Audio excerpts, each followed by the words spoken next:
This is the multi-voice text-to-speech podfic reading of Heavy in Your Arms by MollyMaryMarie, composed by Burning Aurora, Kaliana, and Flowerhawk. This will be my last confession. I love you never felt like any blessing, oh, whispering like it's a secret, only to condemn the one who hears it, with a heavy heart. I was a heavy heart to carry.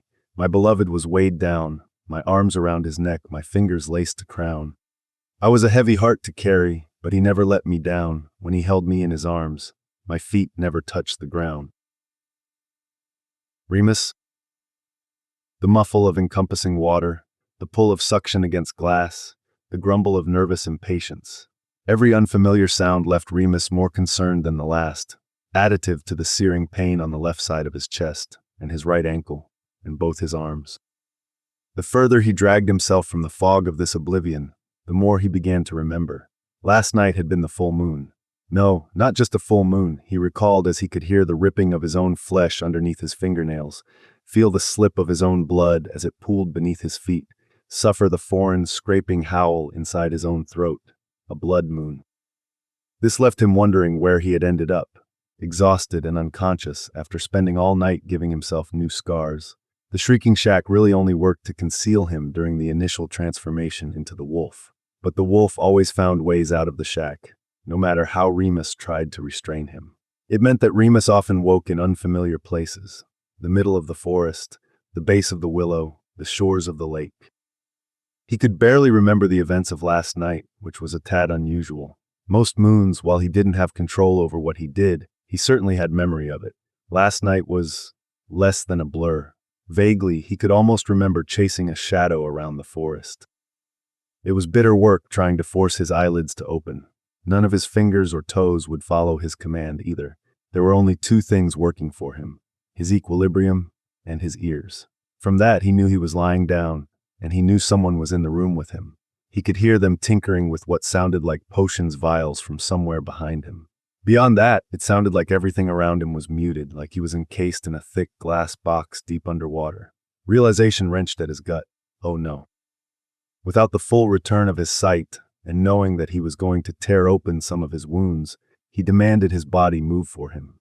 After a few seconds of frustrating disobedience, the muscles in his neck begrudgingly surrendered to his order, and he slowly started to pull himself up from where he'd been lying.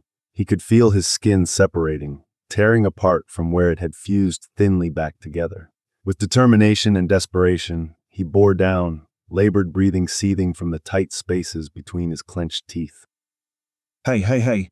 He heard a voice to his right, felt a soft but coaxing touch against his chest, which he only knew was bare from the closeness of skin. Lie down, Lupin. He knew that voice. No other could emulate that unique, baffling blend of cynicism and sympathy in such equal parts. No other could at once sound raw and raked with nicotine and smoke and ash, but still be as smooth as warm honey. Remus would know, for as long as he'd spent memorizing the cadence of that voice, for how peculiar it was, how contradictory it was.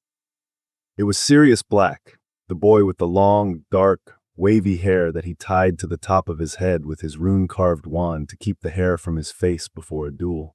It was Sirius Black, the boy with the jawline so sharp that it looked sculpted out of marble, with the pale complexion to match. It was Sirius Black, prefect of the Slytherin house, heir to the Black family name and fortune, top of every class by a wide margin, and all but confirmed Death Eater.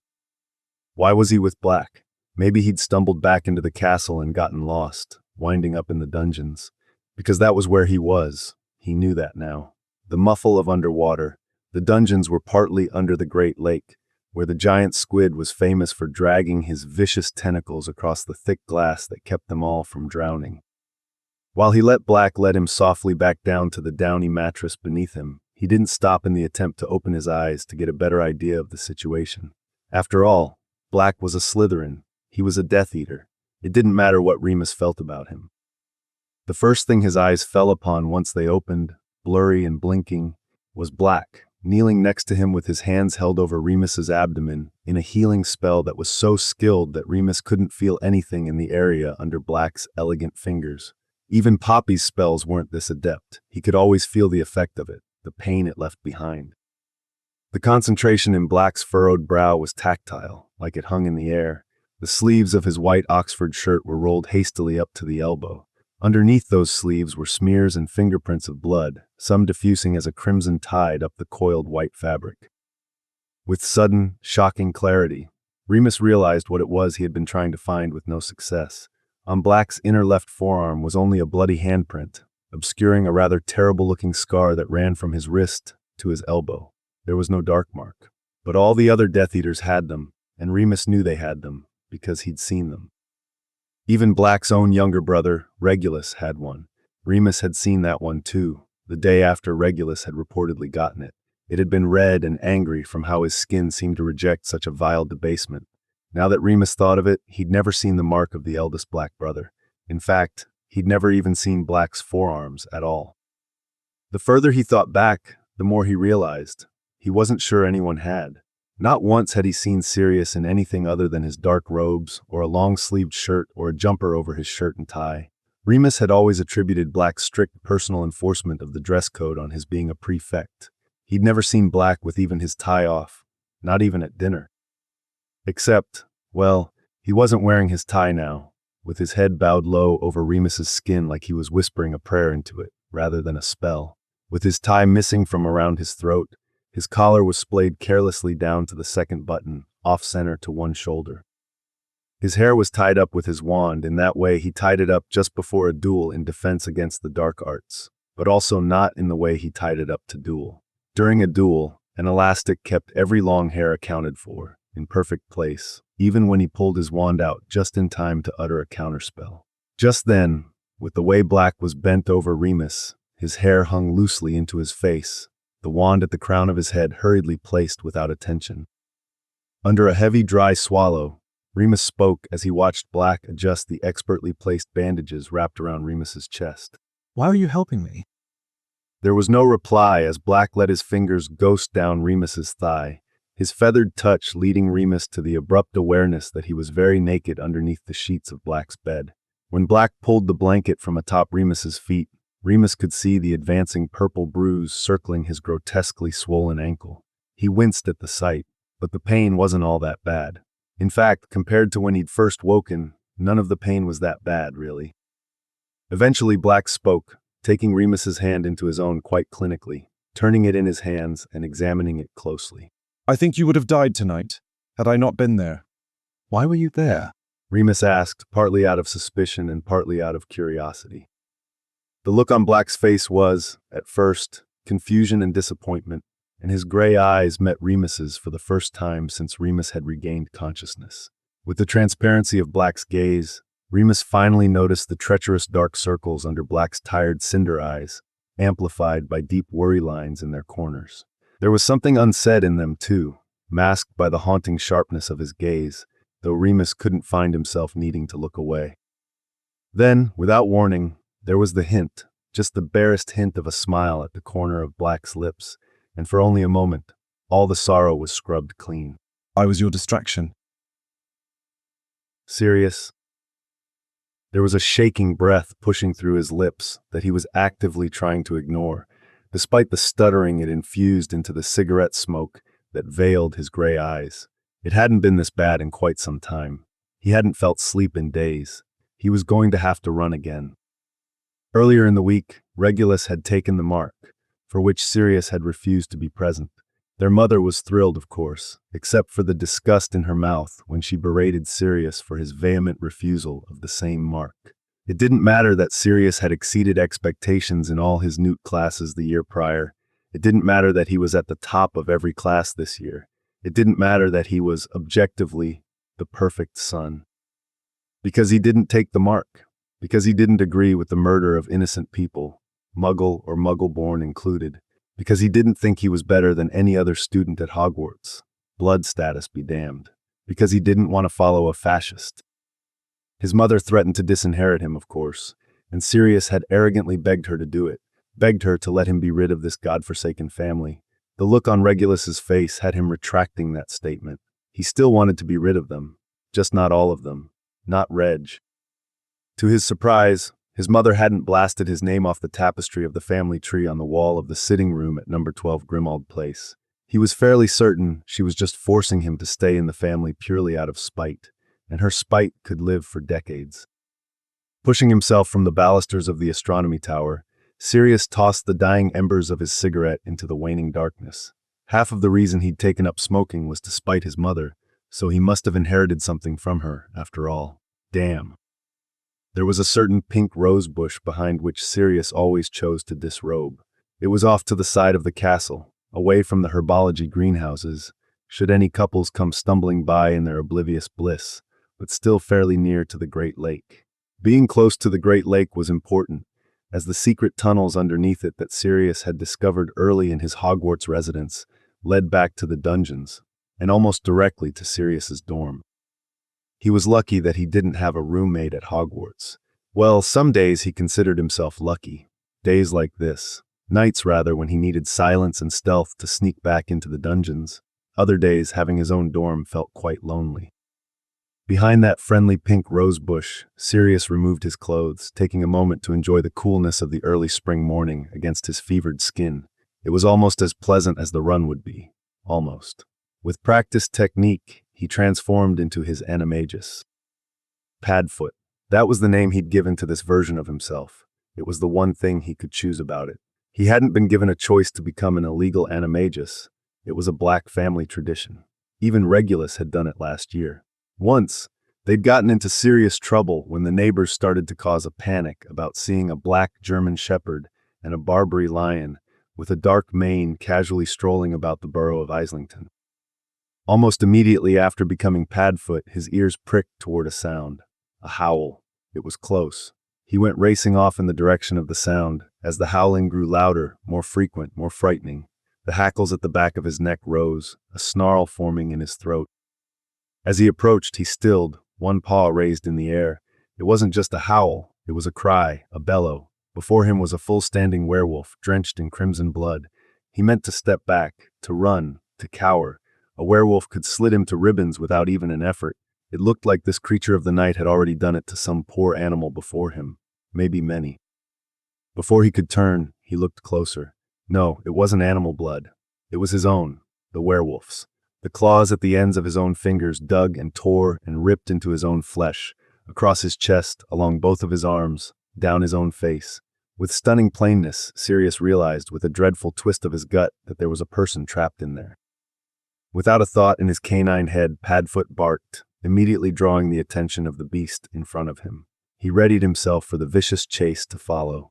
Instead, the wolf cocked his head to one side, watching Padfoot as if in questioning, curious and interested. Carefully, Padfoot moved forward. The wolf stayed still. Another step, and the wolf let him take it.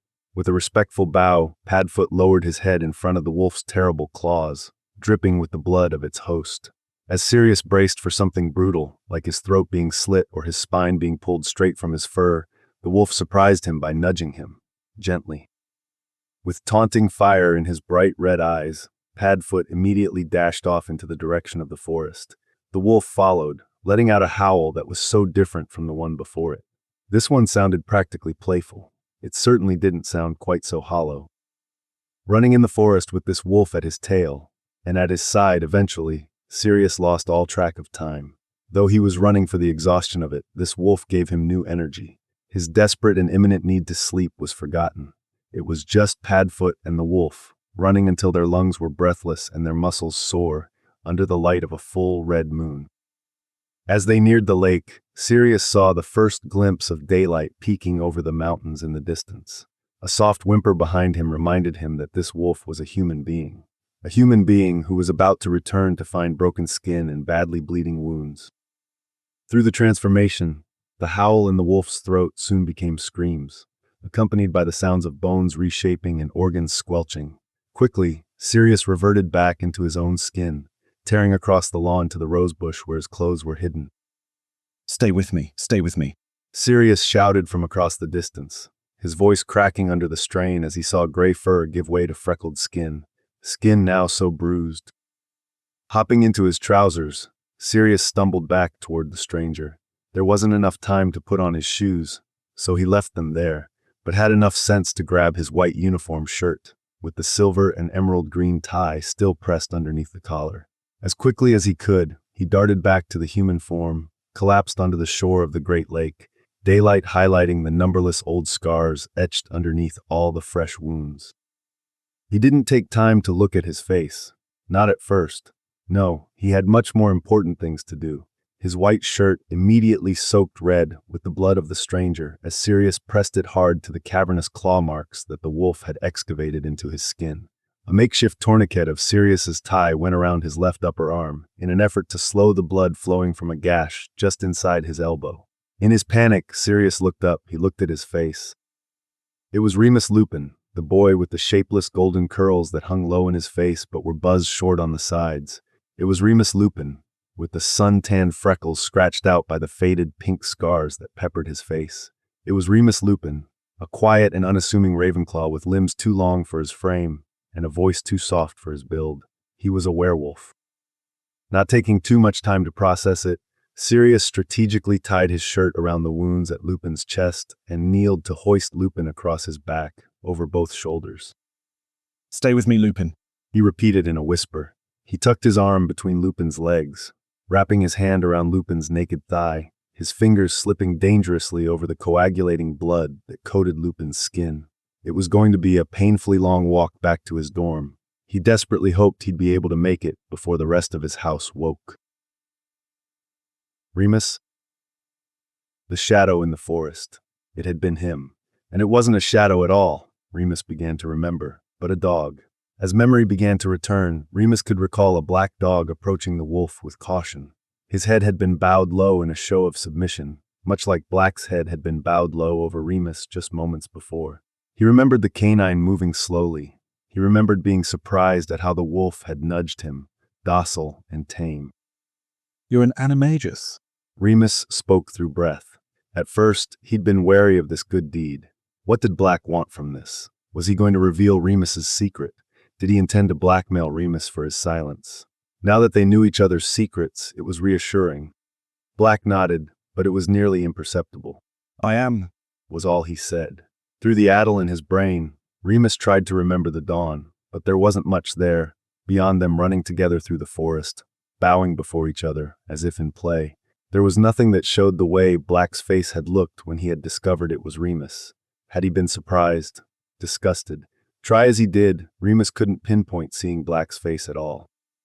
More importantly, how had they made it all the way down into the dungeons? Had Black carried him all that way?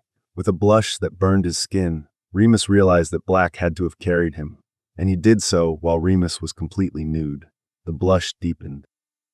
I should thank you, Remus said in a voice weighed heavy with guilt and shame.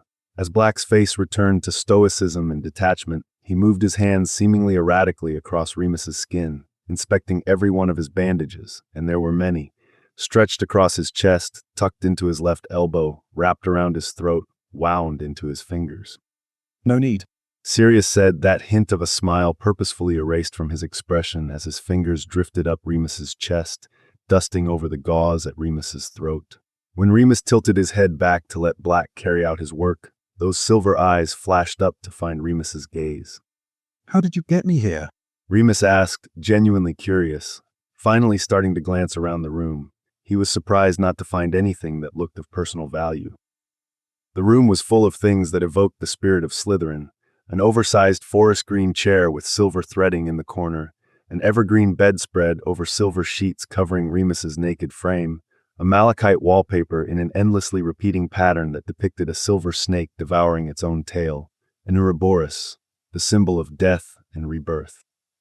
Surprisingly, in the whole room, there was only one thing that bore the Slytherin crest, save for Black's robes draped over the back of that squashy armchair.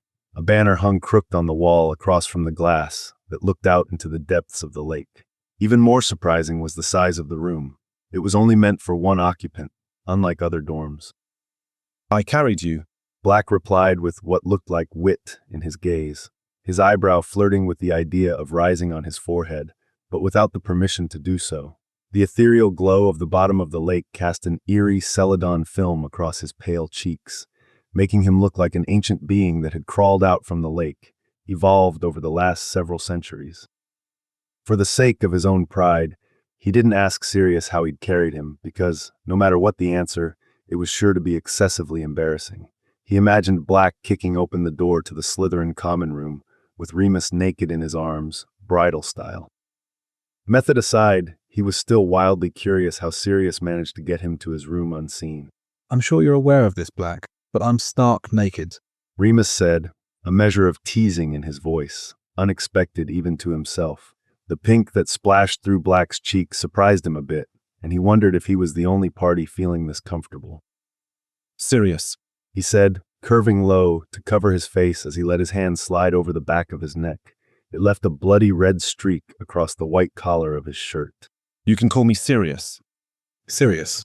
Remus repeated, with an unexpected bit of reverence in his voice as he spoke his name, which led Sirius to glance up at him through dark lashes, his fingers tensing at the back of his own neck.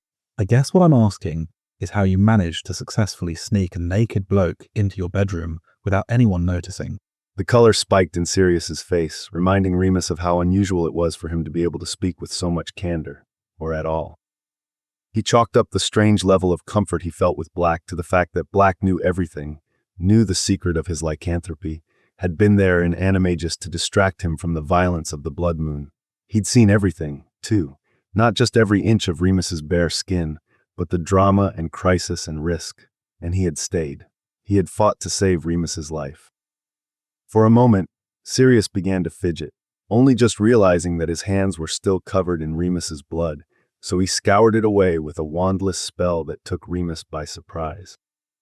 There's a maze of passages that leads from my dorm to the shores of the lake. Sirius spilled out in a barrage of words, as if saying it quickly enough would make Remus forget he'd heard it in the first place. I mapped the way out in first year. The way out, Remus heard him say. The way out. As if these dungeons lived up to their name. As if this castle was a prison. As if his house was a prison. Thinking that sent an intractable pain into Remus's gut unrelated to the wounds he'd carved into it the night before. That ache grew worse when he began to understand why there were no personal effects in this room, why there wasn't a single photograph to be found in it. Most people put up photos of their family to feel less isolated. Sirius didn't, which meant home was a prison too. He sidestepped that. For now, he wasn't about to get that personal with someone who was ultimately a stranger. Instead, he confirmed. So nobody knows I'm here. Something darkened in Sirius's gaze, the dimples on his face deepening as he clenched his teeth in a near smile, but it was all swept underneath his skin in the next moment. Just me. There was something that Remus couldn't name about this boy, this Sirius Black, something howling in the caverns of his chest, in the chambers of his heart. If he was honest with himself, it had been there for a while, growing over the last 7 years. While he didn't know what it was, he knew what it wanted, and he wanted the same damn thing. You know, Remus uttered, fidgeting with the bandages around his fingers as he felt a delicate smile curling at his lips. I rather like the quiet atmosphere down here. Maybe I could stay a while, if that's all right with you.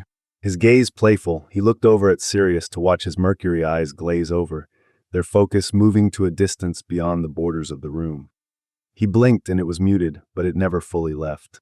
You'll have to, Sirius said, his voice unchanged, and Remus wasn't sure if it sounded like annoyance hid within it. I'm certainly not about to let you try to stand on your own after you've been eviscerated. Oh, it's been much worse than this, Remus said with a laugh, but the terror in Sirius's eyes reminded him that not everyone was able to joke about his mutilation the way he could. Lupin. Sirius exhaled, clearing his throat after to pretend he hadn't been visibly shaken by that statement. The softness of his tone made Remus think that maybe it was okay to stay. He still backtracked, just to give Sirius an out, should he want it. What I'm saying is I'll manage if you don't want to. He didn't have time to finish. Sirius was interrupting. You're staying, at least until tonight. We'll go from there. As he stood, he moved to that place behind Remus's head, where he couldn't see what Sirius was doing, but could hear the delicate clinking of potions vials and the now familiar humming of inquisitive thought. Remus. Remus called out, and there was silence as Sirius stilled. You should call me Remus. There was no sound between them but breathing and stifled waves. Rest, Remus. Sirius whispered back in that warm honey sort of tone. With his eyelids growing heavy, Remus let himself sink into the softness of Sirius's pillow, watching the remote shadow of the giant squid through the murky water and the aquatic vegetation that had overgrown at the bottom of Sirius's glass wall. He fell asleep listening to Sirius work. Sirius. The pull of Lupin's lungs fell far too quickly and much too shallow against the back of Sirius's neck. Every rise and fall of his chest left more wanting than the last, evidenced by the way Lupin gasped for breath. Blood slipped down the back of Sirius's neck with every heaving step, and he was glad these passages were abandoned, as he was surely leaving a trail of blood splatter. Pausing the fury of his movement, he hunched over, adjusting Lupin across his shoulders, his fingers pressing indentations into the pliable skin of Lupin's thigh. With every step, Sirius's body groaned and begged him to rest, to let go of his weight. He refused to surrender to it. At the hidden entrance to the dorms, Sirius paused, listening. Not a sound. With great difficulty, he balanced Lupin with one struggling arm, holding Lupin's dangling arm at the wrist for balance and reaching for his wand with his free hand. He wasn't sure he had the energy to successfully perform even a simple unlocking charm with wandless magic just then. Alohamora, he whispered, panting heavily. The rusted metal door opened, leading into another short corridor, the opening of which was cloaked in full darkness from the main Slytherin hallway. His dorm was right across the way at the end of the main hall. It was probably why no one used this passage. Nobody came down this far, except Regulus, infrequently. After a few furtive glances, Sirius moved forward with a soft grunt, angling their bodies to fit through the space. With a sigh of relief, he shuffled into the room, kicking the door closed. It took quite a bit of effort to lower Lupin onto his bed without inflicting significantly more damage to his already ruined skin, but he managed it. The blood on Lupin's skin diffused across Sirius's silver, silk sheets the moment Lupin was placed upon them, but Sirius ignored it. Come on, Lupin. Sirius muttered, mostly to himself, as his hands hovered over Lupin's wounds, one hand clutching so tightly onto his wand that it trembled. Healing spells hurried through Sirius's lips, one after the other, until he was satisfied that he'd recited enough of them. The translucent sheen of the spells enveloped Lupin's skin, blurring the jagged lines of his wounds and turning the frightening amounts of blood into a less alarming shade of pink, as if to assure him that they were working. It didn't ease the panic in his chest all that much. His grip on the wand never lessened as he knelt next to the bed, despite the fact that he didn't need to guide the spells any further or chant any more incantations. They would work on their own. With a breath, he settled his forehead onto the mattress next to Lupin, feeling Lupin's skin pressed to the crown of his head. It was oddly comforting, the warmth of Lupin's skin, feeling the press of his chest as it filled with air, though still too uneven for Sirius's full relief. For a moment, he thought of bringing Lupin to Madame Pomfrey. His healing spells were advanced, but surely she knew more, surely she worked faster. With a frustrated huff into the mattress underneath his face, he knew that wasn't an option. For one, Sirius didn't know if anyone on Earth knew about this secret, about Lupin's lycanthropy. He wouldn't easily give away a devastating secret like that. Two, he was positive he couldn't carry Lupin any further.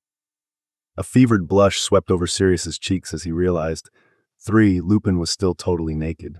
He was in Sirius's bed, totally naked. Sirius's face was nearly pressed to his hip, which was bare because he was totally fucking naked. With a quick jerk, Sirius blindly reached out and yanked the corner of his sheet to cover Lupin's naked hips, which, he only realized in afterthought, could have gone rather badly if his hand had moved with a little less precision. With an awkward clearing of his throat, Sirius got to work. The healing spells were only the start. Lupin's wounds were too deep for them to work as quickly as he needed them. He pretended he wasn't bothered by the fact that there was a naked boy in his bed, specifically when that boy was Remus fucking Lupin, the one Sirius had been watching for years, even before he had admitted to himself that he had been watching him at all. As the spells continued to sew fragile sinew bridges across the gaps in Lupin's skin, Sirius fetched a warm, wet cloth from the adjoining bathroom, one more of the perks of living in this solitary dorm. He could scour the blood away, but he decided against it, for fear of interrupting the healing spells. As carefully as he could, he blotted the cloth across Lupin's blood-stained skin. Moving with his hands, his eyes traveled over Lupin's chest, over his throat, his face. He was covered in wounds, most of them long since healed. How long had Lupin had to go through this alone? Based on the limited amount of unblemished skin on his body, too long. There were scars that Sirius was inexplicably familiar with. The scar across the bridge of his nose, the scar that followed his throat and usually dipped into the collar of his robes, The 3 parallel lines dragged down his temple, often hidden by his wild golden curls. The scars that Sirius wasn't familiar with were the ones that sent a tremble into his breath, an ache into his heart. Across Lupin's shoulder were more parallel lines, obvious as claw marks to anyone who knew about his lycanthropy. Along one forearm, there looked like teeth marks, the holes left by his canines deeper and rounder than the others. On his chest, opposite to the wound he'd just caused the night before, was a wide, jagged indentation. Without realizing, Sirius let his fingers brush over the uneven border of that scar, and he could feel the difference in thickness to the skin around it, could feel his fingers dip into the valley this scar had left in Lupin's skin. As Sirius held his hand over it, he realized it was just a bit wider than his hand, from thumb to pinky, like the wolf had plunged in with his whole claw. A painful shudder ripped up Sirius's spine as he tried to stop imagining it, focusing on the rag between his fingers, focusing on the blood still left to clean from Lupin's skin. He had to hurry. The healing spells were good, they were working, but Lupin was still bleeding. Forsaking the rest of his cleaning, Sirius dug through his cedar chest, uncovering the massive amounts of gauze and bandages that he kept hidden at the bottom, trying not to remember the last time he'd had to use them. Or, rather, when Regulus had to use them in a panicked effort to keep the blood in Sirius's body from the self-inflicted diffindo down the full length of his left forearm, a vain attempt to ensure he would die before getting the mark. He'd promised Regulus never again as Regulus cried into his chest in the infirmary the next day. It was easy enough to wrap the wounds on Lupin's arms, the gash at his elbow, the claw marks around his wrists and fingers. His ankle was extremely swollen but not bleeding, so Sirius let the healing spells continue their work alone there. There were a few scrapes and scratches down Lupin's legs, but there wasn't significant blood loss there either. He loosely bandaged Lupin's throat for good measure, not liking the looks of the marks that ran down it. Getting the wraps around Lupin's chest without assistance, that was going to be the tricky part. He knew what he had to do. Decisively, he climbed into the bed and straddled over Lupin's hips, making sure the cloth covering his wound was in place, and making sure the sheet covering his groin stayed in place. Gently, he pulled Lupin up by the shoulders, letting him fall forward, balancing him bare chest to bare chest, with Lupin's chin perched atop his shoulder.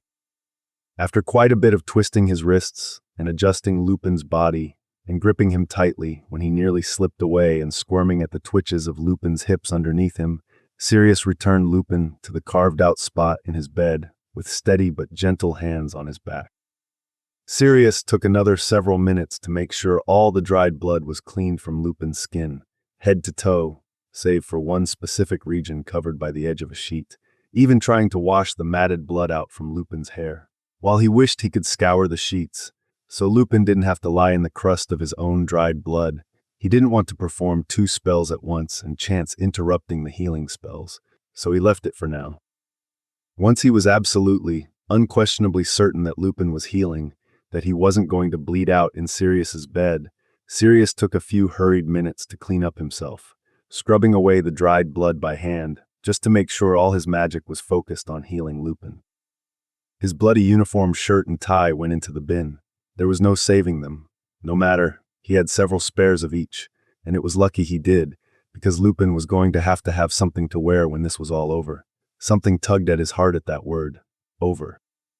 With the blood cleaned, Sirius pulled on another shirt and brushed off the trousers he'd been wearing, which were surprisingly clean to start, after what they'd been through.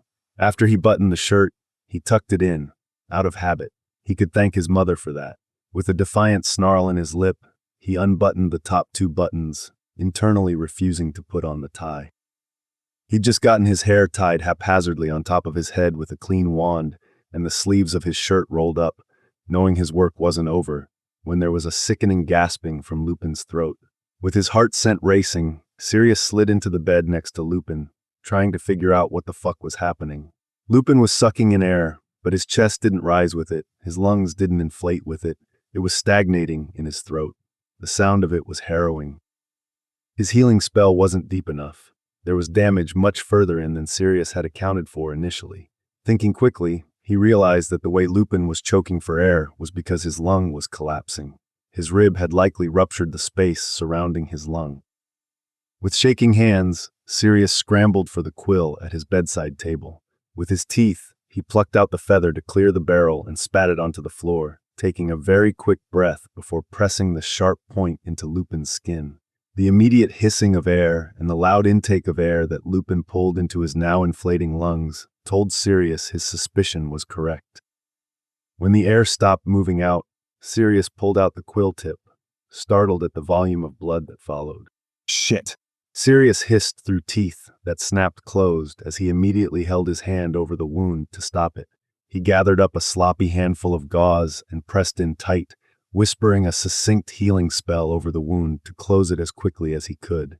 His hands hadn't stopped shaking. He wondered if he was doing the right thing. It took just under a minute for the blood to stop. Sirius had been timing it, trying to make the judgment call whether to summon Madame Pomfrey. When the blood stopped, he let out a shallow breath, letting his head hang from his shoulders. He just needed to dress this wound and reset the healing spells. He needed to put more focus into his magic this time. First, he covered the wound, snaking his arm under Lupin's back to tie the bandage as tightly as he could to the opposite side. Next, now that his magic was on hold, he scoured the sheets and Lupin's back. Finally, he restarted the healing spells, deeper and more involved. Again, Lupin receded into another deep sleep. No gasping, no moaning. His breathing was deeper than it had been before, and Sirius softened at the sound of it. For only a moment, Sirius allowed himself to breathe.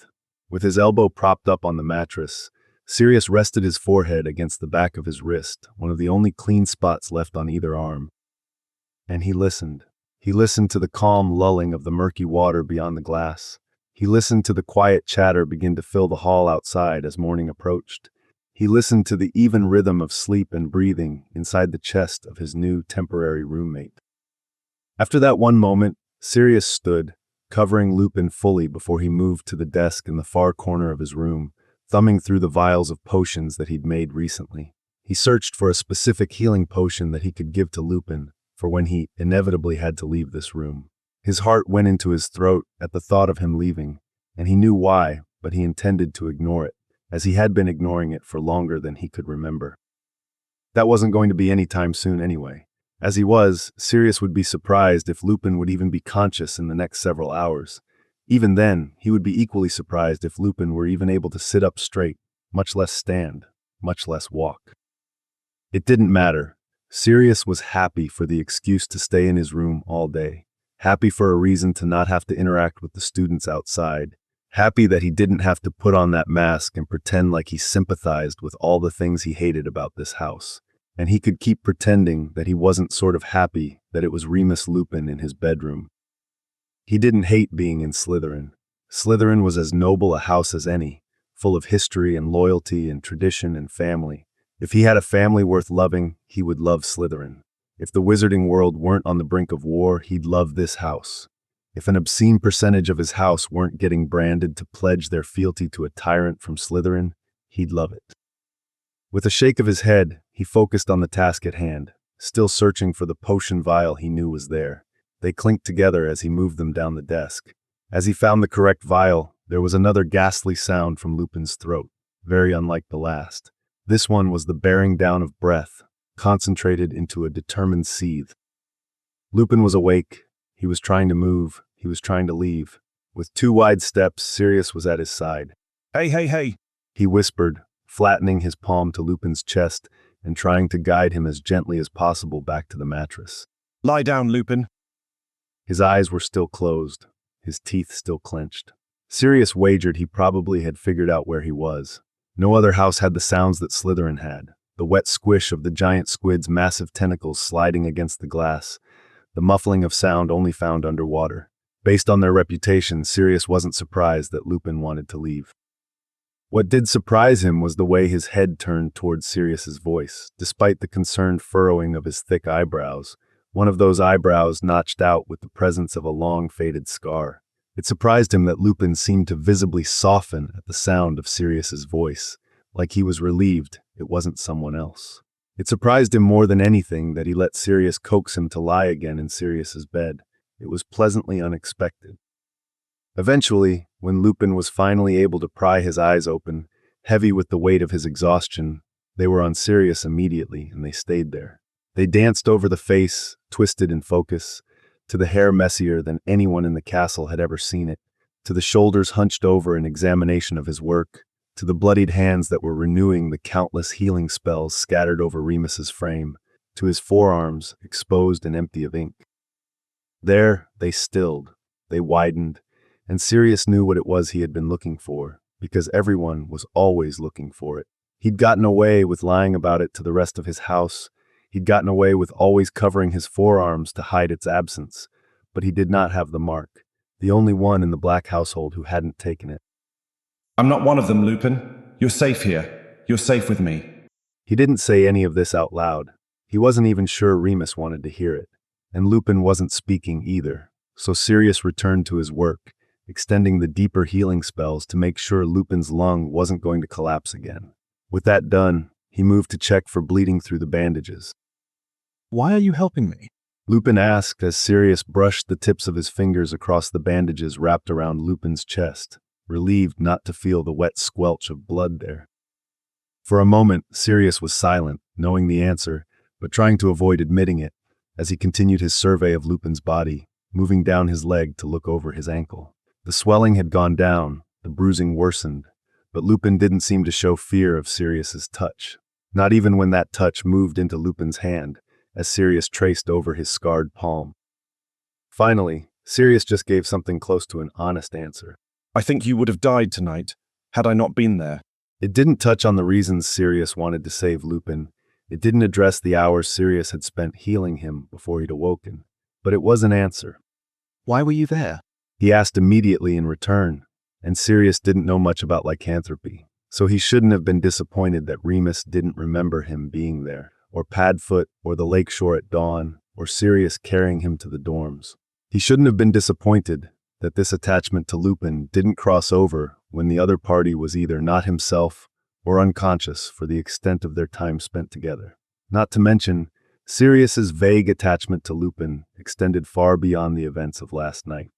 As he decided if he would answer that question with truth, he thought back to running the forest with the wolf, and a quiet smile crossed over his lips. There was probably no one else in Lupin's life who had done that with him. Sirius let the smile stay. I was your distraction. With barely a pause, Lupin's eyes widened as he said, You're an animagus. So he did remember, at least some of it. For that, Sirius was glad, but he tucked the smile back. I am. He said with a slight nod, not elaborating, and hoping Lupin would not ask. In place of a question, Sirius was gifted with a bright blush into Lupin's skin, and Sirius almost smiled again at the sight of it, the sight of life in this skin that was still so fractured. Still, Sirius wondered the cause of such a sudden and vibrant blush, until he realized that Lupin most likely had pieced together that Sirius had carried him naked all the way to the castle.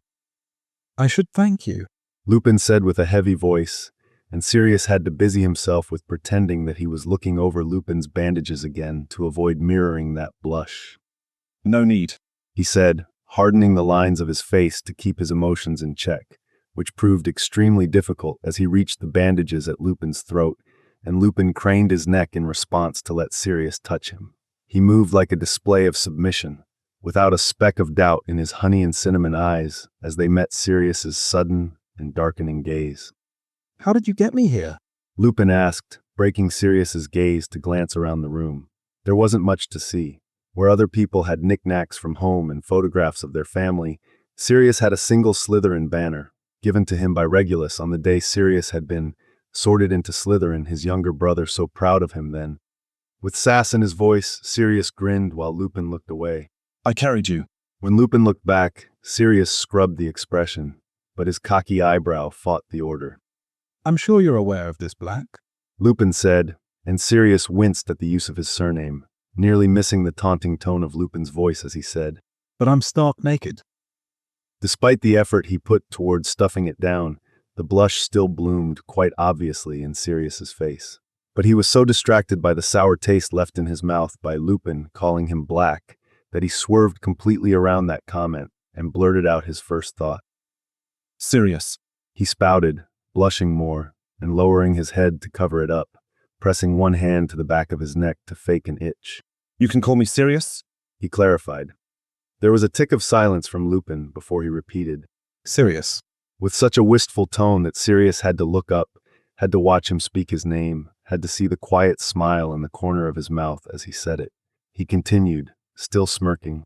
I guess what I'm asking is how you managed to successfully sneak a naked bloke into your bedroom without anyone noticing. The blush roared back, and Sirius began fidgeting with his fingers to pretend like it hadn't happened, not realizing his hands were covered in blood when he'd run it over the back of his neck. Wandlessly, he scoured the blood from his hands, his forearms, his neck. As he formulated his answer, he tried to decide if he wanted to give away this secret, but realized that Lupin already knew his biggest secret anyway. There's a maze of passages that leads from my dorm to the shores of the lake. I mapped the way out in first year. The way Lupin responded to that answer was not what Sirius had expected. He expected Lupin to be impressed, or at least pretend to be impressed. No, the look on his face was concern and sympathy, but he wiped it clean in the next moment. The confusion on Sirius's face remained. Lupin didn't address it at all. So no one knows I'm here. He asked, and this was where Sirius expected to see the concern. Put in this situation, that would be the logical response from most people. Not Lupin. On his face was relief. Relief, but something dark beside it, something so at once disquieting and appealing that it sent a clench into Sirius's jaw. Just me. Sirius assured him, and that disquieting darkness didn't shift, didn't move, didn't disappear when Lupin blinked. It steadied and fastened and made residence. You know, Lupin said, the restlessness moving into his mouth and in his hands as he fussed with the bandages around his fingers. I rather like the quiet atmosphere down here. He glanced at a tentacle pressed to the glass. Maybe I could stay a while, if that's all right with you. The whole time that Sirius was trying to save his life, there had been a nagging thought in the back of his mind. He's going to find out it's you, and he will never speak to you again. It doesn't matter that you were the dog in the woods. It doesn't matter that you saved him. All that time, Sirius had argued that voice because he knew, wretchedly, he wanted Lupin to stay. But he wasn't about to admit it right then. You'll have to. He shrugged. I'm certainly not about to let you try and stand on your own after you've been eviscerated. Lupin did the last thing that Sirius would have ever expected after a sentence like that. He laughed. When presented with the very real truth of what happened last night, what almost could have ended his life, Remus Lupin laughed. Oh, it's been much worse than this. His laugh died out as he looked at Sirius rather peculiarly, like there was something he needed to say. Lupin. Sirius couldn't stop himself from saying out loud, trying to comprehend how indifferent he was about being ripped to shreds once every month. Remus glanced at him with that same disquiet in his face, his eyes as dark as resin and as full as the lake. It vanished as Remus spoke, his words hurried. What I'm saying is that I'll manage if you don't want to. No, Remus couldn't leave. He wasn't ready. Sirius wasn't ready. Promptly, Sirius interrupted, clearing any ambiguity from his voice, saying, You're staying, at least until tonight. We'll go from there. As his legs began to go numb from kneeling, he stood, moving back to the desk to remind himself which vial was the one he wanted, and it was growing increasingly difficult to focus on anything except the boy in his bed. Remus. Sirius heard him call out, and he went still, his heart suffocating him from where it had leapt into his throat. You should call me Remus. With a soft smile, Sirius nodded, unseen. Rest, Remus. He called back in barely a whisper, and he was pleased to hear the contented sighs from Remus's lips as he nestled back into the softness of Sirius's bed. There was a vial in his hands and a smile on his lips as he looked back to watch Remus Lupin fall asleep. Remus. Stay with me. Stay with me. That voice broke and echoed in his dreams.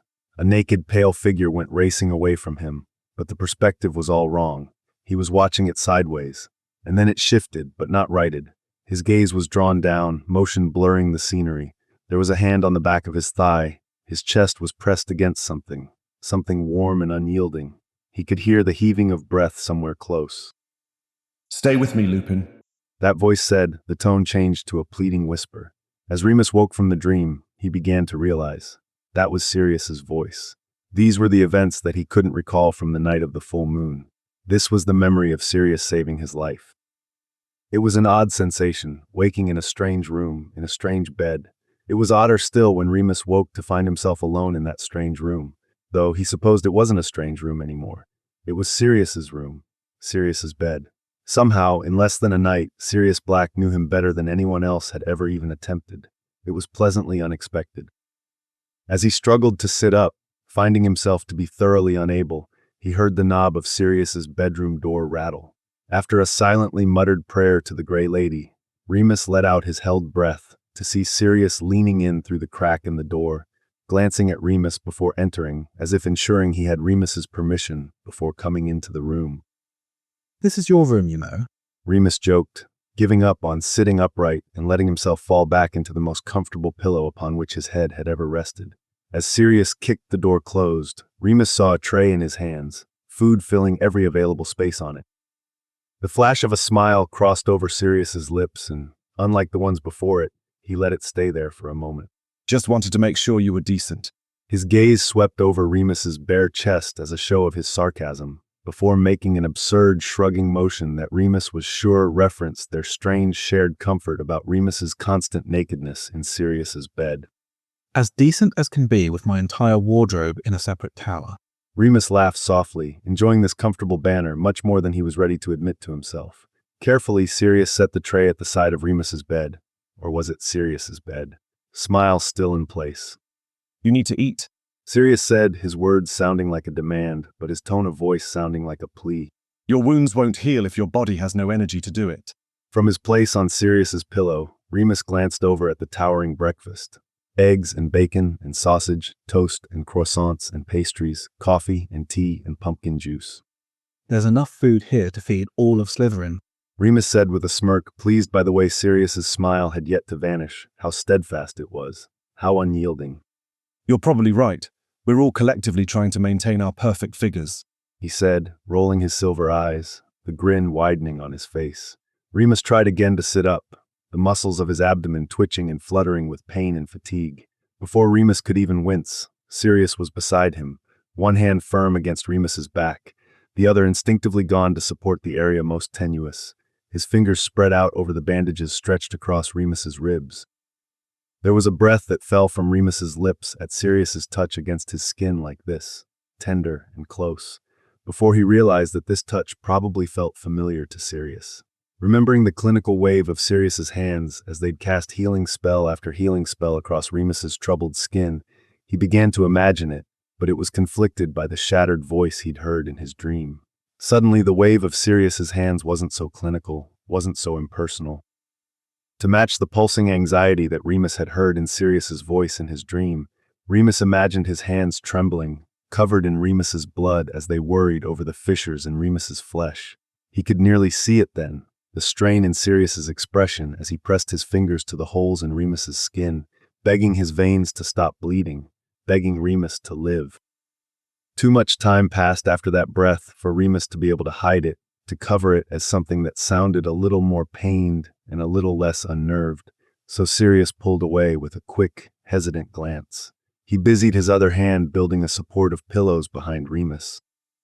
Something dangerous hid in that breath. He wanted to pretend it was just a surprise at the decisive intimacy of Sirius's touch, but the truth was not that easy to discredit. This truth had been coiled tight in Remus's gut, deeper than the reach of Sirius's healing spells, but it was unraveling, exposed to the soothing lilt of Sirius's voice and the care in every touch of his hand. The ease and comfort that had filled the room sunk deep into tension and regret, and Remus cursed himself for ruining what little momentum they had. Distracted, as he racked his brain trying to find a way to win it back, he flinched at the motion suddenly in front of his face. Sirius held the golden brown edge of a croissant in front of Remus's lips, his silver eyes so full of crested waves that Remus thought it might spill over, had his pupils not been wide enough to keep their oscillation in check. Eat, Sirius said simply, in the same tone of voice he'd used the first time he said Remus's name. Remus wondered if he could get him to say it again. With that same decisiveness and a nervous swallow in his throat, Remus leaned forward as far as he could, the strength in his weary neck stretched thin. With an engaged curiosity in his gaze, Sirius closed the distance and his fingers met the boundary of Remus's lips. When he took the bite, he watched Sirius's attention sharpen onto the movement of his lips, onto the way they opened over Sirius's skin, onto the way they pursed against Sirius's velvety fingertips. Without hurry, Sirius drew back, his touch lingering in the air. Good boy, He hummed, quite unexpectedly, with a smile so arrogant and enticing that Remus wondered if Sirius knew exactly what to say to get Remus to blush that viciously. He scrambled to recover.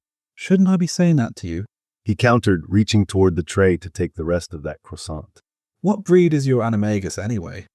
German Shepherd. Sirius said, with something that was almost a smile, but was simultaneously also very clouded in misery. To distract Remus from it, Sirius settled onto the edge of his bed, his hip pressed to Remus's thigh, and he plucked a Chelsea bun from the tray. Does he have a name? Remus asked, just to keep the conversation going. The expression that resulted in Sirius's face made Remus think he'd said something wrong. His dark, high-arching eyebrows were furrowed between his eyes, his lips slightly parted. Nobody has ever asked me that before, He said, his face suddenly splitting into the widest, most brilliant smile Remus had ever seen on his face. On anyone's face, really. Remus took another bite.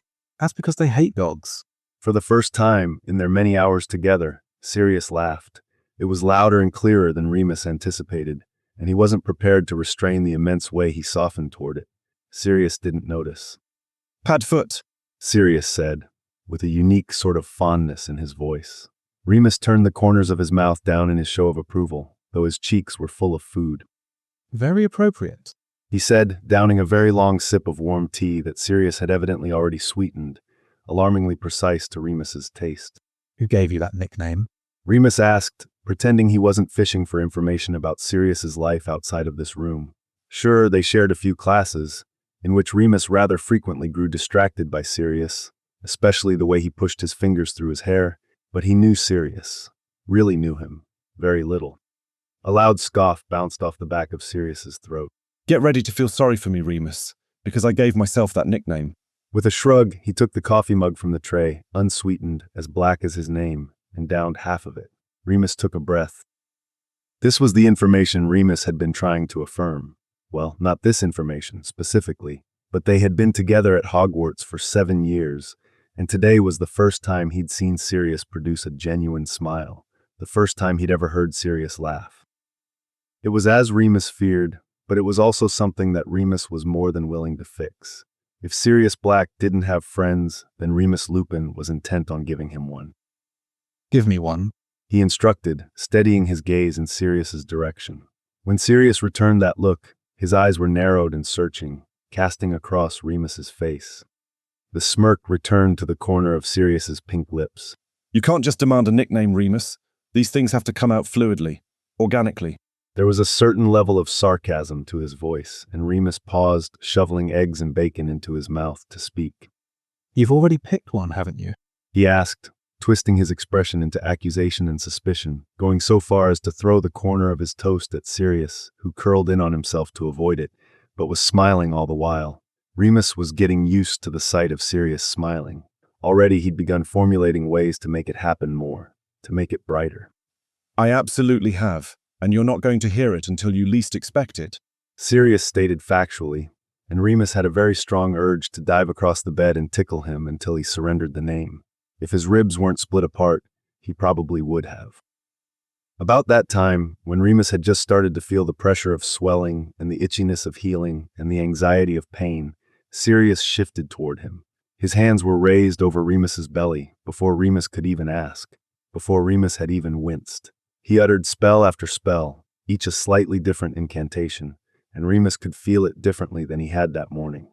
He could feel the density of Sirius's magic in his gut, the weight and the heat, the attention and meticulousness, all at layering depths underneath his skin.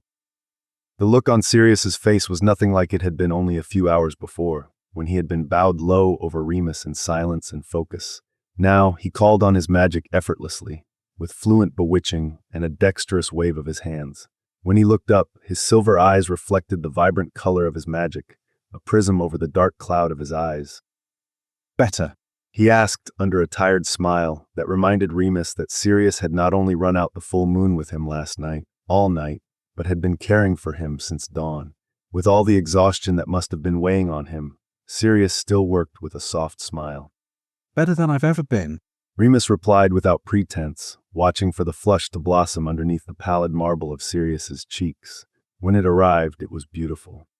As usual, Sirius attempted to hide it, moving off the bed. I'd better get this back to the kitchens. he started to say, reaching for the tray at Remus's bedside. But Remus reached out too, taking Sirius delicately by the wrist.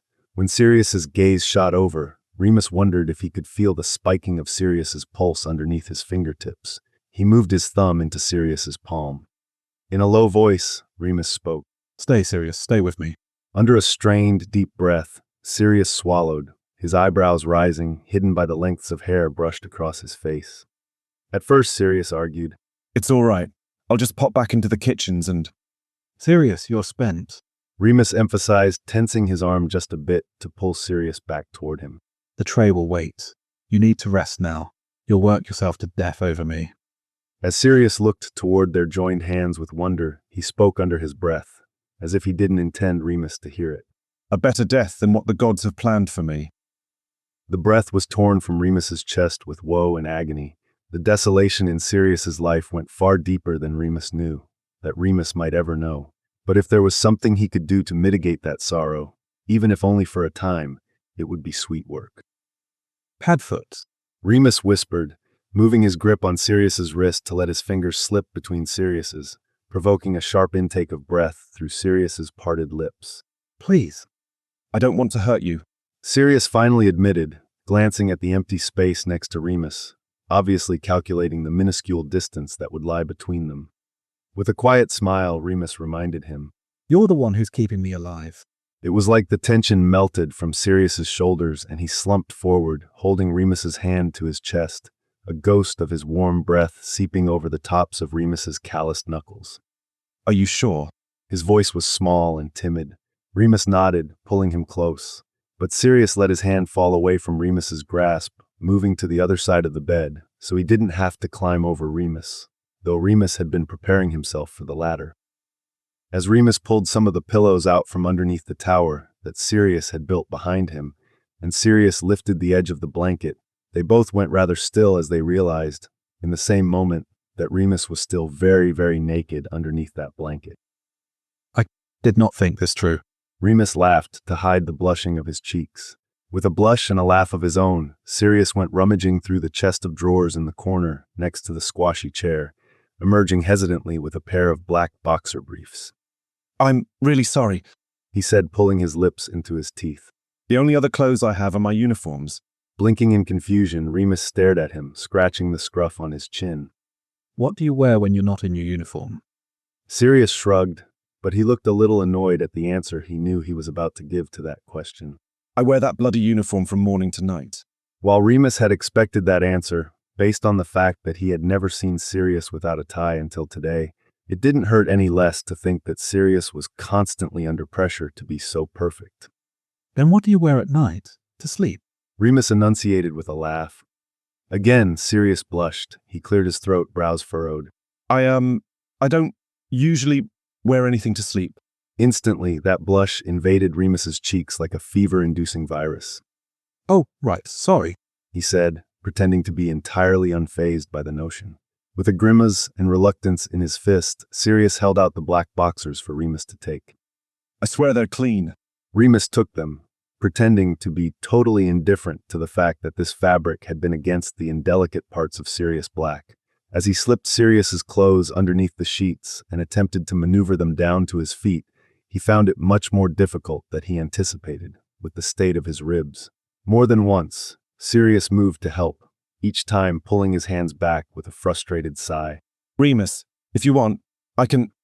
Yeah, all right. Remus groaned, falling back onto the mattress in pain. Help me. Sirius moved to the end of the mattress, and Remus managed to kick the bunched fabric down toward his fingers. With a careful expression, Sirius rose his eyes to the ceiling as he slipped the boxers over Remus's feet, taking extra heed of Remus's swollen ankle. With his fingers curled onto the elastic waistband, Sirius slowly moved them up Remus's calves, over his knees, onto his thighs, and Remus was afraid he would let slip a rather vulgar sound if he didn't hold his breath, so he held it. He kept holding it as he angled his reach down to grip the fabric, brushing over Sirius's fingers as they held the clothes against Remus's thighs. After a bit of wriggling, which Remus noticed Sirius had to look pointedly away from, Remus again sunk down into the mattress with a fatigued sigh. Sirius glanced over. It's safe. Remus smirked as Sirius moved to pull back the sheets again. But don't tell me you're realistically going to try to sleep in that pressed shirt and trousers. Sirius looked at him with an exasperatedly raised eyebrow. I'm not going to strip for you, Remus. That turn of phrase left Remus quite unsettled. It's bad enough that you're half naked in my bed. Without another argument, Sirius crawled under the covers, careful not to uncover too much of Remus's skin as he slid next to him. On his side, facing Remus, Sirius let a weary smile splash over his face as he folded his arm under the pillow, his eyelids drifting heavily. Half naked and wearing your pants. Remus continued to tease Sirius. Shut up and let me sleep. Sirius said, swatting at Remus with his eyes closed. His fingers fell right across Remus's face, a smile still upon it, and he let his touch brush over it for only a moment. When he drew his hand back, he let it rest closer to Remus than to himself. Good night, Padfoot. Remus said, admiring the sight of Sirius relaxed. Good morning, Moony. He mumbled, his breath heavy as he drifted off to sleep. Sirius. He slept longer than he intended. When he woke, the murky green of the lake in daylight had descended into a tenebrous blue, with hints of light from the near full moon occasionally catching on the crest of a wave. In the darkness of his room, he could barely see Remus at all. But he could certainly feel him. He could feel the sharp, bony projection of Remus's shoulder underneath his pressed ear. He could feel the warm twitch of Remus's arm slipped heedlessly underneath the curve of Sirius's waist. He could feel the coarse hair of Remus's calf against the top of his foot, from where his knee was resting on Remus's thigh. Most damning of all, he could feel Remus's hand, calloused and rough, holding Sirius's leg just behind the knee. Fuck. It was bad enough that Remus was half naked wearing his pants. This was going too far. Sirius was getting far too involved in this, and he knew the mistakes he'd made, the moments he made them. Holding that bite of croissant out and coaxing Remus's lips to his skin, letting Remus convince him to sleep next to him, letting Remus wear his clothes, admitting that stupid nickname out loud. Mistake after mistake after mistake. The problem wasn't Remus. Well, it was, because if it was anyone else, there wouldn't be a problem at all. But the bigger problem was Sirius. He could never admit the truth of this to anyone, not even to himself. He refused to admit to himself the way he imagined the taste of Remus's lips as they parted to take that bite. He wouldn't dare admit that he'd slept better curled into Remus than every other night of his life combined. No way in hell he was ever going to admit how much he enjoyed taking care of someone this way, taking care of Remus this way. Because it could never happen. It didn't matter what he was feeling for Remus. It wouldn't even matter if Remus returned those feelings. They could never happen. Not in Sirius's house, not in Sirius's family, not in Sirius's lineage. If he didn't stay the course and finish school with perfect scores, if he didn't marry the wife his mother had already chosen for him, if he didn't have dark-haired, inbred children with perfectly pale and chiseled faces, his mother would make his life miserable. Worse still, if he fell in love with a boy, disowned, if he were lucky. They would take Remus away from him. There was no doubt in Sirius's mind. What that meant, however, that was where the doubt came in. To what lengths wouldn't his mother go to make sure that her son didn't tarnish her pure blood name? And Sirius knew, because he had seen the evidence on his little brother's left forearm, any length imaginable. For his sake and for Remus's, Sirius carefully untangled himself from Remus's arms, already shivering at the loss of Remus's warmth. For the briefest of moments, he allowed himself to revel in a single downward glance upon Remus as he slept, grateful for the way his eyes had adjusted to the dark because it cast Remus in such a different light than the dawn. In the dawn he was golden, skin kissed with freckles, hair swept with light blood like cherry wine. In the dark, the curves of his skin caught shadows that seeped into the unpolished structure of broad muscle and tapered bone, imbuing them with definition. Under the near full moon, those freckles looked less static in their place, and more like they were bewitched to dance underneath his resting eyes.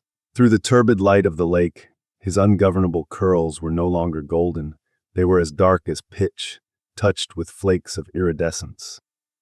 And then the moment was gone, and Sirius required himself to look away. With a stone in his chest, he moved to the glass, studying the way the gillyweed bent and swayed to the will of the waves.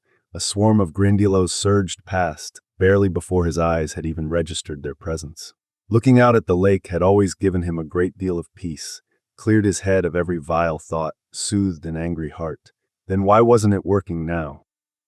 From behind him, he could hear Remus stir, could hear him shuffling through the sheets in an effort to find a body that was no longer there. There was a moment that Sirius thought he might be purposefully cruel to Remus, to diminish the bond that had formed between them, to make Remus hate him, just as everyone else did. But it was a fickle little thought, an idea as small and petty as his mother, and it evaporated the moment Sirius heard Remus's voice. Did you sleep at all?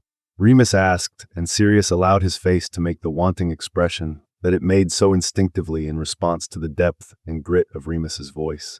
When he turned, however, he made sure any trace of that expression stayed in the lake's reflection. I did, He said simply, working quite ruthlessly to rebuild the impersonal barrier that had separated them for the last 7 years.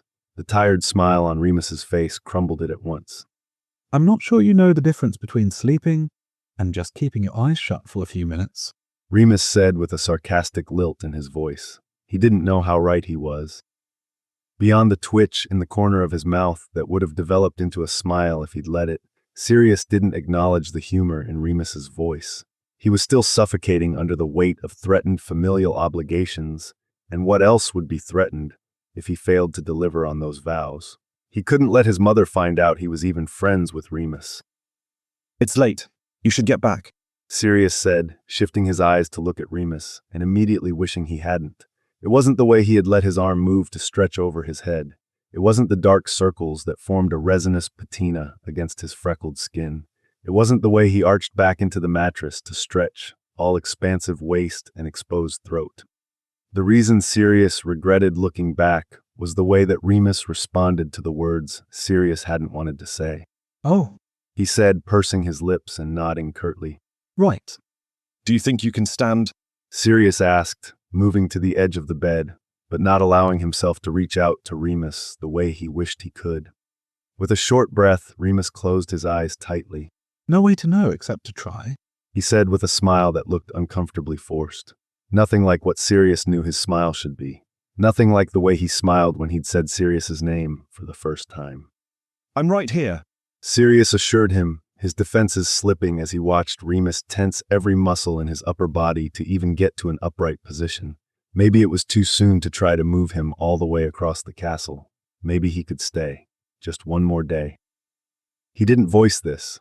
Instead, he took Remus's hand with his right, while his left kept tight to the center of Remus's back, right between his shoulders. With less difficulty than that morning, Remus was vertical, this time unsupported. With a victorious smile, Sirius pulled away, holding his palms up to show Remus how far he'd come already. Remus looked a little sheepish, a little irritated that sitting up was considered an improvement, but his smile still broke through. The smile faded a little when he started to turn his body toward Sirius, to get to where his feet could touch the floor. As soon as he twisted, a sharp grunt pushed unauthorized through his mouth, opened wide with the surprise of sudden pain. One hand went straight to Sirius's shoulder, his fingers clawing and tightening around Sirius's skin like the wolf that lived inside him. I don't know if I can. Remus huffed on empty lungs, hanging his head back in frustration and letting a little growl slip through his teeth. With a sigh, Sirius worried his lip. Maybe you should stay. He said, more to himself than to Remus, moving to the foot of the bed so he could take another look at Remus's ankle. This would all be for nothing if Remus couldn't stand. The healing spells had taken some of the swelling down, but the bruising was as violent and vicious as ever. Without reinforcement, it would never support Remus's weight. Remus's eyes went soft as he watched Sirius pull the wand from his hair. With a wave of his wand, a wave of his hand, and a whispered incantation, Sirius transfigured a green pillow with several large, silver grommets into a crude boot that opened and closed. He held his breath as he fitted it over Remus's swollen ankle, watching Remus carefully as he closed the latch. A sad laugh moved up from Remus's lungs as he shook his head. This is what I mean. I've overstayed my welcome. It's running you ragged, He said, pointing to Sirius's handiwork. Remus, Sirius said on an outward breath, moving over to crouch next to Remus. His hand went to Remus's knee before he even realized he'd done it. The focus of Remus's eyes went to it at once. I never intended to sleep last night. Taking care of you just kept me busy. I was your distraction. Remus said under a wry smile. Sirius nodded, smiling back. You're not wearing me out. He replied honestly. Your being here is the only reason I slept at all. Carefully, Remus reached out and let his hand rest over Sirius's fingers. You seemed Remus paused, tracing the lines of Sirius's knuckles. like you were ready to be rid of me. This stripped honesty left a clench in Sirius's jaw. Sirius took a breath. If Remus could be honest, then so could he. He just didn't know how honest he should be. We couldn't be. There are certain expectations of me. What, you can't be friends with a Ravenclaw? Remus asked incredulously. I can't be friends with a half-blood. He corrected quickly, wincing at how his mother's vernacular had unwillingly seeped into his vocabulary, despite his resistance. Oh, Remus said, a forceful breath expelling from his lungs. well, don't you get a choice? His voice suddenly turned up with anger. You didn't take the mark, right? And I'm still paying for that. Sirius admitted softly on a hard swallow. Sirius, Remus immediately sighed, his breath filled with sorrow. is it the other Slytherins? Are they the ones who give you hell about refusing to take the mark? Sirius shook his head. You're the only one outside of my immediate family that knows I haven't taken the mark. Everyone in my house thinks I'm one of them. Realization seemed to cross over Remus's features, but it wasn't about the point Sirius hoped they would avoid. That's why I've never seen you in anything except your uniform. It's long-sleeved. He said, with a woeful sigh pulling from his lungs. Before Sirius could quickly change the topic, Remus asked the question Sirius had been dreading. Then who's making you pay for? He trailed off as his eyes widened in distress and pain and understanding. Sirius. It's nothing, Remus. Sirius curled in on himself, absently tracing his thumb along the faded, smoothed scar that he'd left down the center of his left forearm, a savage scar he'd inflicted in outrage and disgust to ensure he could never be marked the way his mother wanted. After a brief but burdened pause, Remus spoke, eyeing Sirius's arm. All right, let's get out of here before someone sees me. With every feature of his face clenched in preparation, Remus pushed himself toward the edge of the bed. Sirius practically had to catch him. No, you're staying here. Sirius argued, holding Remus by the waist again to keep him steady and to keep him from trying to push himself onto the floor. You said it yourself, Padfoot. Remus said his nickname so casually that it nearly brought tears to Sirius's eyes. I can't stay. If someone finds me here, if Regulus finds me here... Regulus barely has time for me. Sirius shrugged, trying to keep the bitterness out of his voice. He won't come down here. He won't find you here. Remus kept pushing, verbally and physically, trying to move Sirius away so he could make it to the edge of the bed. Say he does, on the off chance he does. Remus had gone a little manic. Sirius could feel the stress vibrating out underneath his skin. And he comes into your bedroom and finds a boy. A half-naked boy wearing your clothes. What's he going to think? What would he do? Letting his head fall, Sirius pinched the bridge of his nose. If he thought I was throwing my life away, he would most certainly tell my mother. A shudder rocked his frame. And what would she do? Remus pressed, relentless. Sirius let out another breath. I'm not sure if she would disinherit me, or if she would still force me to marry Bella out of spite, but in either case, she would make sure you went through hell. As he looked up, he expected to see a justified expression on Remus's face, but it wasn't there. Instead, it was hurt. Is she... He started, sounding very short of breath, despite the fact that he hadn't tried to move in some time now. Is she really forcing you to marry someone you don't love? With a roll of his eyes, Sirius nodded. Worse yet, she's my cousin. What the fuck? Remus exhaled heavily, staring blankly, as Sirius pretended not to be visibly stimulated by the profanity on Remus's tongue. Do you know when? As soon as I leave Hogwarts. Together, they sat in silence for quite some time because Sirius knew Remus didn't know what to say. Who would?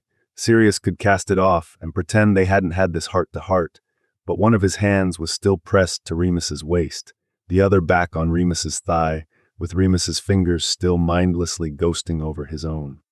I don't care. Remus stated suddenly, drawing Sirius's attention, though Remus's gaze was still projected to some distance that Sirius's couldn't follow.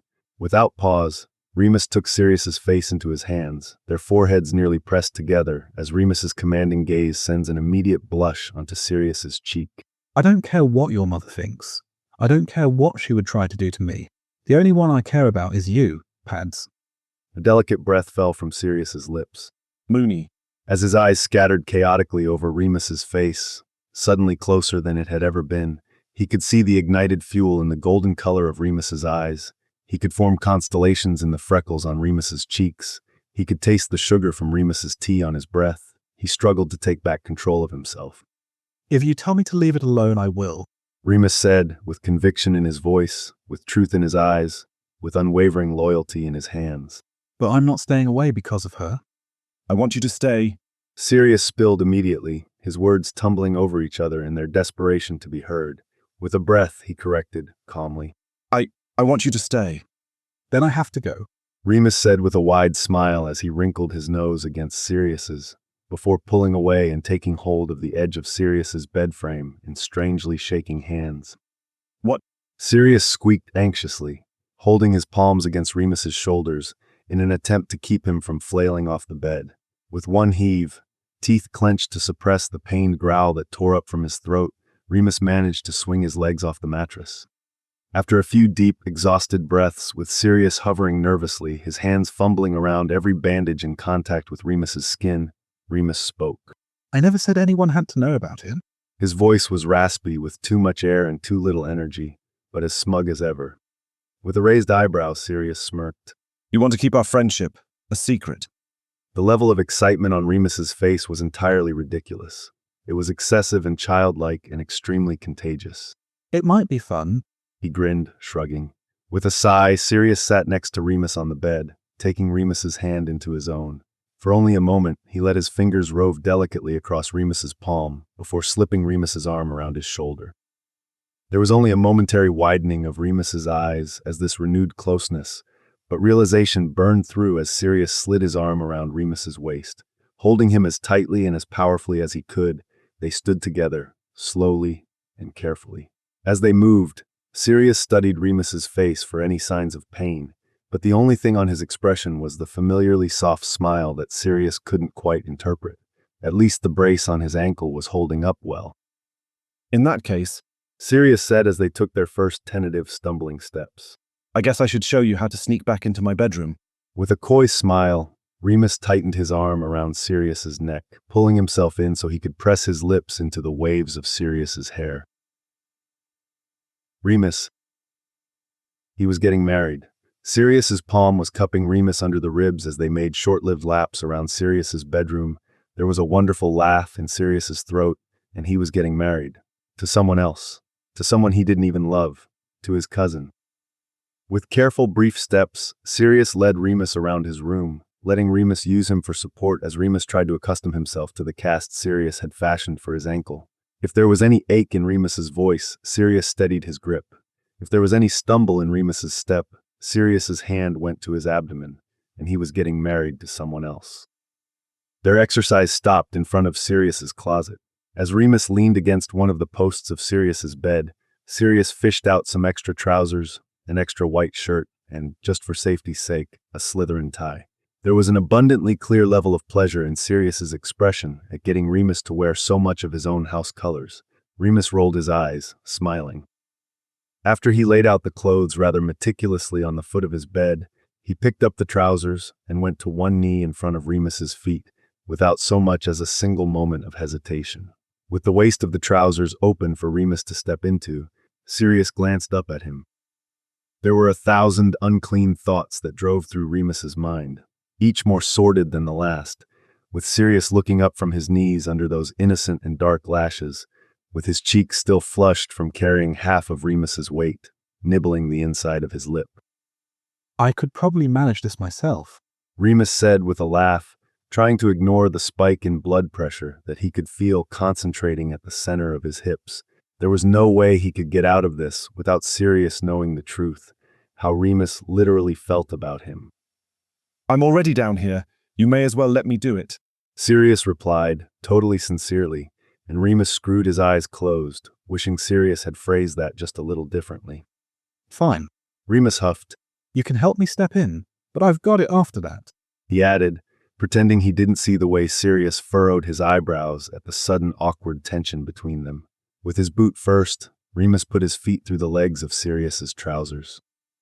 Before Remus could even attempt to bend at the waist to stop Sirius's fingers before they moved up Remus's legs, they were already to Remus's knees, It took a bit more effort to get them up his thighs, as Remus was not quite as slender and sculpted in the hips as Sirius. Once Sirius's fingers reached their destination, he stilled, holding the splayed trousers with Remus's hip bone underneath his touch.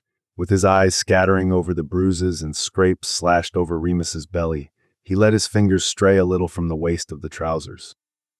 Mooney. He called out into the air, and the name landed against Remus's skin like it had weight. It certainly had heat. Shifting his fingers through the belt loops of the trousers, Sirius let his touch flutter over the black and purple pooling of blood trapped underneath Remus's skin. It's not as bad as it looks, Pads, Remus said, forgetting himself for just a moment, just long enough for him to push his fingers through Sirius's hair, tucking it behind his ear. As if the thought occurred to them simultaneously, they watched each other's eyes widen. I'm sorry. Sirius stuttered, the grip of his hands loosening enough on the trousers to let them drift back down Remus's hips. Quickly, he caught them, but not before his hands slid rather high up the backs of Remus's thighs. Remus breathed in tightly. Shit, sorry, Remus, sorry. Remus wasn't sure what was more alluring. The flustered way Sirius spoke his name, the nervous crimson flush of Sirius's cheeks, or the tremble of Sirius's hands on Remus's arse. It was probably some combination of all three, and it focused all the blood in his body to one point. It's all right, Sirius. My fault. Totally my fault. He replied just as flustered, as he untangled the garment from Sirius's fingers, trying to cover the swelling between his legs before Sirius could catch sight of it. Too little, too late. But Remus couldn't ignore the keen way Sirius's shadowed and sculpted eyebrow rose, his eyes so wide in the dark that they had lost their silver luster. The expression was so transient that Remus wondered if he had imagined it, because in the next moment, Sirius was standing, turning away from him like it had never happened. As quickly as he could, Remus fastened the trousers, arching his hips away from his own touch. That was it. He knew it. Because he couldn't keep his libido in check, he was going to lose the one person who knew him better than anyone in any world, magic or muggle. After all, he'd already said they weren't even allowed to be friends. Something more was out of the question. Before he could start to explain, using whatever irrational verbal device he could to discredit what just happened, Sirius was holding his Oxford shirt by the shoulders, waiting for Remus to finish fussing with the trousers. A curious, fascinated expression was on his face, and it spread across every last feature of his face, until he was absolutely saturated with it. You're quite a bit bigger than me, Sirius said in a low voice, and Remus audibly choked on the breath in his throat. My shirt might be too slim in the shoulders for you, he added with a smug twist of his lips as Remus stared at him in awe. He knew exactly what he'd said, because the difference in the size of their shoulders was not that significant. You'll be the death of me, Sirius. Remus muttered under his breath, pushing his fingers through the stubble on his face. A pitiful, whimpering laugh pressed through his lips. You can die in my lap, if I can die in yours, Sirius said under a smirk, and just by the salient expression on his face, Remus knew there was a euphemism hidden there somewhere. Before Remus could convince himself to find out what it was, he held one arm out, letting Sirius slip the shirt sleeve over it. With a soft groan, he twisted his other arm behind his back to reach the other sleeve. As Sirius pulled the shirt up his back, Remus confirmed that there had surely been innuendo in what Sirius had said, because the shirt fit him just fine, other than his arms being a tad too long for the sleeves. As Sirius came around, he started on the bottom buttons, and Remus started on the top, until their hands met somewhere in the middle. You realize I can do this part by myself too, right? Remus asked with a laugh, but Sirius didn't even look up, the look on his face absolutely peaceful as his knuckles brushed against the pads of Remus's palms.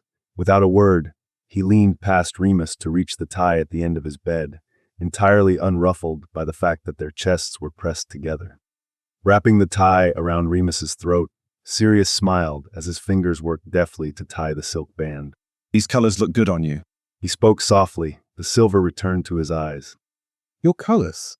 Remus corrected, craning his neck as Sirius tightened the knot. As Remus slowly lowered his gaze, Sirius met it candidly, letting his hands spread down Remus's collar, over his chest, down his waist, only breaking Remus's stare to glance down at his waiting lips. Just as Remus nearly did something he couldn't take back, Sirius widened his eyes and pulled sharply away, leaving Remus with an abrupt emptiness. We'd better get going or it'll take us all night to get to your tower. Sirius said, tying his hair on top of his head with his wand. With a defeated but silent sigh, Remus nodded solemnly, holding his arm out as Sirius slipped underneath it, providing a massive amount of support for how thin he was. They paused momentarily at the door for Sirius to stick his head out to check the hall. That's the way out. Sirius pointed to what looked like a solid wall of black, tucked underneath a short ledge where the lake went overhead. Instead of moving toward it, Sirius pulled Remus down a large hallway, swathed in silver and green and Slytherin crests. The windows on the right that displayed the lake were elaborate and wreathed in wrought iron and precious metals, so different from the unadorned wall of thick glass in Sirius's bedroom. Then where are we going? Remus glanced over at him, reminded of the way he had seen Sirius for the first time under the glow of this same lake, when Sirius had looked so ancient and ethereal, like a deity that lived in the depths of the lake and governed the merpeople. Sirius returned a look of disbelief. You can't visit my house and not see the common room, he said, making some expression that showed how ridiculous Remus's question was. When they moved from the hallway and stepped into the soaring, majestic room, Remus's breath caught in his throat. The same eerie glow from the lake that changed with the trough of every wave was amplified in this room, casting shades of turquoise over the black leather of the decadent sofas in the center of the room, enchanting the fire in the hearth into an unearthly shade of purple. The portals into the lake that had lined the hallways were dwarfed by the enormous floor-to-ceiling windows, framed by elegant mossy curtains that pooled their excesses at the floor. The reflections of the water made everything look kinetic, alive. Wow. Remus breathed out, only absently recognizing the way Sirius had been watching him take it all in. Sirius's fingers tensed at his waist. He snuggled in a little closer. Sometimes when I can't sleep, Sirius said, his head resting on Remus's shoulder. I'll come out here and listen to the waves on the sand just above us. You can hear it a little better in here than you can in my room. Holding his breath, Remus closed his eyes, listening intently and hearing the distant splash of water and the unsettling of silt. It was oddly calming. Then if you really can't sleep, Remus said with a grin, you run the forest with a wicked mad wolf and exhaust yourself taking care of him when he goes comatose. The bashful smile on Sirius's face spread. If it works, it works. He shrugged. From where Remus's arm was slung over his shoulder, Sirius slipped his hand up, gripping him rather tenderly by the wrist. I've never slept better. Maybe we could make this a standing appointment. Careful not to make a sound, they halted their conversation as they moved toward the dark alcove where Sirius had indicated. Though it looked like a solid wall, they walked right through it, into a short corridor that led to a large steel door that bore the Slytherin crest. If only I transformed more than once a month. Damn shame. Remus laughed as Sirius wandlessly opened the door. The casual, expert use of his magic consistently impressed Remus. I did say I'd show you the way back in, Sirius said, catching the door with his foot to let it close as softly as possible, while still keeping Remus on his feet. You can come back whenever you want. No transformation required. He spoke softly, practically under his breath. As the door closed, they were left in the dark. Lumos.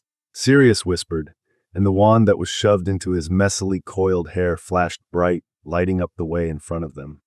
Can I come back tomorrow night? Remus asked, squeezing Sirius's shoulder. When Sirius looked over with the halo of light crowning his dark hair, the edges of his face looked softer. His eyes faltered just after they met Remus's gaze. I'd like that. As they rounded a curve in the corridor, it opened into multiple possible passages in every direction, and Remus sighed. If I can remember how to get here, that is. He laughed pitifully, but the bolstering squeeze at his ribs made him remember he would attempt anything for the boy at his side. Don't worry, Mooney, I'll draw you a map. Sirius said with a lovable wink, and while the pace of Remus's feet was restricted, the pace of his heart had no problem racing on ahead. As they took turn after turn within the labyrinth under the lake, Remus knew he was going to need that map. Honestly, he had no idea how Sirius had figured this out on his own, especially in his first year. The quickness of his mind was just as impressive as that of his magic. Eventually, they emerged into nearly full moonlight from a rocky bay tucked away on the edge of the lake. As soon as they left the maze, Remus looked back to find that it looked like there was no opening at all. Yes, he was definitely going to need a set of directions for this. For the first time since yesterday, Remus walked under the open air as himself, reveling in the feeling of the cool air against his skin. He took just a moment to admire the lake, the moonlight that didn't make his skin feel like splitting apart, the boy at his side. As they walked slowly along the shore of the lake, they passed a spot in the soil that seemed darker than that which was around it. With a sickening sort of abruptness, Remus realized that was where his blood had seeped into the sand. It was here. He said under a heavy breath. Sirius paused, nodding. I remember you running toward the castle wall. Remus said, shutting his eyes tight to pull the memory. You remember some of it? The transformation? Sirius asked softly. A little. You were yelling something. Remus trailed off, trying to recall. I was yelling at you to stay with me. He blushed a bit then. Why were you running back to the castle? Sirius furrowed his brows. To get my clothes. It was Remus's turn to furrow his brows and blush. That's how an animagus works, Remus. My clothes don't change with me. And how was I supposed to know that exactly? He laughed as Sirius guided him over to the pink rosebush where his shoes were still hiding. Remus's smile widened. Interesting. Don't get any unsavory ideas, Moony. Sirius said, nudging Remus's hip with his own as Remus took control of their steps, guiding them toward a hidden way into the castle. You should have carried me in just as you were. Remus teased, just to watch the color change in Sirius's skin under the moonlight. It's hardly fair that I was unconscious, and the only one of us left naked. He smirked, making sure to lower his voice as they entered the castle.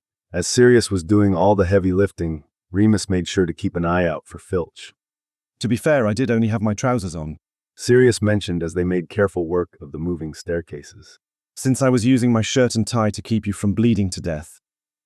For a moment, they concentrated on the movement of their feet, Sirius timing the extra support he provided underneath Remus's arm to whenever Remus had to rest all his weight on his right ankle in order to make it to the next stair. He did it all without losing his smile. What I can't comprehend is how you carried me all that way. Was I heavy in your arms, Pants? Remus asked in a facetious tone that Sirius only glanced toward, with a suggestive expression that he seemed to reconsider as he quickly removed it from his gaze. It was over my shoulders. He corrected simply, as if it were anywhere near simple. Oh, right. Remus mused, flashes of that dream he'd had of that night returning to him in pieces.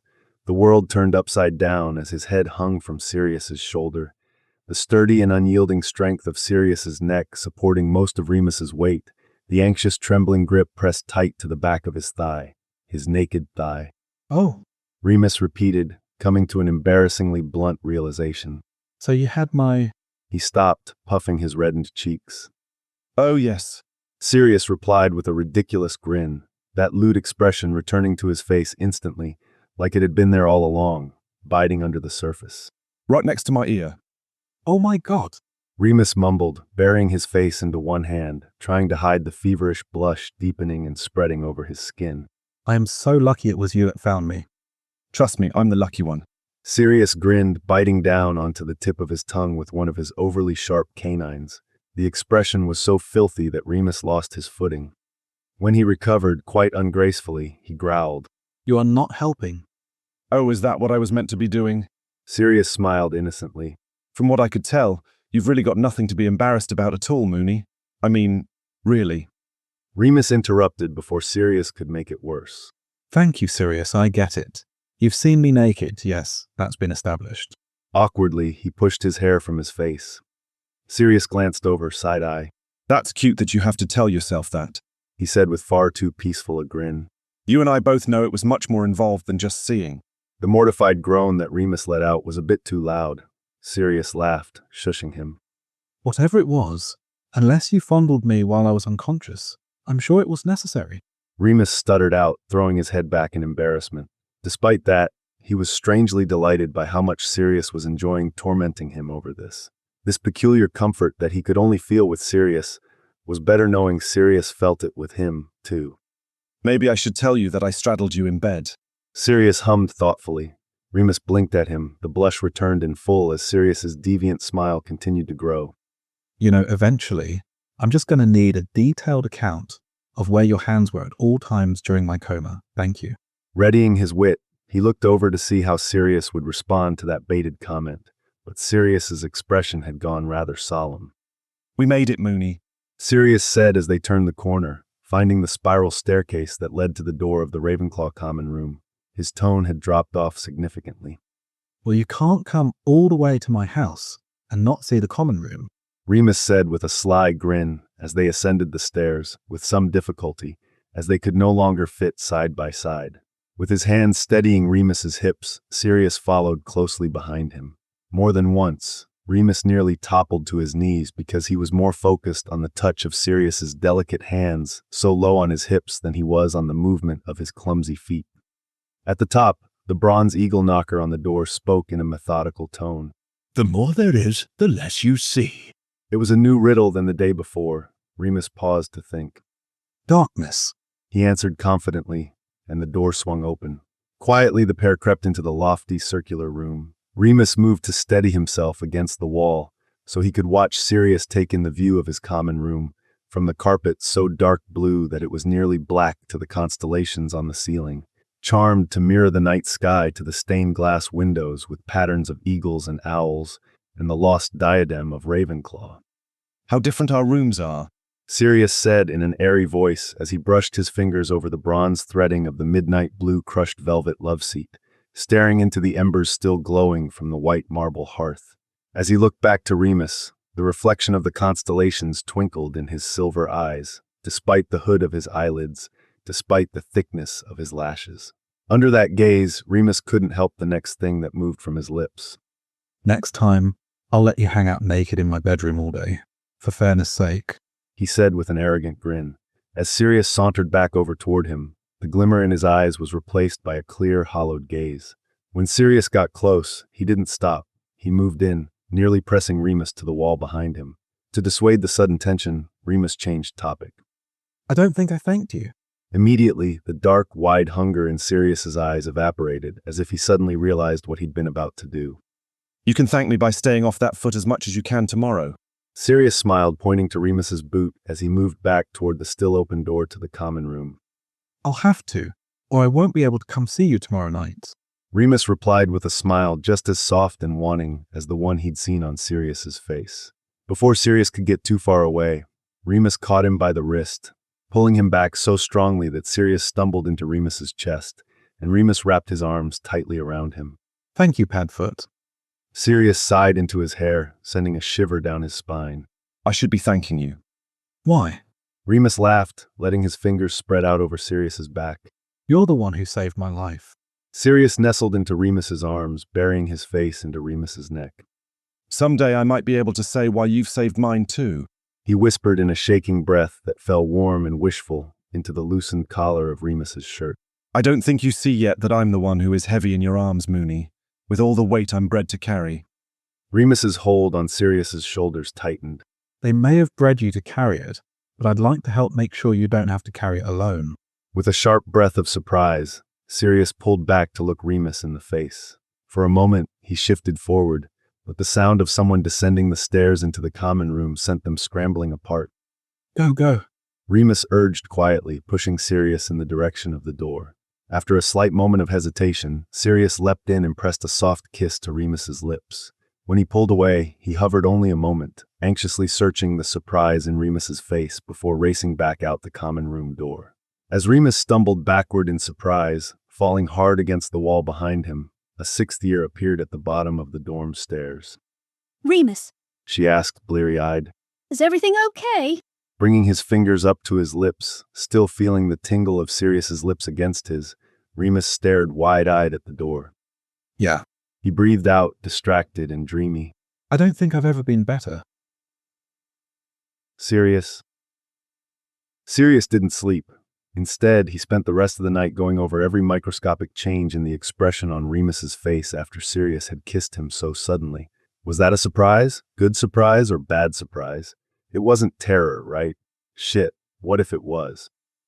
Truthfully, he didn't even know why he'd done it. Well, he knew why he had done it. The same reason he'd been wanting to do it for years.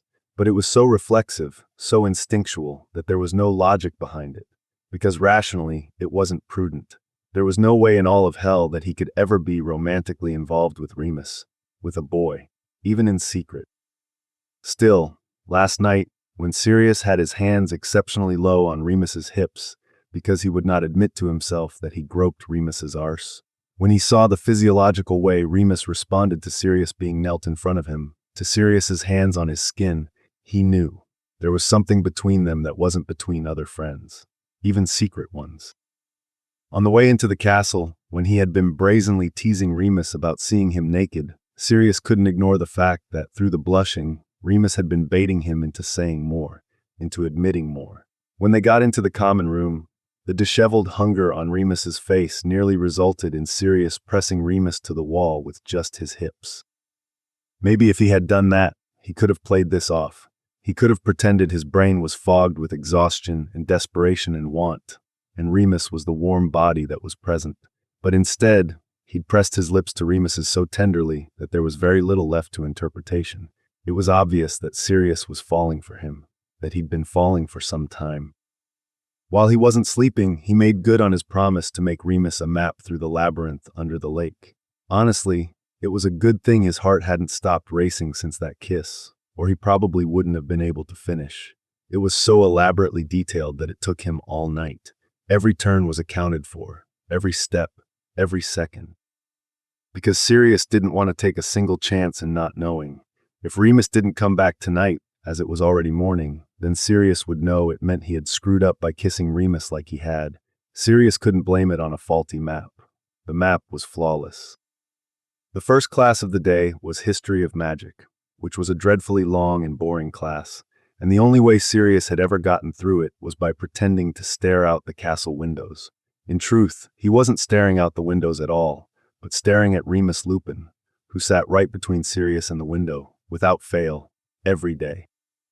He rather enjoyed watching the meticulous way Remus Lupin sketched across the corners of his parchment, the absent way he dusted the feather of his quill under his chin as he determined the best way to shade Professor Bin's ghostly expression, how his head slipped down into the cradle of his elbow when his wrist could no longer support the weight of his thick curls, the subtle movement of his shoulder as he shifted to let Sirius watch him scribble. On the way to class, Sirius walked alone, as he did every morning. Somehow, it was so much more lonely than it had ever been. Only the night before, he'd walked these corridors under the arm of the boy with limbs too long for his frame and a voice too soft for his build, the same boy with whom Sirius found himself becoming more and more enamored. He skipped breakfast. Not knowing how Remus felt about that kiss was churning at his insides, leaving nothing but nausea and terror in his gut. With one hand in the pocket of his robes, he clenched his fist around the map, knowing he was wrinkling it, but unable to stop. Unintentionally, he took a rather long route to class. If he went and Remus wasn't there, he wasn't sure what he would do. Would he empty what little he had left in his stomach all over Professor Binns' desk? Would he race to Ravenclaw Tower, screaming Remus's name? Luckily, he didn't have to find out. As he walked into the classroom, Remus glanced up, sunlight streaming in from the window behind him, making his unruly bedhead look more like a crown, though the dark circles under his eyes made him look rather devilish. There was an automatic smile on his face, but he stifled it. After all, they weren't friends. Not on the outside. With his heart in his throat, Sirius circled his desk, slipping the folded map onto the edge of Remus's desk, and Remus immediately put his hand over the top of it. The next time Sirius looked over, it was gone, and Remus's fingers were tucking it into the front pocket of his robes. Professor Binns started up, the drone of his voice already lulling other students to sleep. But Remus, with a knowing smile on his face, pushed his parchment to the furthest edge of his desk. He let Sirius watch him draw Binns' face with cat ears and a Viking beard. With a smile, Sirius settled his face into his palm, watching Remus more than he watched the quill. He paused, glancing over to Sirius as he scribbled in the corner of the parchment. Matt. It said in Remus's cramped handwriting. Hiding a grin, Sirius nodded slightly, allowing himself to get lost in the brightness of Remus's face. It felt like so long since he'd seen Remus in sunlight. After a charged pause, Remus returned his quill to paper. Can I still see you tonight? In surprise, Sirius leaned in to draw Remus's attention to his face. With furrowed brows, he nodded emphatically, wondering why Remus felt he had to ask. After all, Sirius had kissed him. If anything, Sirius should have been the one wondering if Remus even wanted to sneak back in. Despite that, the smile on Remus's face upon receiving that slight nod was brighter than the sunshine outside, and Sirius let himself bask in it, lying his head across where his arms were folded atop his desk. Even just being next to Remus was intoxicatingly comfortable. If he were to just close his eyes, he would fall asleep in an instant. But he didn't want to stop looking at Remus. He never wanted to stop looking at Remus for as long as he lived. Under the weight of his exhaustion, it seemed he didn't have a choice. His eyes were closed long before he ever realized it. It wasn't until he felt the soft tickle of the feather of Remus's quill against the tip of his nose did he awake with a half start. Blinking furiously against the sunlight behind Remus, Sirius squinted at him as Remus pointed back at the edge of his parchment with the tip of his quill, with delight in his gaze. Have you ever played Muggle poker? When Sirius looked back up, Remus's eyebrow was raised quite suspiciously, a sinister grin unfurling across his cheeks. Sirius accidentally laughed out loud. While they shared many classes, there weren't many in which they had the excuse to sit next to each other, like they did in History of Magic, and it was agony, for Sirius at least. It meant he had to listen to Slughorn's incessant boasting about the Wizarding World celebrities he'd collected, instead of listening to the way Remus hummed while he was taking notes. It meant looking to his left to see James Potter and Lily Evans passing notes between one another, instead of being able to pass notes with Remus. It meant having to pretend to drop something on the floor just so he could turn a bit in his seat to steal a brief glance in Remus's direction. Once, it almost seemed like Remus had been waiting for him to turn because, when he did, Remus was watching him, his face propped up in his palm. The moment he noticed Sirius twist in his seat, the smile on his lips devoured his whole face with it. It was magnificent. The last class of the day was Advanced Arithmancy, an elective that Sirius had chosen to take, but Remus hadn't. Well, chosen was a strong word, because Sirius's mother chose all his electives for him. She'd had his entire academic schedule mapped out long before he'd ever gotten his letter. It didn't stop with academia. No, that was just a stepping stone. After all, he needed to take the right classes to be placed into the right career field, so he could accrue the right wealth to take care of the right wife and father the right children. Every facet of his life had been strategized for him. What to wear, who to flatter, when to speak, how to act. But not who to love. Sirius was figuring that part out just fine on his own. After Advanced Arithmancy, when everyone else would be headed to the Great Hall for dinner, Sirius decided to head for the kitchens.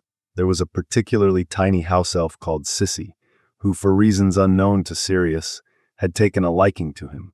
Whenever he visited the kitchens, Sissy gave him more food than he could ever eat, as long as Sirius told her a joke.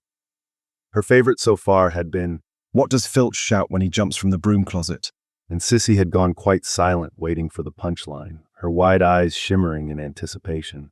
When Sirius shouted, Supplies.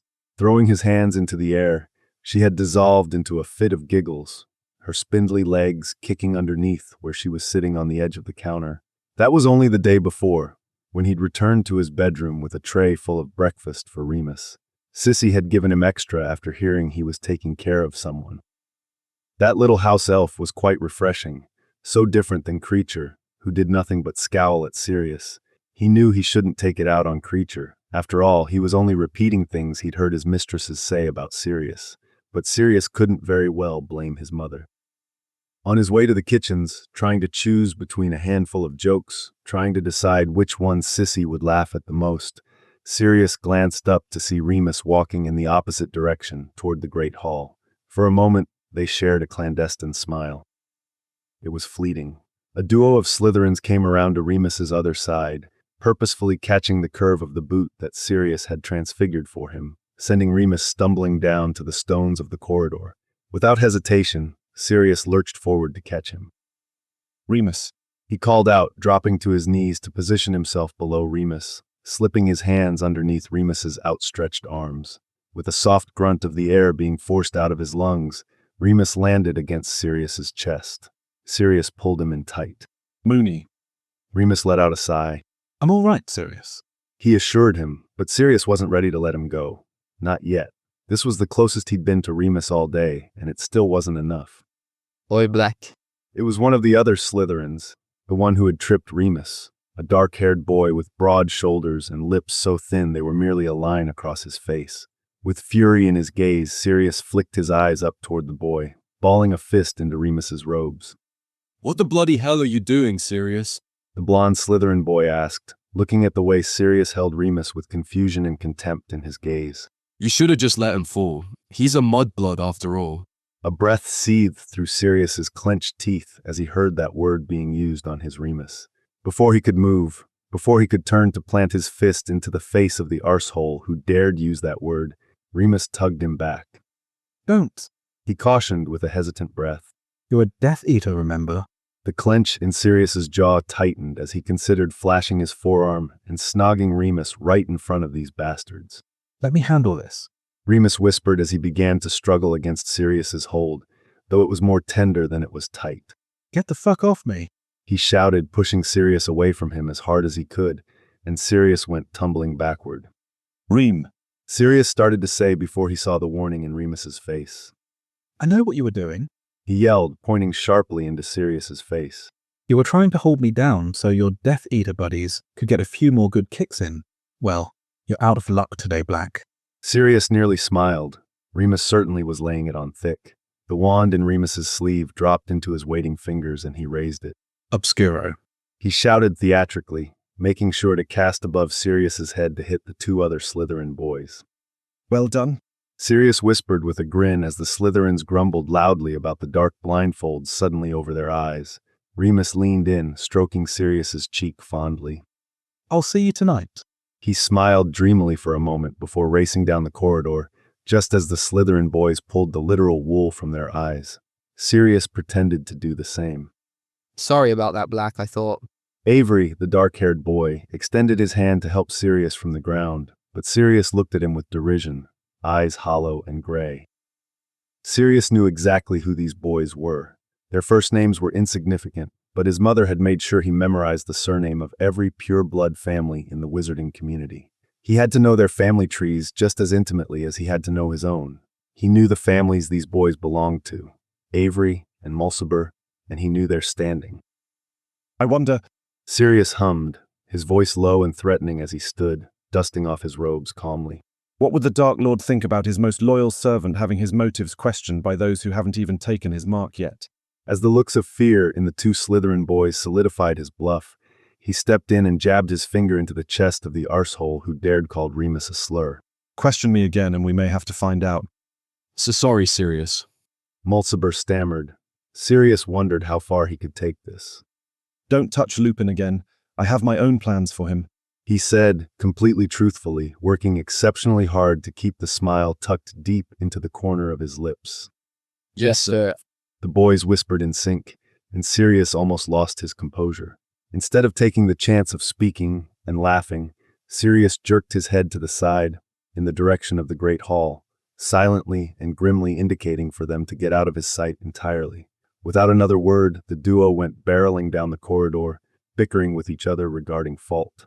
With a heavy sigh, Sirius shook out his limbs and let the austerity wash from his face as he continued to the kitchens to tell his favorite tiny house elf a joke about unicorns. On the map that Sirius had given Remus, he'd put specific instructions for Remus to wear the Slytherin tie on his way back over, just in case. Granted, he was pretty recognizable as someone who was definitely not in Slytherin, but better to take all the precautions they could. He also made a point to note that if Remus wanted to come early, he could sneak out halfway through dinner because nobody skipped dinner, except Sirius, so it was likely that the main hall would be empty. Still, he recognized that Remus may decide not to come until well after dark, for safety's sake. That should still be enough time for them to spend together. There was a specific knock that he told Remus to use when he arrived. 2 rapid knocks, a pause, a single knock, then repeat. At first he wondered if he shouldn't just wait in the corridor across the hall, but did that make him seem too eager? It was for safety's sake, right? Just as Sirius nearly convinced himself to go wait for Remus underneath the lake, the rhythm was tapped out on his bedroom door. 2 raps, 1, 2 raps, 1. Quickly he tore open the door, gripped Remus by the wrist, and pulled him inside. The rush and imbalance of one good foot sent Remus tumbling forward. Sirius caught him again. This time, he could really hold him. Hi. Sirius breathed out into Remus's hair. Remus's arms tightened around him. Hi. He repeated just as breathy. Jesus, that was nerve-wracking. He laughed, pulling away to throw himself down onto Sirius's bed. Leaning onto the post, Sirius admired the sight of Remus on his bed. Remus comfortable in his bedroom, Remus smiling at him. Now imagine that, but also if you were carrying a naked werewolf victim over your shoulders. Sirius grinned, settling on the edge of the bed. He indulged himself in letting his hands slide down Remus's calf as he pulled Remus's right ankle into his lap, unlatching the boot. A werewolf can't very well be his own victim. Remus argued, watching the movement of Sirius's fingers as he cast another light healing spell on Remus's ankle without prompting. Sirius glanced up, expression a bit stern. That's not what I saw. With the healing spell enveloping Remus's skin, Sirius let himself apply a little manual pressure with his fingers to the ball of Remus's foot, making sure to keep away from the bruising at his ankle. There was an indelicate moan from Remus's lips as he craned back into Sirius's pillow, hand into his hair. Ah, Sirius. He sighed, his eyes fluttering closed. Sirius swallowed hard. Feels good, Mooney. He confirmed, his breaths coming up suddenly short. God, yes. Remus moaned again, flexing his foot in Sirius's hands, his heel digging a little deeper into the space between Sirius's legs, a space growing ever more narrow. A biting voice in the back of his head reminded him he couldn't have this. He couldn't have Remus moaning in his bedroom and do anything about it. He couldn't have Remus's lips to his own again. He was going to have to put a stop to this before he couldn't anymore. Did you eat? I stole some food from the kitchens. Sirius said, carefully setting Remus's foot atop the sheets before moving a large tray over to the side of the bed. For only a moment, there was a sheen of disappointment across Remus's face, but it was replaced quickly by a grin. I actually skipped dinner because I was afraid it was going to take me all night to follow that map you drew. Remus said, his grin turning sly as he reached for a puffy roll. It was very well drawn, by the way, just a little more detailed in instruction than I expected. I really wanted you to come back. Sirius laughed, filling his mouth with chips before the blush of his cheeks could catch up to him. Instead, it caught up to Remus. No, it just has to be the same suit to be a flush. Remus explained, leaning over to peer over the tops of Sirius's playing cards. If they're sequential, then it's a straight flush. Sirius groaned. Ask me to list the headmasters of Hogwarts. I can do that. I'd expect nothing less of a prefect. Remus snickered, falling back into Sirius's pillow again, his bad ankle hanging from the bed. With a yawn, Sirius stretched out his legs in front of him, and Remus took that opportunity to brush his finger along the underside of Sirius's foot. Not a very good prefect, considering I've spent the last 2 full nights with you instead of patrolling the halls for curfew breakers. Sirius smiled, slowly moving his foot out of Remus's reach, though it hardly deterred Remus from reaching across the bed to tickle him again. Not to mention the smoking. Remus said, raising his eyebrow in Sirius's direction. Sirius narrowed his eyes at him. How do you know about the smoking? That was one of the few secrets he'd managed to keep to himself. He didn't think anyone knew he smoked. The smell? Remus shrugged. It's barely there. You do a good job of hiding it. He said, strangely avoiding Sirius's gaze just then. And I've watched you do it. Watched me. Sirius said, his smile widening at the way Remus had phrased that. Not seen, but watched. Specifically, I only ever smoke from the astronomy tower. Remus laughed. Which is where I watched you do it. I like the way you say you watched me, like a pervert. Sirius baited him with a devious grin. When Remus looked up in surprise, it melted away as he noticed Sirius's expression. What can I say? You make it look really good. Remus hummed. Speaking of which, you're welcome to smoke right now, as long as I can watch. A grumble moved through Sirius's throat as he threw himself face first into the mattress while Remus collected the playing cards. I don't smoke in my room. It concentrates the smell too much. You don't sound very happy about that arrangement. Remus said, shifting in his place so he could lie on his side to face Sirius, who was doing the same. At once, they both moved in closer, diminishing what little gap there was between them. From where their hands rested between them, Sirius let his fingers trace over the rough edges of Remus's knuckles. I started smoking to relieve stress. Sirius sighed. Now it seems like there isn't much in my life that isn't stressful, but I have to temper how much I smoke because it's unbecoming. He said it in his mother's voice, leaving a distaste in his mouth that he could swallow. Tomorrow, we're going to the astronomy tower. Remus said, pausing to yawn, which Sirius was quick to mirror. And you're going to smoke as much as you fucking want. Mooney. Sirius hummed, words slurred by exhaustion and judgment, blurred by the feeling of Remus warm and close. I like it when you curse at me. I shouldn't, but I do. Sirius. Remus closed his eyes, taking Sirius's hand into his own. Go to fuck to sleep. In the early morning hours, Sirius eased from sleep like he'd been asleep for days, though it had only been a couple hours. Sleeping next to Remus had him sleeping deeper, sleeping sounder, sleeping better. He wasn't sure he'd felt this rested in all his life. Just like the last time he'd fallen asleep with Remus at his side, they ended up with very little space between them. Both Remus's arms were wrapped completely around Sirius's frame, burying Sirius's face into the curve of Remus's throat. With the way they were positioned, Remus was nearly lying on top of him, with Sirius's leg nestled between Remus's thighs. Under a sated sigh, Sirius snuggled further into Remus's arms. A glance toward the lake told him they still had a little time. He could usually gauge the time by the amount of sunlight absorbed by the murky water. There was none. It wasn't dawn yet. They still had time. As Remus stirred and stretched, his muscles tensed with Sirius within them, his lungs pushing out a weighted but contented breath. The more Remus woke, the more the tension in his muscles changed, a carefree stretch stiffening into a blunt awareness of their tangled form. There was something that Sirius could feel in the sinew under Remus's skin that he couldn't quite name, couldn't quite understand. The contented breath had become nervous and shallow, the stretch of his lithe muscles becoming rigid and uncertain. Padfoot. Remus whispered so softly that Sirius felt the vibrations in his cheek and felt the puff of his breath more than he heard the tone of Remus's voice. I'm awake, Moony. Sirius replied. Again, Remus stiffened at the sound of his voice, and Sirius disheartened toward it. This was about the kiss, about how Sirius shouldn't have done it. There's been something I've been wanting to ask you. He chose his words carefully, moving back so that he could look Sirius in the face. In the dark, the black circles under Remus's eyes looked like they were inked onto his face, the freckles dotting his cheeks like splatters of costume paint. His honeyed eyes glowed and flashed like a wild animal under lamplight. Anything. Sirius tried to keep the terror from his voice. He knew this had been coming. He knew he had made a mistake when he kissed Remus without permission. Remus took in a short breath, hardly an exchange of air.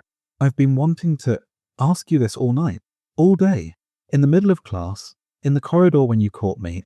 I just... Remus. Sirius said emphatically, reaching one of his hands up to hold Remus by the face, and to his surprise, Remus closed his eyes and leaned into it. Please, ask me. Maybe this wasn't about what he thought. Remus was being far too tender to ask Sirius to stop being so affectionate with him. For several long seconds, Remus nuzzled his face into Sirius's touch. Will you kiss me again? The breath stilled in Sirius's throat as Remus opened his eyes under a gaze so different from the one before it. Within his hooded stare, the tawny of his eyes had darkened greatly, rum and coffee and the lake in a thunderstorm. From where he was perched over Sirius, his tousled curls tumbled down over his forehead, over a furrowed brow. An overwhelming consent very nearly escaped from Sirius's throat. He was little more than a moment away from leaping up to capture Remus's lips within his own, from burying his hands into Remus's soft curls, from sliding his tongue deep into Remus's mouth. He didn't do any of that, because he knew where this would end. He knew it when he had kissed Remus in the Ravenclaw common room. He knew it when he saw the evidence of arousal in Remus's body. He knew it when he had carried Remus back to his bedroom, naked. If he got romantically involved with Remus, it would end with both of them being heartbroken. Inevitably, Sirius would still get married to someone else, and he would either have to cut all ties with Remus for appearance's sake, or he would continue to let Remus feel inferior as they kept their relationship a secret. There was no happy ending, not with Sirius. Still, he couldn't lie to Remus, not even for Remus's own sake. He couldn't pretend that he had kissed Remus last night for any other reason than want and ache and desire. He couldn't act like the last 2 days hadn't happened, like they hadn't woken up tangled in each other's arms and legs and bodies, like they hadn't seen parts of each other that no one else had. I can't. Sirius whimpered helplessly, voice wavering as his throat tightened, his fingers trembling from where they were still pressed to Remus's face. Remus winced, screwing his eyes closed and letting his head fall forward, his formless curls bouncing with the movement. With careful hope in his eyes, he looked back at Sirius. Do you want to? A terrible whine slipped from Sirius's throat as he felt bitter tears threaten at the corner of his eyes. More than anything. He choked out on a near sob, taking in a stuttering breath. With a defeated sigh, Remus dropped his head onto Sirius's collarbone. The ever-lengthening stubble on his cheek grated against Sirius's perpetually clean-shaven skin. Sirius reveled in it. I thought that would make me feel better, but I feel so much worse now. Remus said with a broken laugh that died in the air. Sirius tightened his arms around Remus's ribs, careful of the bandages that still held him together. How was he so miserable and so happy all at once? I know, Mooney. Sirius mumbled into his hair, savoring the feeling of his lips moving against the shell of Remus's ear, the warmth of Remus's skin against his own. Just once. Remus pleaded, his voice grieving. We could just do it once more. An unsteady breath pulled from Sirius's chest and he let it out slowly, trying to ignore the surging of blood in his hips at the craving in Remus's voice. I wouldn't be able to stop at one. Me neither. Remus laughed again, but this time it was light. I think maybe I should get back before I do something I'm going to regret. He sighed heavily as he reluctantly pulled himself away from Sirius and out of his bed, pushing his hands through already tousled hair. You'd regret kissing me. Sirius asked in a small voice, still lying in the position where Remus had left him. When Remus looked over, his eyes went all the way down to Sirius's feet and back, the ache abundantly apparent on his face. With a groan, he put his hand over his eyes. I'd regret putting you in a position that made you feel like you were doing something wrong. Remus said, pacing in front of the lake, his fingers still covering his eyes. Carefully, he peeked through his fingers. But I don't think I'd regret it enough to stop kissing you. Despite the delicate blush that splashed over Sirius's cheeks, he couldn't help but realize that there would be no solution to this problem. It was obviously just as hard on Remus as it was on him. Being with Remus without letting himself be with Remus was torture for them both. As long as he stayed, Remus would never be happy. Sirius would keep him miserable forever. Let's get you home, Remus. Sirius turned his voice flat, drawing any emotion left on his tongue down into his gut, where it dissolved with the misconception that he could be happy. He still knelt dutifully in front of Remus to place the cast back over the ankle that was very likely broken, casting one more healing spell for the trip. He still offered his shoulder to Remus's arm for support.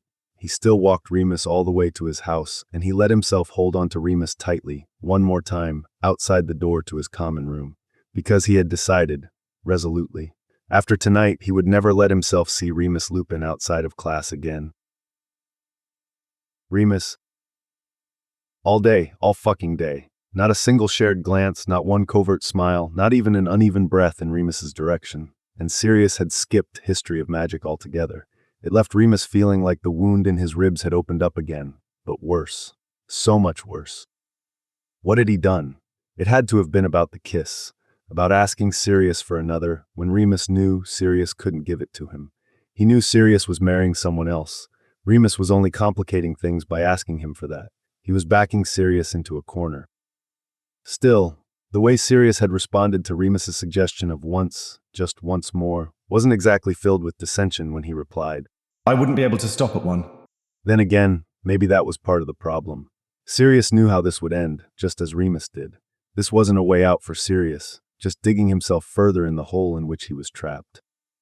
Maybe it was for the best. After all, Remus couldn't have him, not the way he wanted. It was nice being friends with Sirius, but it was impossible to just be friends with the way he felt about him, with the way he knew Sirius felt in return.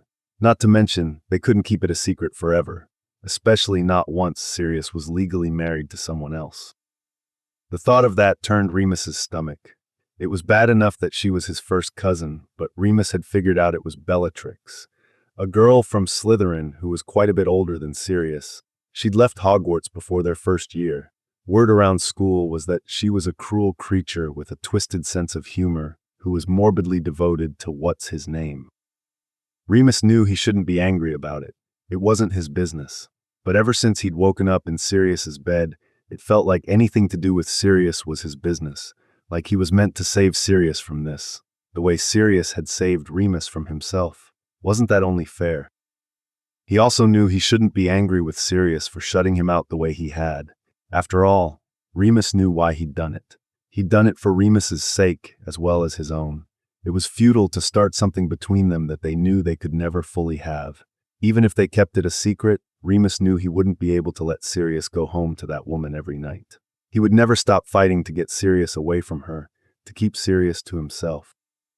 Wait, Isn't that what he should be doing anyway? Relationship or not, kissing or not, how could he stand idle and let this atrocity happen to someone as kind and as giving and as affectionate as Sirius? How could he let the boy who wordlessly healed his wounds, without a thought to his own exhaustion, be given away to someone who would take advantage of that compassion, to someone who would carelessly warp that devotion to fit their own agenda? Finally, Remus knew.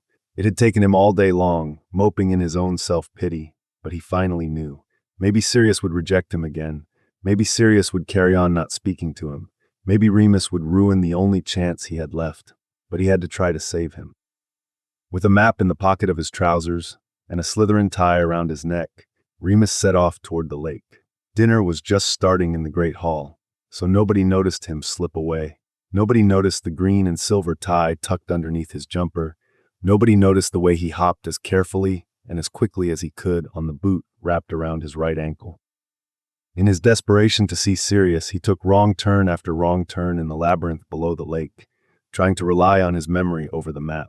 He needed to memorize this trail, to bind it to his heart so he would never forget it. It was the one that led to Sirius.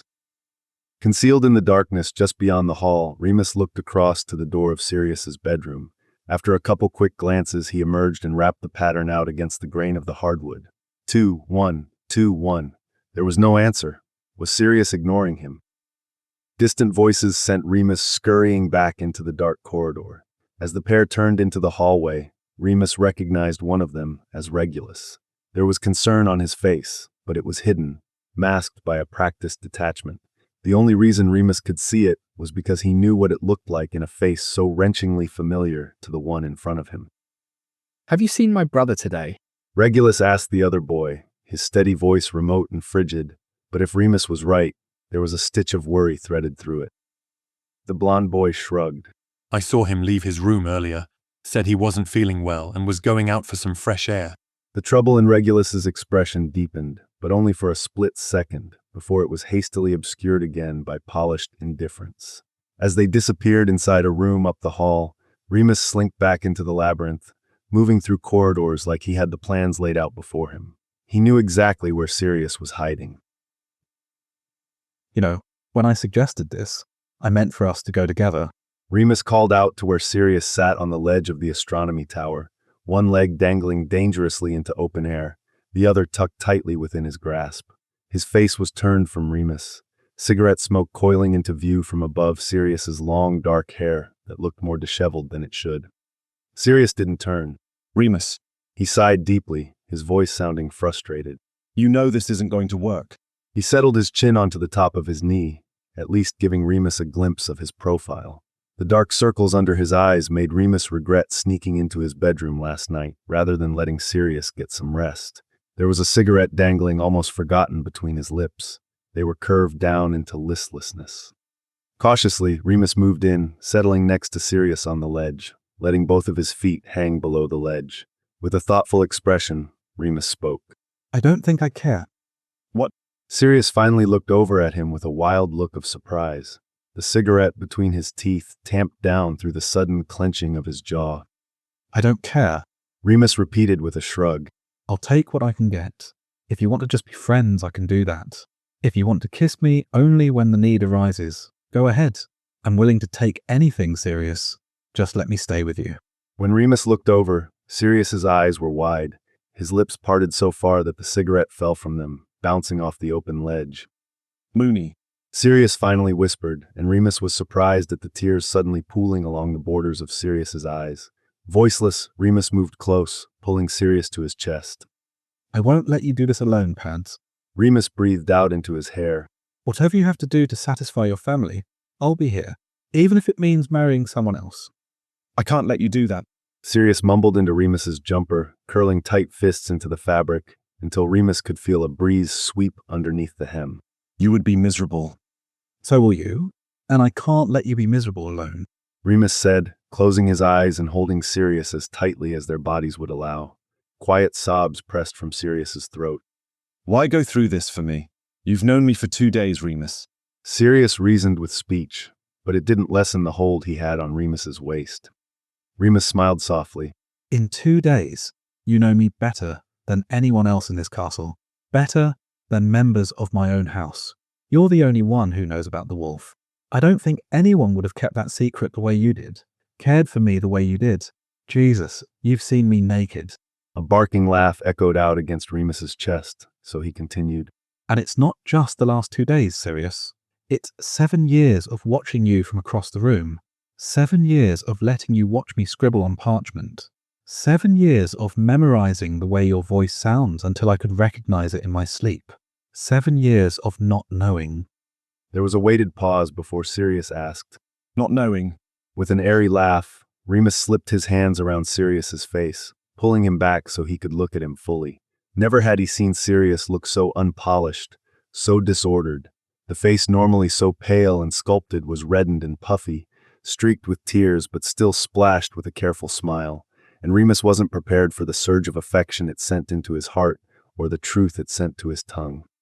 Not knowing that I'd spent the last 7 years growing rather fond of you.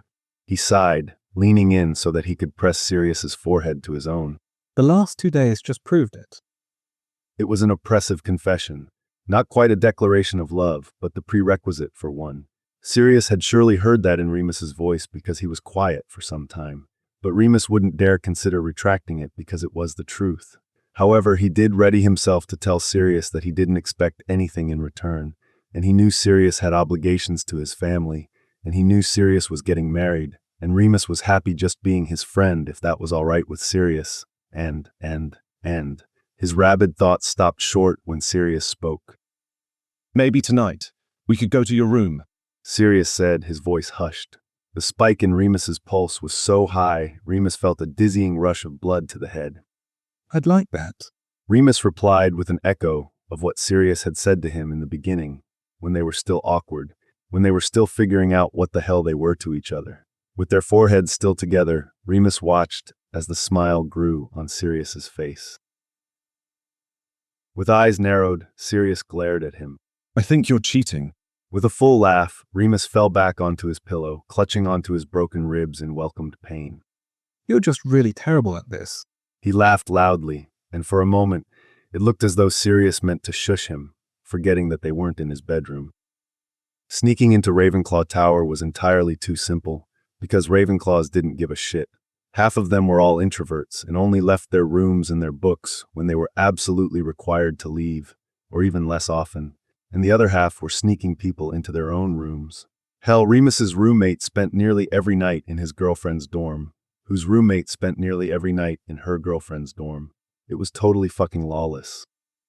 Sirius was probably safer here than he was in his own room, though, Remus had to admit, he had gotten quite accustomed to the lull of the lake. The airiness of Ravenclaw Tower didn't have the same silence. Still, Remus's house had plenty of its own benefits. Whereas Sirius's house was underneath the lake, Remus's house was above it. From Remus's bedroom window, the entirety of the Hogwarts grounds were within sight. The mist of the forest, the sparkle of the lake, the rolling green hills, the mountains in the distance. And with nothing above them, Ravenclaw Tower had the best view of the night sky. There was a constant enchantment in place, not just in the common room, but in Remus's bedroom, for the ceiling to appear open to the sky above it. Every night a different constellation, a different weather pattern. No 2 nights ever exactly the same. Despite the lightness of the tower, everything within the dorm rooms were formulated to provide comfort and security. The deep blue quilts, patterned with a bronze eagle, were charmed to carry the favorite scent of the one snuggled within it. The curtains around every 4-poster bed automatically muffled any sound once closed. There was always hot tea and scones for long study sessions, always calming music carrying through each room to promote concentration, always the right amount of heat coming from the hearth, adjusted to individuals. Fine. Sirius grumbled, resorting to glaring again. Care to make it interesting? With that look in Sirius's eyes, with his knees knocking against Remus's from where they sat across from each other on Remus's bed, it was almost enough to make Remus say something rash. Bring it on, Black. He recovered, throwing on an arrogant smirk for good measure. Whoever loses the next hand. Sirius began, and Remus held his breath, waiting and hoping and knowing he would be disappointed. Gets tickled to death. Oh, this could work. Tickled? Remus scoffed at the hubris in Sirius's expression. You must really want me to tickle you to death then, because you have lost every single hand in the last 3 hours. I guess we'll see. Sirius grinned, like he'd already won. Casually, he reached over and took another jammy dodger from the plate that Remus had stolen from someone else's dorm and popped the whole thing in his mouth at once. Remus narrowed his eyes at him. All right, I'll let you deal, so you can't say I cheated. Remus conceded, handing the deck of cards to Sirius, pretending that he didn't feel a charge when their fingers touched. How he was going to make it through tickling Sirius, or God being tickled, was very unclear. Through the entire hand, Remus's heart was in his throat, pounding out and hindering his breath with every beat. Through sheer luck, he had 3 of a kind. It was unlikely that Sirius had a better hand than that, but trying to read Sirius's expression was like trying to read a mask. He was so good at hiding what he wanted to hide. Usually Remus was the exception to that. Let's see it, Lupin. Sirius said, and Remus was sure there was innuendo there. With a flick of his wrist, Remus vainly slapped his cards in front of Sirius's knee, wriggling his fingers in front of him and flashing his eyebrows up to indicate Sirius's punishment. Instead of a reply, Sirius held up a single finger, lying his cards over the quilt with a flourish. It was a straight flush. As Remus's jaw dropped, Sirius wasted no time in lunging across the mattress, toppling Remus over backward, his fingers moving determinedly across Remus's waist. Cards went flying around them as Sirius straddled Remus's hips to pin him into place. Remus wriggled to get away, laughing hysterically and trying to capture Sirius's fingers, rapidly changing their position. Pad, please. Remus shouted, throwing his head back off the edge of the mattress and considering throwing himself and Sirius on top of him, off onto the floor. This was the agreement, Mooney. Sirius cackled, bending low to get his fingers at more of Remus's skin, slipping them underneath the hem of his jumper. Death, death and glory. I swear to God, I will hex the shit out of you. Remus bellowed with a throat full of laughter as he tried to turn Sirius's own punishment against him and tickle him back. No, no, no. Sirius shouted, trying to lean away from Remus's fingers. I knew you were a cheater. This is cheating, Mooney. Quickly, Sirius grabbed Remus by the wrists and pinned his hands high above his head with a soft press into the mattress underneath them. As their fighting ceased, it went quiet, with Sirius leaning so closely to his face, panting heavily with exhilaration and bliss, his hair slipping from where it had been coiled around his wand, his dilated eyes scattering across Remus's face. Remus did the one thing he knew he wasn't supposed to do. Impulsively, he tilted his chin forward and claimed Sirius's lips wholly for his own.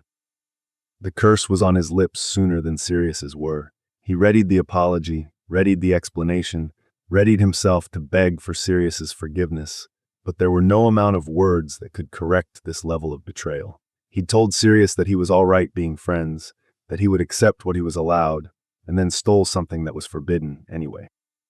He didn't get to speak his apology. The explanation died in his throat. Forgiveness was forgotten. Because Sirius slipped his hand around the back of Remus's neck and pulled him in, breathing into his mouth and kissing him deeply and fully and heedlessly. After a very long evening of uncertainty, Remus finally knew. They couldn't just be friends, but that was the furthest thing from Remus's mind, because there was 7 years of repressed attraction to the boy across the classroom that Remus intended to balance. Oh gods, Remus. Sirius was moaning his name. He was on top of Remus, and he was moaning his name, out loud. With this sanction, Remus lost every last ounce of his sense to the depths of Sirius's mouth, sliding his hands underneath the hem of Sirius's untucked shirt and tugging at Sirius's hips, encouraging him to close the distance between their hips. And he did. Jesus, Sirius. Remus hissed as Sirius rolled his hips against Remus, with Remus's mouth hanging wide as an invitation for Sirius to bury his tongue within it.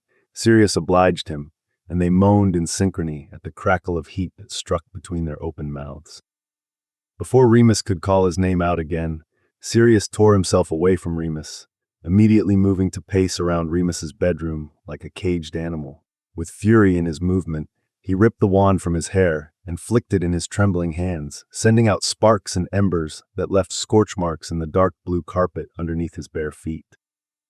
Fuck, he muttered, burying his face in his hands, wand still sizzling between his fingers. Remus physically flinched at the profanity he'd never before heard come from Sirius's lips. Sirius. Remus spoke cautiously, wincing with guilt as he moved from the bed. I'm so sorry, I got carried away. I swear I won't let it happen again. Cautiously, he placed a hand on Sirius's shoulder. To his surprise, Sirius didn't recoil the way Remus expected.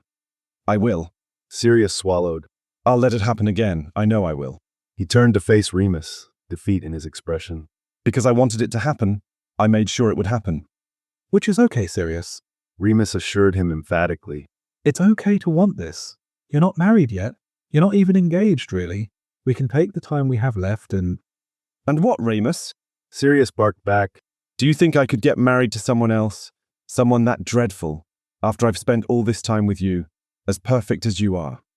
Remus blushed brightly, but he sidestepped the argument building in his voice, knowing how little that would help the situation. Then don't marry her. Sirius let out a sharp breath. You say that like I have a choice in the matter, like I'm not obligated to do it. Sirius growled, his voice curling at the back of his throat like a snake poised to strike. Fuck your obligations. Remus grumbled back, not intending to take his frustration out on Sirius, but unable to hide the irritation painting his tone. Sirius shot his gaze to Remus. I didn't ask for these obligations. I don't want to be the heir to the Black family. He growled, throwing his head back and driving the heel of his palms into his eye sockets, his fingers into his hairline. What I want is standing in this bedroom, and I can't fucking have him. If it makes you feel any better, what you want was also naked in your bed yesterday, and you handled that pretty well. Remus said with a laugh that he hoped would ease the tension. Raising one hand from his eyes, Sirius glared at him. You're not helping. We were friends before. We can be friends again. Remus shrugged. Sirius sighed loudly. No, not when I know you want the same thing I want. Remus blew out a deliberate breath. Well, we weren't friends before. He said, clenching his teeth and swallowing the bitterness of his words. We can go back to that, if you want. Immediately, it drew Sirius's rage. Is that what you want? Sirius asked, his words snarling out from the back of his throat, clipped and broken as they reached the end of his tongue. You know it's not. Remus replied, looking at him without suppressing the expression on his face. Couldn't Sirius see that Remus wanted him more than anything? Even if this was all he could have. It would be hard, near impossible, but he would do anything to keep Sirius close. If it were your decision... Sirius lowered his voice, watching Remus with eyes that looked like they were ready to fill with tears. If I told you to decide for me, what would you choose? I think you already got a clear answer to that, Sirius. Remus sighed, running his hand through the back of his hair, rubbing at the stress knot forming in his spine. Yeah. Sirius whispered, absently biting at the corner of his bottom lip, as his attention was drawn to Remus's mouth. We already keep so many secrets. Can't we just add one more? Remus tried not to visibly respond to that question the way he wished he could. That's entirely up to you, he said, collecting himself so he didn't influence Sirius's decision. As Sirius dragged the back of his hand across his face, Remus knew he'd already made it. I wouldn't be able to do it, Moons. It would be useless to try to keep it a secret, because as long as I know I can have you, I won't want anything else. I would always choose you. With a nod, Remus took in a deep breath and let it out again. Friends, then? Under the misery in his expression, Sirius nodded, his lips quivering as they formed a thin line. Friends? Sirius agreed unwillingly. I have to go. Before Remus could even sigh, Sirius had slipped out of his bedroom, despite the voices in the hall. With his head in his hands, Remus let himself fall back into his mattress, preparing for another sleepless night. Sirius. This was fine. All right, so he wasn't exactly sleeping as well as he had when Remus had been in his bed, and maybe he found that the taste of all food had become rotten and spoiled, and life was also entirely meaningless now that he'd gone 2 days without talking to Remus, or touching Remus, or kissing Remus, or being anywhere fucking near Remus. But it was fine. They still shared classes, but they didn't sit next to each other, not even in History of Magic. They still smiled pleasantly in one another's direction, but it was dark and forced and full of a longing that would never be fulfilled. They stayed away from any and all touching. No more visiting each other's bedrooms in secret. No more calling each other by their own special pet names. No more trips to the astronomy tower to smoke. No more tickle fights to the death that would inevitably end in a tangled heap of limbs and breath and expectation. It wasn't fine. It was so fucking not fine. It was absolute, unadulterated suffering, and Sirius wasn't sure how much more he was willing to take just to satisfy the ungrateful shrew he called his mother. Why was he going through all this pain just to please her, just to pretend like she loved him as much as she loved Regulus? It didn't matter what he did, he would never win. He had this argument with himself at least every half hour. It was starting to drive a hole into his psyche. Ultimately, it came down to his happiness versus his mother's. And why did his mother's happiness always come first? Why had he spent his whole life dying to impress her? The answer was obvious, but not at all clear. He wanted to be loved. But now he couldn't remember why he wanted to be loved by her, specifically. Maybe he wanted love, in general, and she had been the only one from whom he had never received it. But he didn't need it now. He'd already made the decision in his heart. He would choose Remus. He would let his mother disinherit him and disown him and discard him. None of it mattered if he were happy, and he knew he could be happy with Remus. Those 2 days with Remus had been nothing less. With the burden of indecision lifted, Sirius found himself floating in the direction of Ravenclaw Tower, his feet light and swift underneath him. Had he known coming to this conclusion would lead to this level of peace, he would have made this decision the moment he carried Remus back to his bedroom, the moment he recognized Remus's face in that first dawn. Outside of the Slytherin common room door, in the stairs that led back toward the Great Hall, Sirius was stopped by a wall of green and black and silver. As he looked up with indifference, he recognized them. Avery and Mulciber, the boys who had tripped Remus in the corridor. They were surrounded by a small gang of other Slytherins, Severus Snape included. Heard something interesting today, Black? The dark-haired boy with the broad shoulders stated insidiously, a worrying smirk in the corner of his thin lips. Mulciber spoke. Turns out those plans you had for Lupin involved you sneaking up to his bedroom the other night. With a tight clench in his jaw, Sirius swallowed. Shit. What prick told you that? Sirius asked vaguely, realizing he hadn't been nearly as careful in the Ravenclaw dorms as he had been in his own. It wasn't just possible that he'd been seen. He knew he had been, by multiple Ravenclaws. Apparently, they weren't all Ravenclaws. Evan's shagging a 6th year. Avery pointed over his shoulder to the arrogant, knowing expression on Rosier's face. Said he heard some raised voices and saw you leave Lupin's bedroom in quite a hurry. The insinuation on the boy's face was clear. Fuck. He had to lie his way out of this. I went to Lupin's room to teach him a lesson.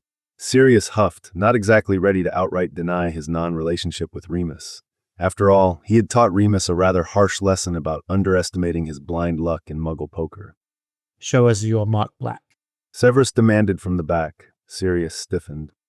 I don't have to prove myself to you sorry bastards. He scoffed as the group pressed forward, trapping him in the corner beyond the common room door. Hold him down, Avery commanded.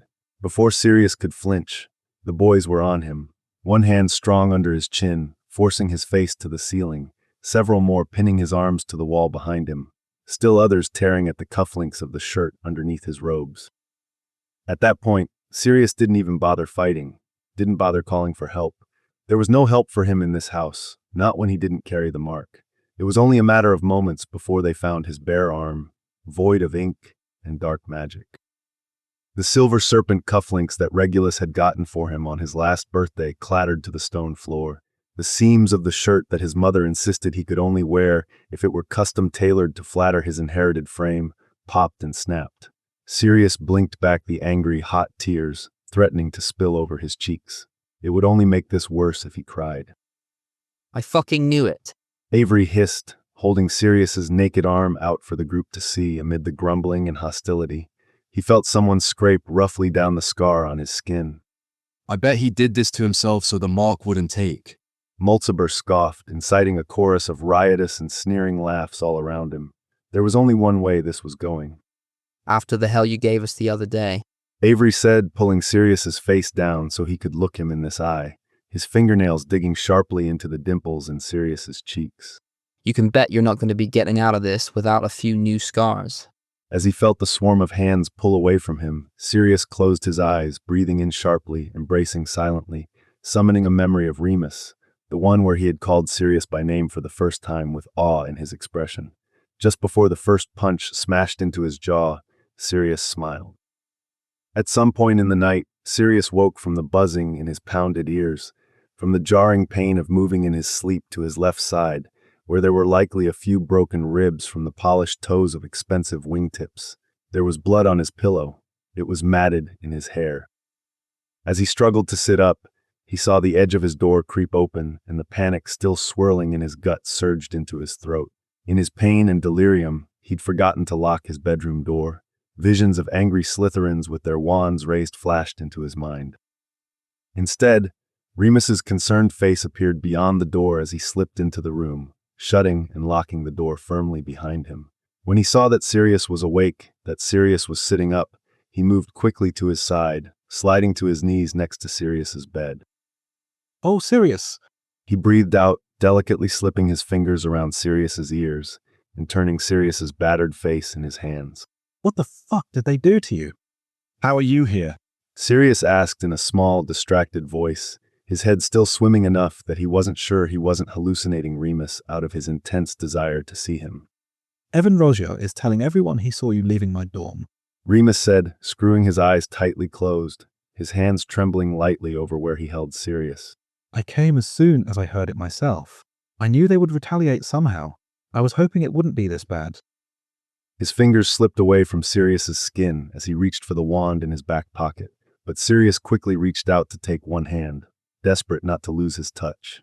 With a woeful glance and a bolstered grip, Remus raised his wand under Sirius's bruised chin and whispered a healing spell.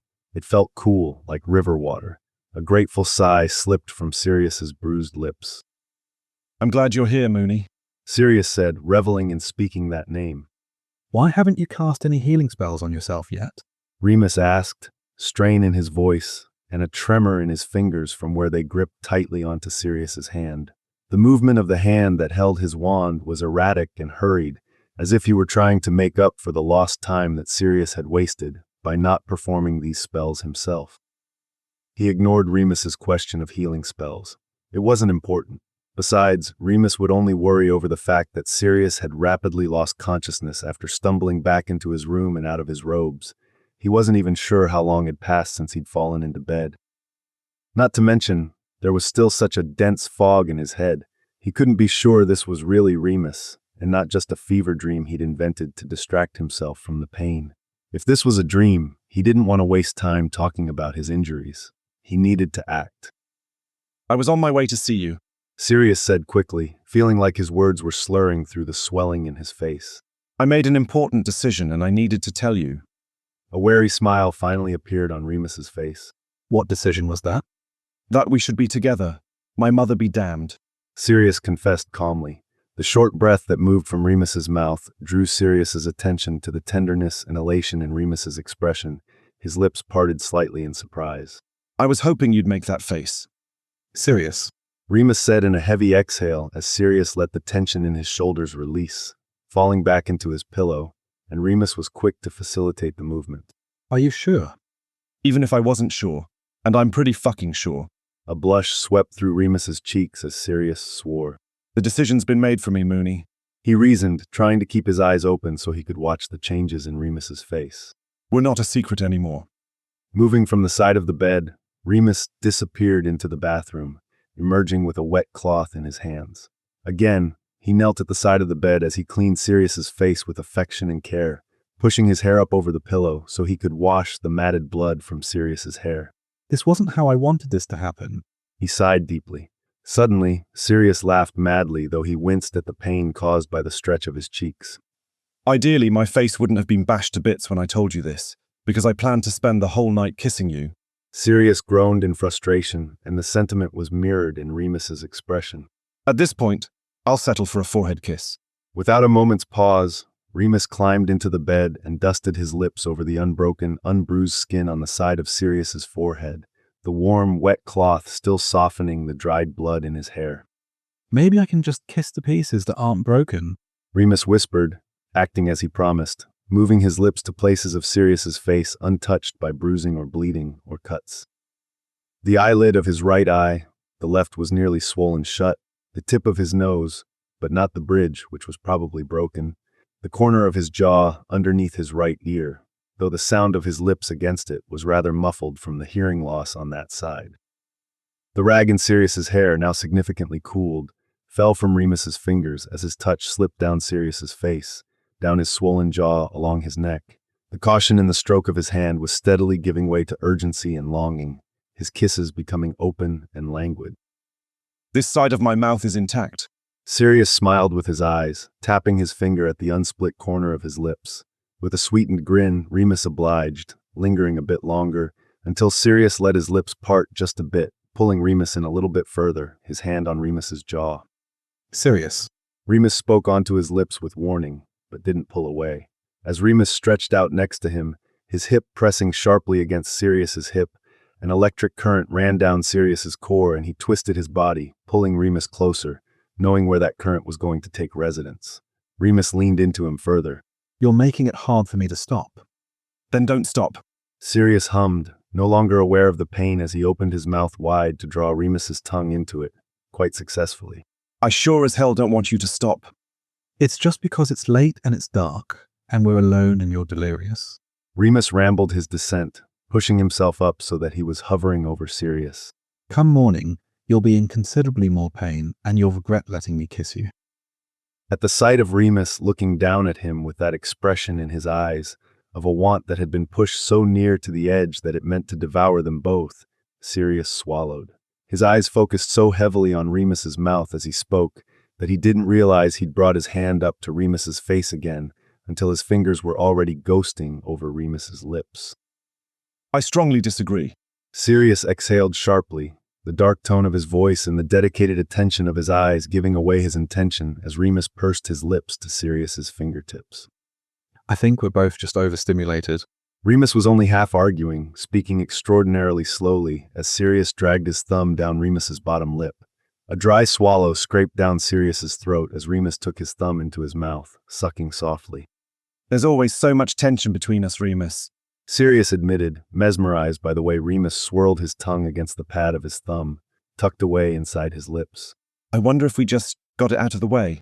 He continued, his fingers moving down Remus's throat to the open collar of Remus's shirt, Sirius's tie hanging loosely from his neck. An eager breath fluttered wildly from Remus's lips. Maybe we wouldn't feel so suffocated by it. To his surprise, Remus gently pushed Sirius flat onto his back, straddling his hips and giving Sirius a clear impression of what he wanted. We could find out. He breathed out, his voice hollow, pulled deep from the void of his chest, straining for adequate breath. We should at least try. His breaths were coming in so short now as he brought both hands up to Remus's shirt, unbuttoning it to the hem and letting his hands slip into the space. Padfoot. Remus called out, timidly moving his hips against Sirius, sending waves of incitement into his blood until Sirius was panting heavily underneath him. We shouldn't do this. Not while you're hurt as badly as you are. Remus's words rationalized, but his body disagreed. They've kept me from you long enough, Mooney. Sirius growled, craning his neck up to pull Remus's lips into another fitful kiss. His grip slid down Remus's bare waist to hold him by the hips to give him the added leverage to arch up, grinding into Remus that much heavier. Fuck. Remus whimpered, his hand going over his mouth to keep himself silent, but Sirius shook his head, prying Remus's hand away from his face and moving it to Sirius's chest. Let them hear you, I don't give a fuck. Sirius's voice rumbled deep in his throat, arousing a feral impatience in Remus's hands as they ripped at the tie around Sirius's neck, instantly moving to the buttons of Sirius's shirt until Sirius's chest was fully exposed. And Sirius was beginning to notice a trend of Remus's eagerness spiking when Sirius spoke to him that way. I like it when you curse at me. I shouldn't, but I do. Remus smirked, parroting the thing Sirius had said to him what felt like a lifetime ago, in this same bed. There was chaos in his vision, as his eyes scattered hungrily over all of Sirius's bare skin that had been hidden for so long. Oh, you shouldn't have told me that, Mooney. Sirius hummed, pushing the unbuttoned shirt from Remus's shoulders, dumbstruck at the way Remus arched his back to slip the fabric from his skin, at the aching increase in pressure of Remus's hips as he moved. Now I'm going to use that against you in the worst possible ways. All the fucking time. That's exactly why I told you. The cockiness in Remus's gaze settled into the darkened, crystallized honey color within it, and Sirius was left fighting the impatient surge in his gut at the familiar way Remus baited him like this, coaxing Sirius to say the things he wanted to hear. I know what you're doing. Sirius crooned, sitting up with only the slightest of attention diverted to the pain left by the bruising in his ribs. I know what you want me to say. There it was, that focused impiety in Remus's eyes, swirling within the scorched caramel irises that were nearly blown to oblivion by the dilation in his pupils. Then say it. Silently, Sirius parted his lips, placing his open mouth to Remus's chest, kissing and sucking and biting until Remus let his head fall so far backward that the rest of him followed. Sirius's mouth was just behind, and he adjusted his legs so he could kneel between Remus's thighs. The tirade of Sirius's mouth was ceaseless, his wet, open mouth moving from the center of Remus's chest to his ribs to his stomach, where Sirius pressed in deeply, with his teeth biting down softly onto the sharply protruding bone of Remus's hip. Remus's fingers went into Sirius's hair, his grip slowly tightening as Sirius expertly snapped open the button of Remus's trousers. Sirius tugged at the zipper, agonizingly slowly, and Remus's breathing reached a furious pitch as Sirius's fingers brushed over the swollen skin underneath the fabric. Black boxer briefs, Sirius realized under widening eyes and expanding chest. His boxer briefs. The ones Sirius had given him when Remus had been very fucking naked in this same bed, only days ago. With staggering provocation in his chest, Sirius breathed out. God's Remus, fuck me. Oh fuck, that's it. Remus moaned, throwing his head back in rapture as Sirius spoke the words he'd been waiting to hear. Just watching the depraved way Remus responded to him, just to his voice, just to a few well-placed words and well-weighted breaths, had Sirius driving his face forward, burying his face between Remus's legs and mouthing heavily at his erect skin. With a gasping curse that was undoubtedly louder than either of them intended to let it be, but that neither was willing to silence, Remus called out Sirius's name into the dark. As Sirius's impatient fingers tucked into the elastic waist of his own boxer briefs on skin that was no longer foreign, a faint knock echoed through the hardwood of his bedroom door. They froze. Shit. Remus muttered, clapping his hand over his still open mouth, a trembling breath moving out through the spaces between his fingers. He cast Sirius a nervous glance as Sirius moved soundlessly from the bed, gathering their wands where they had fallen to the carpet. Wand ready, Sirius told Remus, handing him the wand. Remus nodded, clumsily fastening his trousers as he followed Sirius closely to the door. With a backward glance at Remus, Sirius placed his hand on the knob, wand aimed at the seam of the doorframe. Sirius. He heard a familiar voice from beyond the wood. It's Reg. Shit. Sirius hissed, panic in his voice. When he turned to Remus, it was mirrored in the concern on Remus's face. Hide. You have to hide. Sirius whispered, his voice trembling and his hands shaking as he guided Remus to the closet, closing the doors behind him. Quickly, he slipped his wand into his back pocket, not wanting Regulus to know how on edge he was. Sirius, I heard about the fight. Open the door. Regulus called, his voice strained. When Sirius opened the door, there was evident relief in his face at seeing Sirius alive, but the relief was quickly replaced with distress as his eyes scattered from one wound to the next. Sirius. It's not as bad as it looks, Sirius said, reminded of the time when Remus had said the very same thing to him, when Sirius's hands had been rather low on his stomach. Don't lie to me. Regulus snapped, breezing in through the open door so he could shut it behind him. His hands went to Sirius's face, grazing over Sirius's damaged skin, his eyes shimmering with the threat of tears that Sirius knew he wouldn't allow to spill over his cheeks. They found out that I don't have the mark. Sirius admitted quietly. A heavy breath seethed through Regulus's teeth. You make it sound like they found that out by chance, Sirius. They cornered you 10-1 and assaulted you to find out. While Sirius appreciated the concern, he couldn't quell his frustration at the hypocrisy in Regulus's outrage. Guess you better get used to that now that you're one of them. He grumbled, and Regulus let his head fall forward, his hand slipping from Sirius's face as he moved into the room. Are we doing this again? You know why I took the mark. You did it for her, and she isn't worth it. Sirius enunciated, finding himself having to clench his fists at his sides to keep from shouting, digging his fingernails into his palms. Don't you see I've spent every moment since plagued with doubt and regret? Regulus hissed. Sirius softened toward him, but Regulus just rolled his eyes. It doesn't matter now. You can still... Sirius started, but Regulus cut him off. They're already telling everyone you don't have it. He said, his voice cutting through the thickness in the air between them, like a sharpened blade. And that's not the only thing. What? Again, Regulus interrupted, glancing toward the closet. Lupin, get your ass out here. He demanded in a gruff tone. With a wince, Sirius balled a fist into the hem of the unbuttoned shirt that hung loosely from his shoulders. He didn't try to delay the inevitable. After all, it was obvious he wasn't alone in this room. There were 2 pairs of shoes at the edge of Sirius's bed, one much too large to fit Sirius's narrow feet, and Remus's discarded shirt still on Sirius's bed. With a defeated sigh, Remus appeared from the closet, apologetic and half-naked. As Remus moved to stand next to Sirius, they shared a nervous glance that Sirius could feel Regulus analyzing from across the room. Regulus, wait. Sirius tried to explain, not having any idea how he was going to get out of this situation. It was exactly what it looked like. He couldn't pretend it wasn't. Tell me why you're here. Regulus spoke to Remus, point-blank and expressionless. With a deep breath, Remus held his hands to his sides, gesturing to the fact that he was standing in Sirius's bedroom with half of his clothes removed. I'll give you one guess. I thought as much. Regulus nodded, pressing his lips into a thin line and letting his gaze drift toward the wall. His eyebrows furrowed deeply as it often did when he was calculating his next move. Avery is telling our whole house that you're shagging a queer mudblood. Reg. Sirius blushed, looking quickly over to Remus, who was not looking as offended about that comment as Sirius thought he should. In fact, he looked almost amused by it. He's not, Remus argued, but there was an unusual smirk on his face. but not from lack of effort on the part of the queer mudblood. His voice was carefree as he ridiculed the slurs, and it gave Sirius the confidence to admit the thing he'd been so careful to hide from his brother. Or mine. Sirius interjected, brazenly taking Remus by the hand, to which Remus responded with surprise and wonder, watching Sirius with admiration in his gaze. Regulus held up his hands, but Sirius could see him eyeing their joined grasp. His words, I was only repeating it verbatim. I'm sorry, Remus. He said, looking softly toward Remus, and Remus cast a hopeful but uncertain glance in Sirius's direction at Regulus's use of his first name.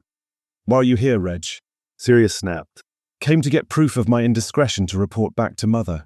The hardened demeanor that Regulus constantly carried with him was suddenly gone, replaced in full by caution and concern.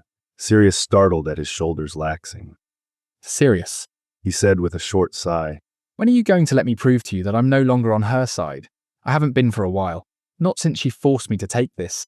He said, yanking at the sleeve on his left arm to show the dark mark. Sirius instinctively looked away. I thought you took it willingly. Sirius stammered in a broken voice, his grip tightening on Remus's hand. In response, Remus moved closer, adding his other hand and pulling them against his chest, placing the knuckle of Sirius's thumb against his lips and kissing softly. Unless Sirius was mistaken, Regulus watched Remus's motion with what looked like sentiment in his face, but it was removed as soon as he was aware it was visible. As he spoke, Sirius could hear the fragility in his voice, so different than his usual rehearsed composure. I told you I did because I didn't want you to feel guilty. Regulus said, clenching his teeth. And you shouldn't. I could have refused the mark if I were as strong as you. Don't give me that bullshit, Regulus. Sirius exploded, releasing Remus's hand and lunging across the room at his brother. By the look on his face, it seemed Regulus thought Sirius meant to hit him. Instead, he pulled him into his arms. You're stronger than I have ever been. A choked sob was stifled from Regulus's throat, and he struggled to clear it. You're choosing happiness, Sirius. There's nothing stronger than that. Sirius gripped him tighter, feeling the unexpected hold of Regulus's hands in return. Which is why I'm here to warn you. Warn me. Sirius asked, pulling back to look him in the face. Reluctantly, Regulus let go, smoothing out the wrinkles in his pressed shirt, which left a brief smile on Sirius's face. I believe Severus sent an anonymous owl to Mother regarding your behavior. He said, swallowing hard. Sirius felt himself go pale. She's coming to collect you tonight. Sirius, Remus said, stepping up behind him to put a supportive hand on his back. Sirius let out a breath, shaking his head and talking himself down from the blinding panic in his brain. Lying to Mother is like breathing, Reg. Sirius laughed, but even to himself it sounded forced and unnatural. The look on Regulus's face told him the same. I'll be fine. There was a loud crack that echoed from the common room and sent a jolt of terror down Sirius's spine. Even Regulus looked shaken by it, his silver eyes going wide as the sharp clack of expensive high heels on cobblestone grew ever closer with every moment that passed. That'll be her. Slughorn will have altered the wards to allow her to apparate indirectly. Regulus said as he shoved Remus back in the direction of the closet. Before he could close the door, Remus shot out and took Sirius by the face, kissing him fiercely for only a moment. Come back to me, Padfoot. He whispered into Sirius's lips. Sirius returned a delicate kiss. I promise, Moony. As the doorknob rattled, Remus slipped into the closet, silently closing the door just as Sirius's bedroom door opened. Sirius took a breath. Hello, Mother. Remus? You can come out now. Remus heard Regulus's voice say after he heard Sirius and his mother leave. She hadn't said a single word to either of them. Cautiously, Remus peered through a crack in the door just in time to see Regulus drag the back of his hand over his glistening eyes. Tell me the truth, Remus said, taking a rather deep breath, knowing he likely wasn't going to want to hear the answer to the question he was about to ask. Will he be all right? There was silence between them for a very long time. Any attempts Remus made to read Regulus's expression were in vain, as he'd already reinforced the imperturbable mask that he constantly wore to protect himself. Still, there was the faintest crack in that mask, just behind the swirling silver in his eyes, so like Sirius's and yet so vastly different. I don't know. Regulus replied in a shuddering voice, his exterior crumbling the longer he was allowed to let it. I'm not sure what she's planning to do. She doesn't tell me much anymore. Not since I took the mark. I think she suspected that I took it for Sirius. For Sirius. Remus clarified in confusion. Regulus took a breath. He did everything right, everything perfect, everything but one thing, and she made his life hell for that one thing. Under a sigh, Regulus let his hands drag down over his face. I thought if I could take his place for that one thing, maybe she would start pushing me to be the perfect son instead. That maybe she would let Sirius live for once. Regulus. Remus said in a delicate tone, but Regulus shook his head. I just wanted to pay him back for all the times he's done the same for me. All the times he made sure to draw all her attention and all her expectations so I could be free from her. He said, pushing through the hair that was so much like Sirius's, just in shorter waves. Sirius has saved my life more times than he will ever admit, and I wanted to return the favor, just once. As an excuse to move, Remus began gathering his things. As he slipped the shirt over his shoulders, he caught the way Regulus looked strangely at the Slytherin tie that hung down from his throat. With fondness, he thumbed at the silk fabric, remembering the night Sirius had given him that tie, the night after Sirius had saved him, the night he realized his fondness for Sirius. He saved my life too, Remus said, trying to explain to Sirius's younger brother why they had become this strange thing. I won't tell you how, but I would have been dead without him. He carried me into this room all alone, over his shoulders, and brought me back to life. There was a surprisingly warm smile on Regulus's face. Yeah, that sounds like Sirius, all right? He replied quietly. I'm not surprised you fell in love with him after that. At first, Remus thought to argue, for image sake, because he was so used to pretending, because he didn't even know how Regulus knew the way he felt when he had barely been able to define it himself. Actually, he finally said with a smile that gave away the truth of his confession before his words were able. I think I was in love with him long before that. The smile on Regulus's face grew as he unexpectedly crossed the room and pulled Remus into a hug. Remus's eyes widened. I'm trusting you to take care of him, Remus. Regulus spoke under his breath, his arms tightening gently around Remus's neck. With a cocky grin, Remus replied, Even a queer mudblood like me. Regulus laughed loudly as he pulled away, and Remus had never seen a blush on Regulus's porcelain face, but it was like watching him come to life. I mean, it's not even a good insult, is it? Regulus made a derisive face as Remus slipped on his shoes. You're half-blood, totally different from Muggle-born. A look of surprise crossed over Remus's expression. Apparently, Regulus knew enough about him to know his actual blood status. Not that a Death Eater would care about that. They throw that word around like it's a seasoning. He huffed, and Remus remarked at how strikingly similar he was to Sirius. They really need to work on their creativity. Remus chuckled. Honestly, Regulus's laugh was high and bright. they're calling Sirius queer like that's supposed to hurt his feelings. He looked pointedly at Remus. Listen, I've known for quite some time that Sirius is about as straight as gillyweed. Queer is a compliment to Sirius. As they laughed together, it was almost like laughing with Sirius. But despite the glimpse Remus got into the real Regulus, ultimately he reverted back to cynicism and distance. As Remus finished buttoning his shirt, Regulus stood with his hand on Sirius's doorknob. If I'm allowed to keep him, Remus said, I'll keep him forever, and I'll keep him safe. Then I guess I better make sure you're allowed to keep him. Regulus said, smiling once more before plastering over every minuscule crack in the mask he wore in public. I don't know how you've been sneaking in and out of our house, but you better make sure you're not seen. Remus nodded as Regulus opened the door. Before he could make it far, Remus caught him by the shirt sleeve. If you hear anything about Sirius, This time Regulus nodded. I'll find a way to let you know. With that, he slipped from Sirius's bedroom and down the main hallway, empty and deserted. Remus darted underneath the lake and disappeared. Sirius had gone missing. The day after his mother had come to take him home, he'd sent an owl to Regulus to ensure him that he was fine, that everything was fine. As Regulus had relayed the message to Remus, tucked away in an empty classroom to avoid speculating eyes, Regulus had mentioned that Sirius had used a particular phrase in his letter, a code that they had absently developed as children to comfort each other after things had gone very wrong. Their Uncle Alfred had given them a portable record player that they kept hidden in Sirius's room. He'd given them only one record, Astral Weeks by Van Morrison. They listened to it so often, surrounded by the dust underneath Sirius's bed, that the audio became fuzzy and scratchy, and they kept listening anyway. Sweet Thing was Sirius's favorite song. As Regulus recounted the memory to Remus, his composure wavered. He struggled to speak in his usual even tone. When their mother had given Sirius a black eye, with the jagged edge of her emerald ring, and Regulus would crawl into Sirius's bed to cry, Sirius would smile and hold Regulus to his chest and sing.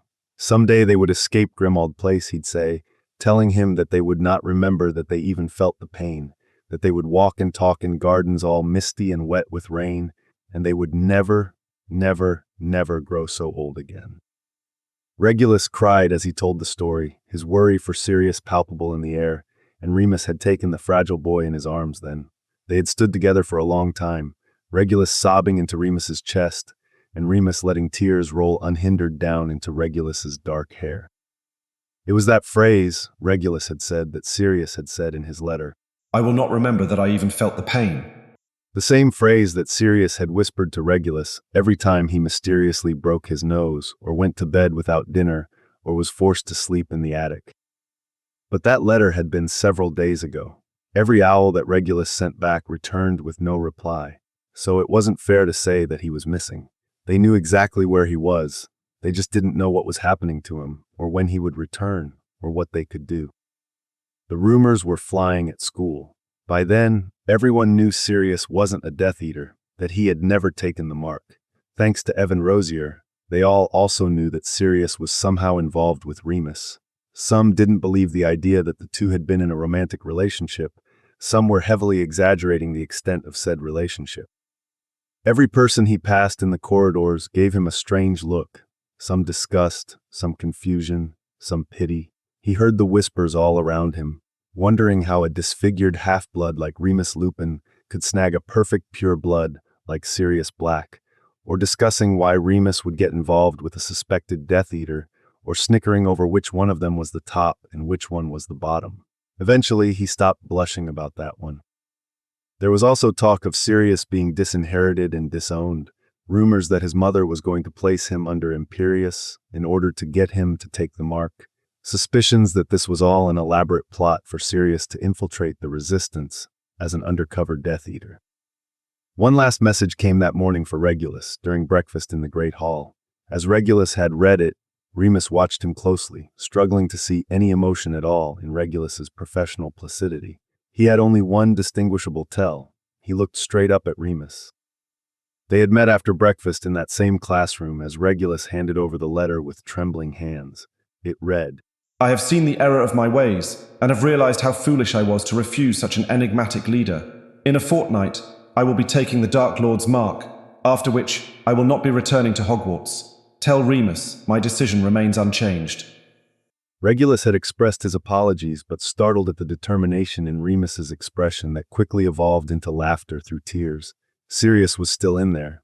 They were trying to break him, but he was still breaking through. Because, in their last night together, Sirius had said he'd come to a decision, that they would be together, his mother be damned. From the way he'd worded it, Remus knew.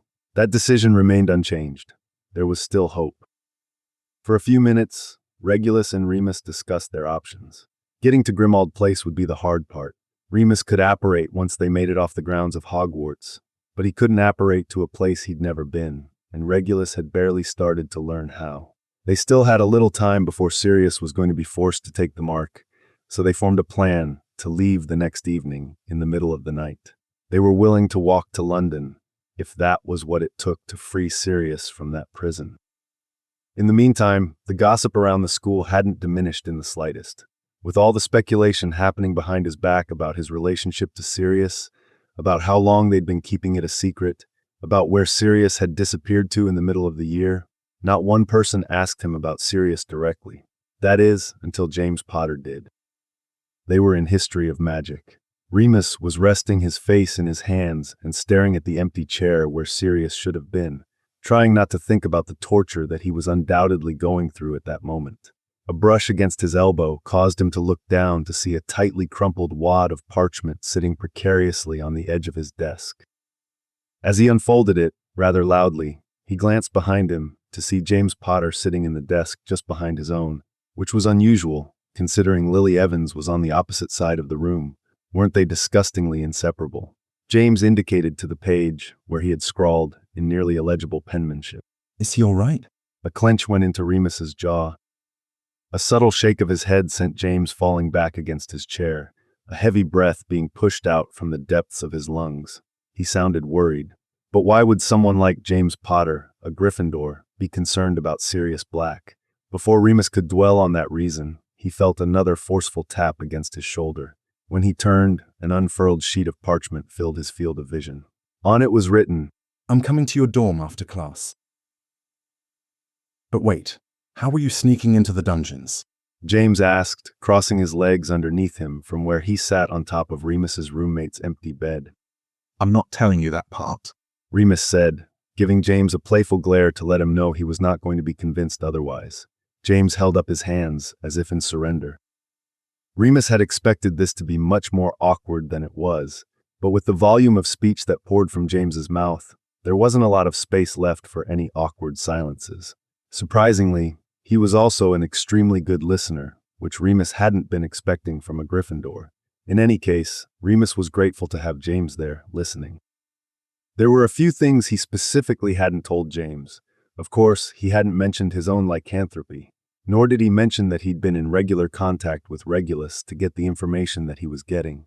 But for some reason, he felt such an odd level of comfort around James. It was like being with Sirius. Well, without the sexual tension.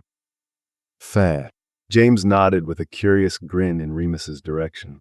You know, I didn't believe them about you two. I mean, he kept everyone at such a distance, even his own house. For good reason. Remus nodded, chewing on his fingernail, a nervous habit he'd developed over the last few days. He couldn't risk anyone knowing he didn't have the mark. I guess you were worth the risk, James said under a smile that was so devastatingly kind that Remus couldn't help but smile in return, despite the anxious acid boiling up into his throat. The risk, maybe. The actual consequences, I'm not so sure. Remus sighed, burying his face into his hands.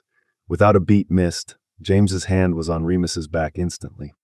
This isn't your fault, Remus, James said, his thumb stroking across Remus's shoulder blade as he spoke. He went after what he wanted, and you just happened to be it. I should have stopped seeing him. Remus groaned. I knew about everything, about his mother, the way she controls him, and I kept sneaking in to see him anyway. James let out a soft laugh. That would be like me trying to stop seeing Lily. I couldn't do it if I tried, and she would fight me if I did. With a swallow, Remus nodded, readying his audible agreement, just as a bright light surged in through Remus's open bedroom window. Remus.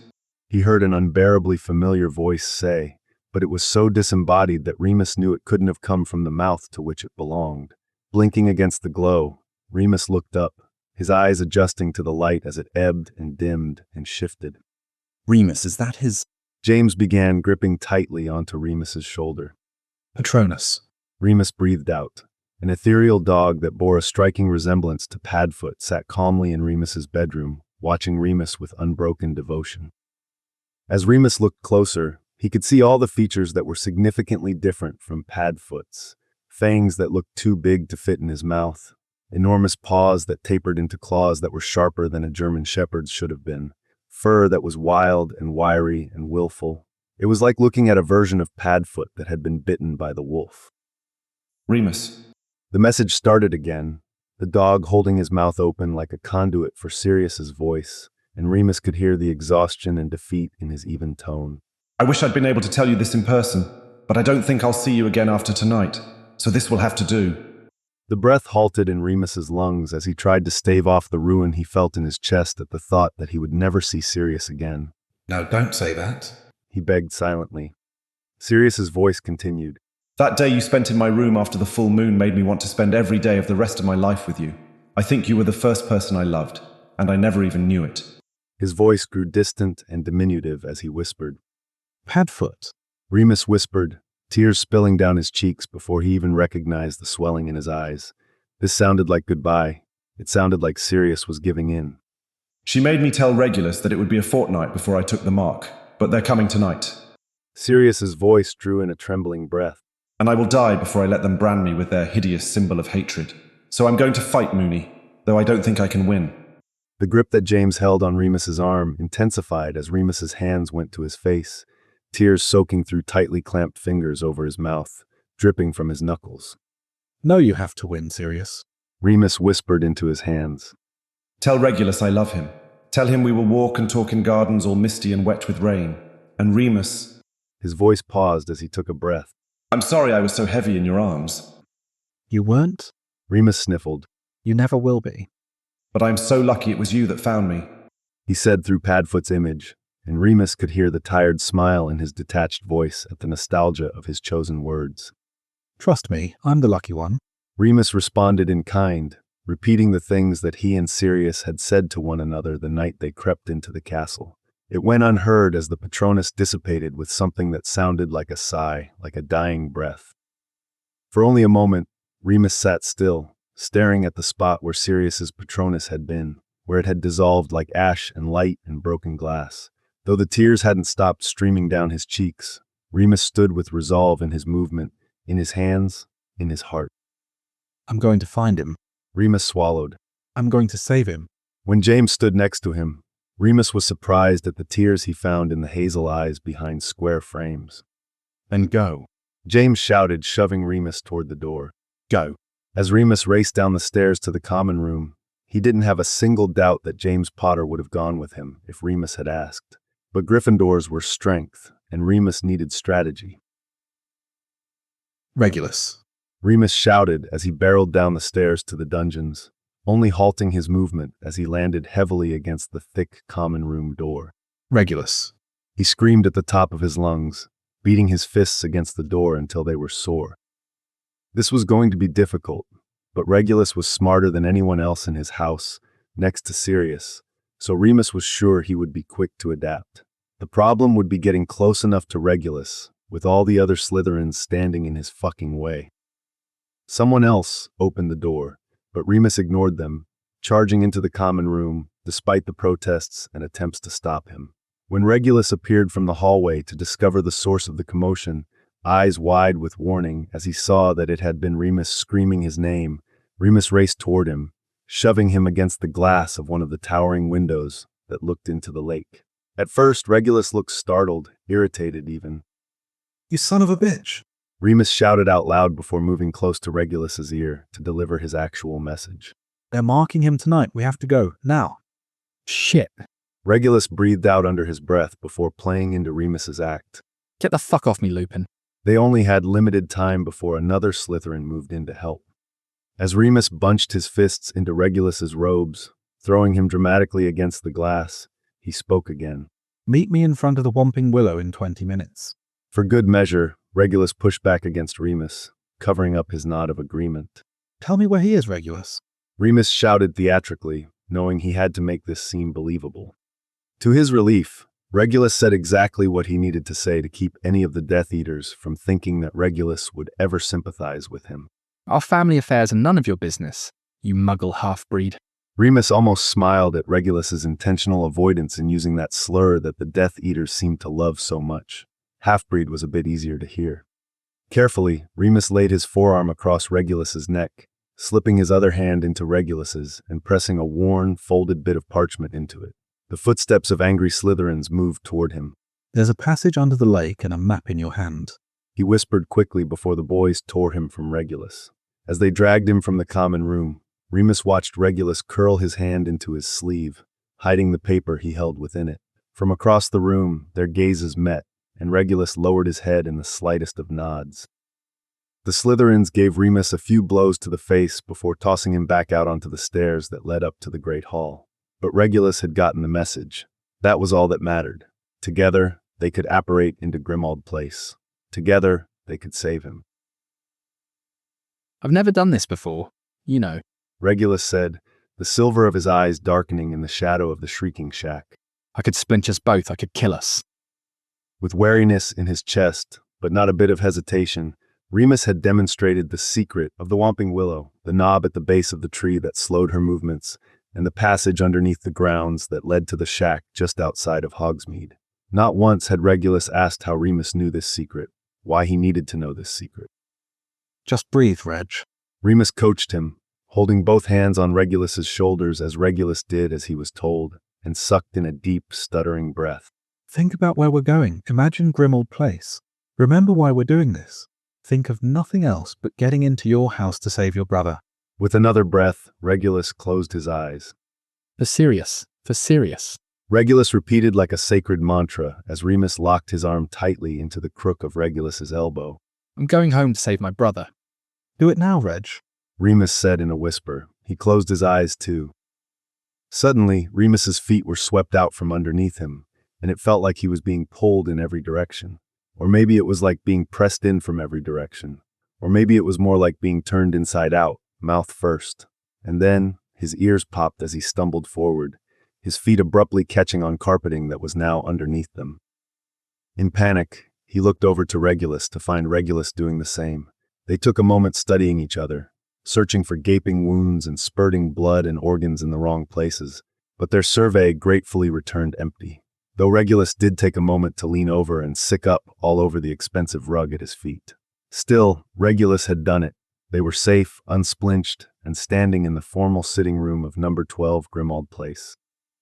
There was little time for victory. From somewhere above them, an agonizing scream ripped through the air, so violent that it sounded as if it was lacerating the flesh of the throat it moved from, so intense that it was strained to the point of shattering, so hollow that the howls echoed through the vast emptiness of the ancient and contemptible house. There was no mistaking it. Remus would know that contradictory voice anywhere, the voice that bore the unique blend of cynicism and sympathy in such equal parts, the only voice that could, at once, sound raw and raked with nicotine and smoke and ash, but still be as smooth as warm honey. It was Sirius, but his voice had been robbed of its warmth and eloquence. The attic. Regulus said in a quivering voice, moving like a flash up the stairs, and Remus was directly on his heels. As they ascended, Sirius's ravaging screams grew louder, his voice rupturing and shredding without so much as a single pause for breath until his lungs were void, and even then, Remus could hear the choking gasps of a scream that continued without air to fill it. Around them, a suffocating weight hindered their movements, but Remus could feel the familiarity in it. It was reminiscent of the colors of his healing spells, the sound of him unlocking secret doors, the hallowed light of his wand in the dark, the warmth of his transfiguration. This weight was the deluge of Sirius's magic, spilling out of his body without his consent. At the door to the attic, with the shards of Sirius's splintering magic growing thicker and more excruciating, Remus could hear the voice of Sirius's mother, her shrill voice shouting madly at him from beyond the wall, as if unaffected by the gravity of Sirius's power surrounding her. Remus went frightfully still as he recognized what curse she was casting at her oldest son over and over. Crucio, Crucio, Crucio, Crucio. The dull, devastating thud of her magic was audible as Remus heard it land against its intended target, against Sirius's bludgeoned body. Without a plan, Remus slammed his shoulder against the door, breaking the hinges of the decrepit door and stumbling into the room. His blood lit with fury as he watched another blinding Cruciatus curse strike the boy he loved.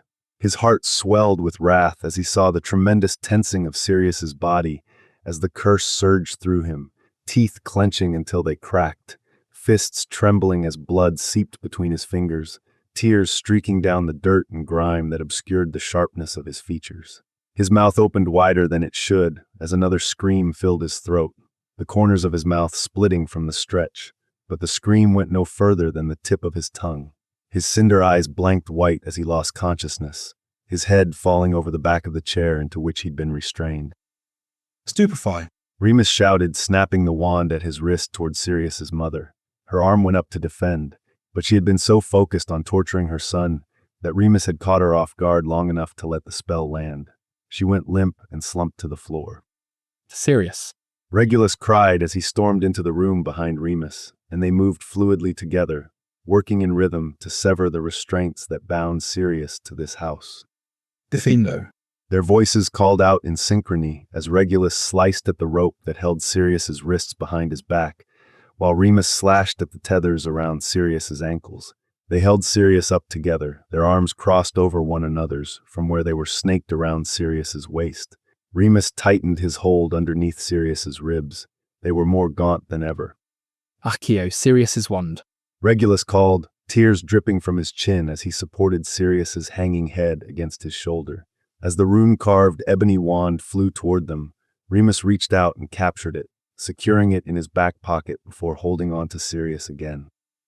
Closing his eyes, Remus focused on their destination, on his determination to keep Sirius safe, on moving them deliberately through space and landing without a splinch among them. He stole one last glance at Sirius's face, blood pooling at every corner and along every wrinkle, though he could see no wounds. Under his breath, he chanted, "Take us home, take us home, take us home." With a shrill hum that sounded like rending the air, they disapparated. Sirius. Hello, Mother. His condescending greeting went without a verbal response, but the condemning expression on his mother's face said enough.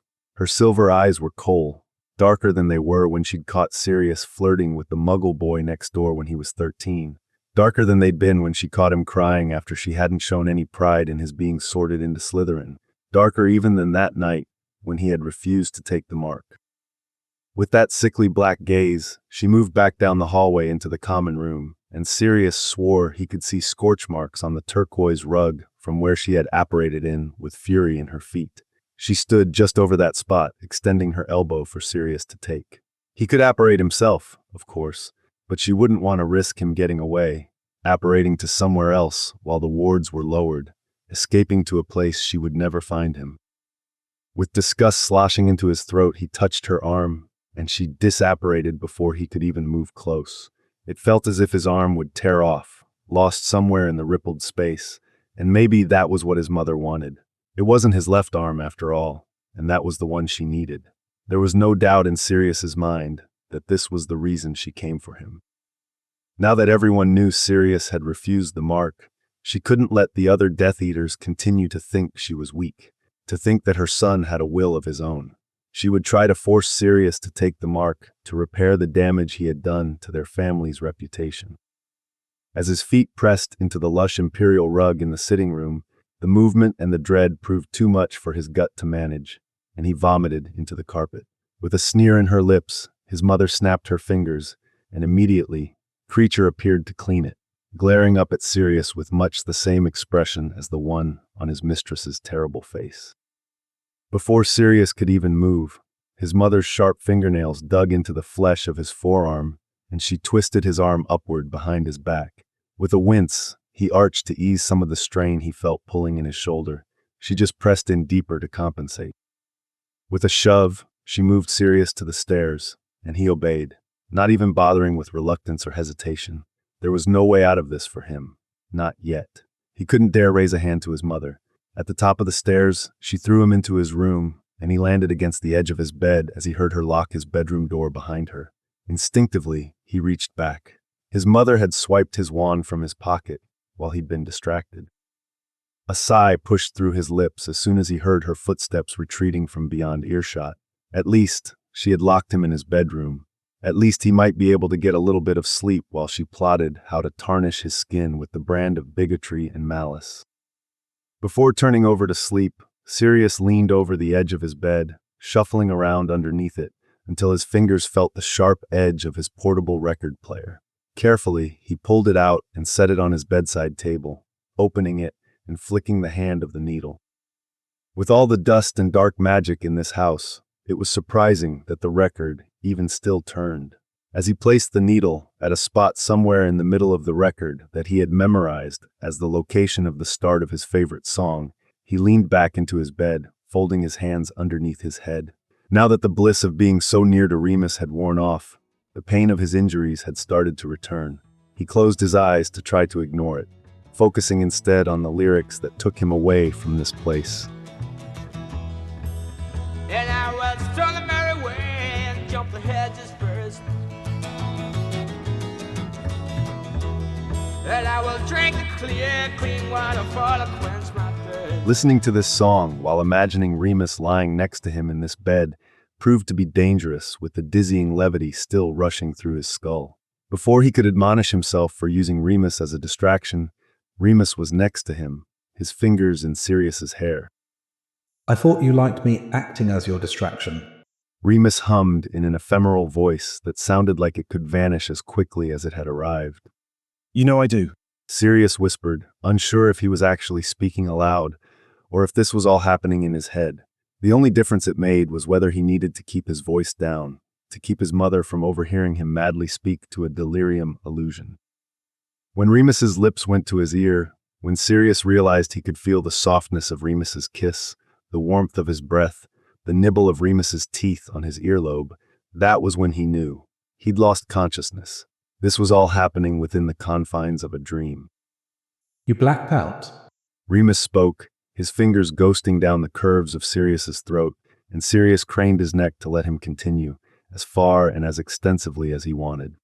If it means being here with you, then I'm glad I did, Sirius said, turning on his side to face Remus, the fingers on his throat pushed deeply into his thick, wavy hair. You know you have to wake up from this, don't you? Remus moved in to unsettle Sirius's lips, speaking into them until the words melted away and only his kiss remained. I know I will, Sirius promised, his hands slipping around Remus's waist to pull him in closer. Just not yet, he whispered, provoking the fervor of Remus's kiss, of his hands, of his body. Without pretense, Remus gripped the shoulders of Sirius's shirt and pulled with all his strength until Sirius was on top of him, nestled deeply between Remus's spread legs. As long as you're here, Remus said, his hands sliding down to Sirius's hips, just to let them slide right back up underneath the hem of his shirt. We may as well make the most of it. Mooney, Sirius breathed out just before Remus slipped his tongue between Sirius's lips. But you have to promise me, Sirius Black, promise me right now. Remus spoke hurriedly, devouring Sirius with deep and frantic kisses. Promise me that you will make it away from this house. Promise that you will come back to me, no matter what it takes. No matter what it takes, Sirius repeated as a vow, while Remus's hands tore at Sirius's shirt, sending buttons scattering down into his hair, a wild insistence on his face. The sound of his uneven breath was fading out like the static of Sirius's well-worn record. Sirius could feel the familiar yet unwelcome chill of a healing spell around his face. No, he pleaded. Not now, not yet. They're trying to take you away from me now. Remus panted, sliding the turbulent touch of his hand down Sirius's bare chest while he was still able. Sirius responded the only way he could, with a trembling breath and an audible whimper in the shape of Remus's name. I want to stay. I want to stay here with you, Sirius begged as Remus's touch grew lighter down his belly, though it only spurred Sirius's want. With a smile, Remus craned up to kiss him. Then come back to me, he whispered, the ends of his words fading as Sirius woke to find Creature standing on the edge of his bed, his knobby hands hovering over Sirius's head. Why even bother? Sirius grumbled, looking away from the house elf. When she finds out I'm not going to do what she wants, she's only going to repay me with the same wounds. Creature was strangely silent. The expression on his wrinkled features contracted tightly to disguise whatever intent lied behind them. When he spoke, his voice was hushed, like he was afraid Sirius's mother would overhear. If Master Sirius takes their mark, then Master Regulus's efforts are being in vain. At Creature's unusual candor, Sirius furrowed his brows. What efforts? He asked, and Creature pressed his thin, pale lips together, as if angry at himself for letting himself divulge this information in the first place. Does Master Sirius not know that Master Regulus was taking their mark in Master Sirius's stead? When the breath fell from Sirius's lungs, Creature shook his head, his large, floppy ears brushing against Sirius's face as he did so. Creature says too much. He mumbled quickly. He took it, for me. Sirius sighed, mostly to himself, but Creature replied anyway. Creature sees Master Regulus and he is crying. Master Regulus tells Creature not to tell his mistress. Master Regulus tells Creature not to tell Master Sirius. And yet here you are, Creature, telling me. Sirius spat bitterly. Which means you could have told me a lot fucking sooner. With a rasping grumble, Creature argued. Creature only tells you now, Master Sirius, because now is when it matters. The house elf spoke through gritted teeth as he finished the healing spell and climbed from Sirius's bed. Sirius took in a breath. Because I've got to fight, he said, watching Creature as he hobbled slowly to Sirius's bedroom door. To make sure Regulus didn't get the mark for nothing. Master Sirius is right, as ever. Creature acknowledged, lingering for a moment. She didn't send you to heal me. Sirius said blandly, with realization that shouldn't have been as painful as it was. You came on your own to make sure I had the strength to fight it. With a gradual silent nod, Creature closed the door behind him, only pausing to speak the words. Sleep now, Master Sirius. Before Sirius heard the fixtures lock behind him. Without warning, Sirius felt the effects of a familiar spell that Creature had used on him countless times when his mother had grown weary of him or wanted him out of her way for a little while. The sleep spell took quick work.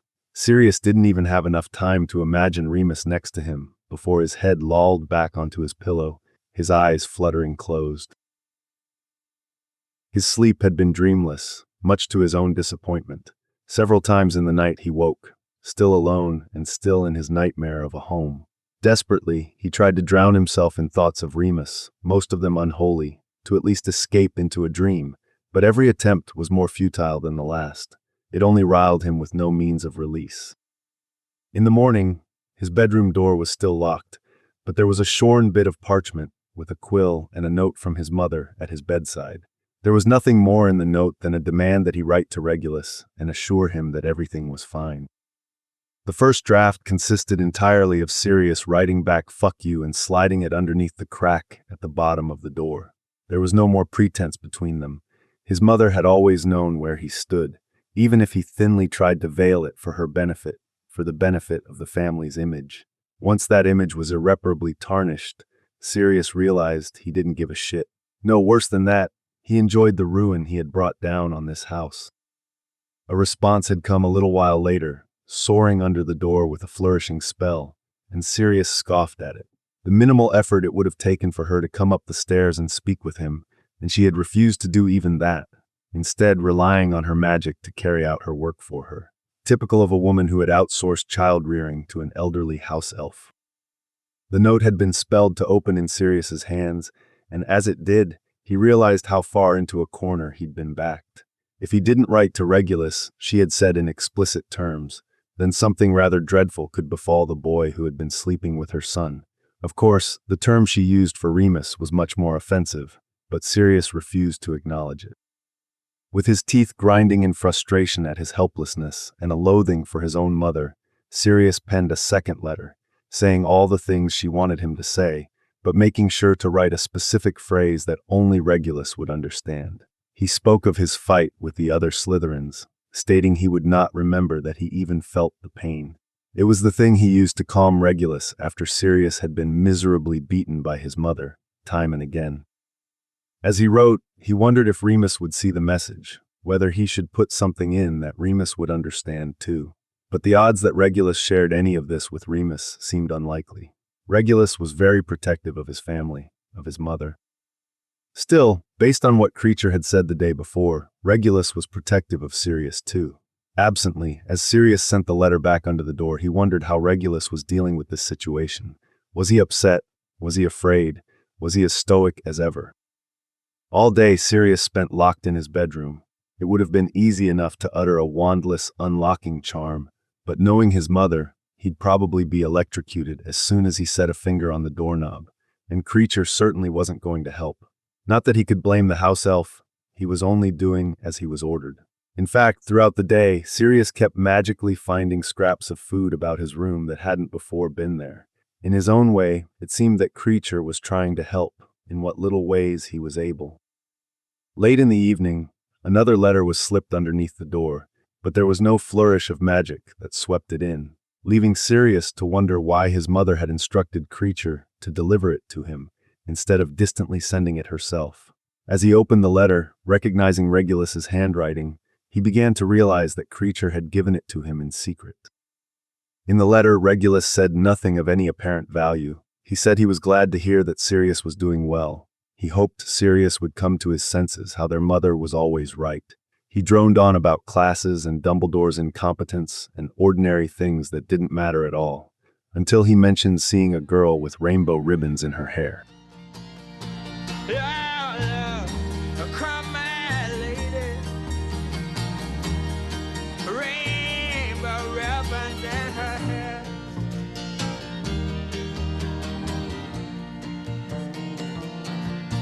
Say sweat horses in a carriage, should return them from the fair.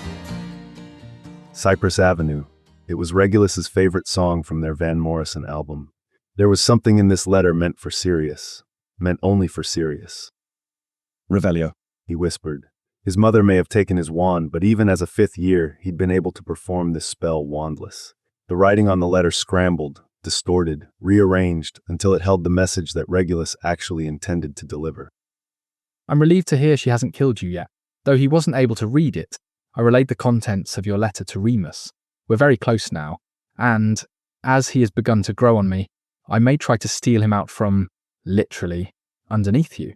I told him the story behind the lyric you quoted, and he cried. I definitely didn't cry at all. Don't embarrass yourself.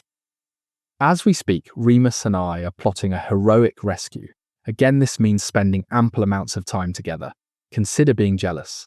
There is a lot of touching. We haven't quite worked out how we're going to heroically rescue you. It's still in the development phase, but just know that it will be very dramatic and very romantic and very theatrical, knowing Remus. Please don't let this be your last letter. Even if you have to say what she wants you to say to get your message to me, I don't care. Do whatever you have to do to prevent taking the mark and, in the same breath, do whatever you have to do to stay alive. If for no other reason, do it for me. And do it for Remus, because he will undoubtedly murder me if you do not return. With a smile, Sirius held the parchment to his chest and closed his eyes. Leave it to Regulus to fabricate jealousy as a means for motivation. With one last breath to take in the smell of kindling that accompanied the parchment and the iron of the dried ink, Sirius buried the letter deep under his mattress. Regulus was right. Sirius had to do whatever it took to survive. With hope in his heart and the thought of Remus plotting his rescue, Sirius drifted off into a dream. In the dream, Remus splintered the front door of this house with a blasting spell that grew into a brilliant blue flame, and Sirius held his hand as they watched Grimmauld Place burn. The morning of the 3rd day, his mother forced him to write to Regulus again. Evidently, she was confident in her ability to force Sirius to take the mark, because she instructed Sirius to inform Regulus that he would be taking the mark in 2 weeks. Of course, this was all done through Creature, because Sirius's mother still refused to speak with him directly. As Sirius refused to write the letter, he absently wondered what she had planned for him in the next 2 weeks. More starvation, he listed. Probably physical torture, nothing new. He'd been through this with her before, many times. He knew all her tricks. Still, for every minute that Sirius refused her, she had Creature hit him with a lashing spell across Sirius's naked back. He managed to last 13 whips until he finally gave in, but he made sure to include a message that Remus would understand. Afterward, Creature patched Sirius up with physical bandages, commanded to refrain from performing a single healing spell. However, he did leave Sirius a rather gratuitous cup of warm, sweetened tea, and Sirius took it as an apology, which he accepted, albeit a bit begrudgingly. The tea was so sweet and so warm and so filling that Sirius didn't notice until the very last drop that his head was beginning to drop and his eyes beginning to hang until he fell face first into his pillow. It had been easy to have hope, easy to imagine Remus's valiant deliverance, easy to not be afraid when Sirius had been locked in his room alone. In the back of his mind, he knew that his mother wouldn't leave him to his own devices for long, but he had hoped for a bit more rest, a bit more stolen food left for him by Creature. It had been days since his last full meal. What he hadn't expected was Creature turning on him.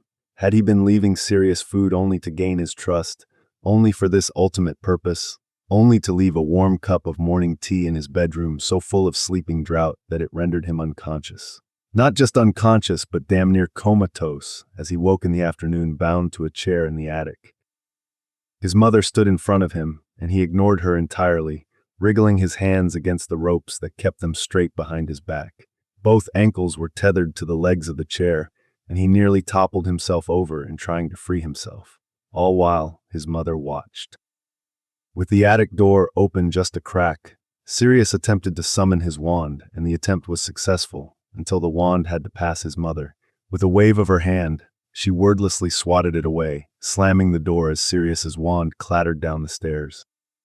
Finally, with a sigh of frustration, he looked up at her, and she moved in quickly to take him by the face, her dark, manicured nails digging into his dimples.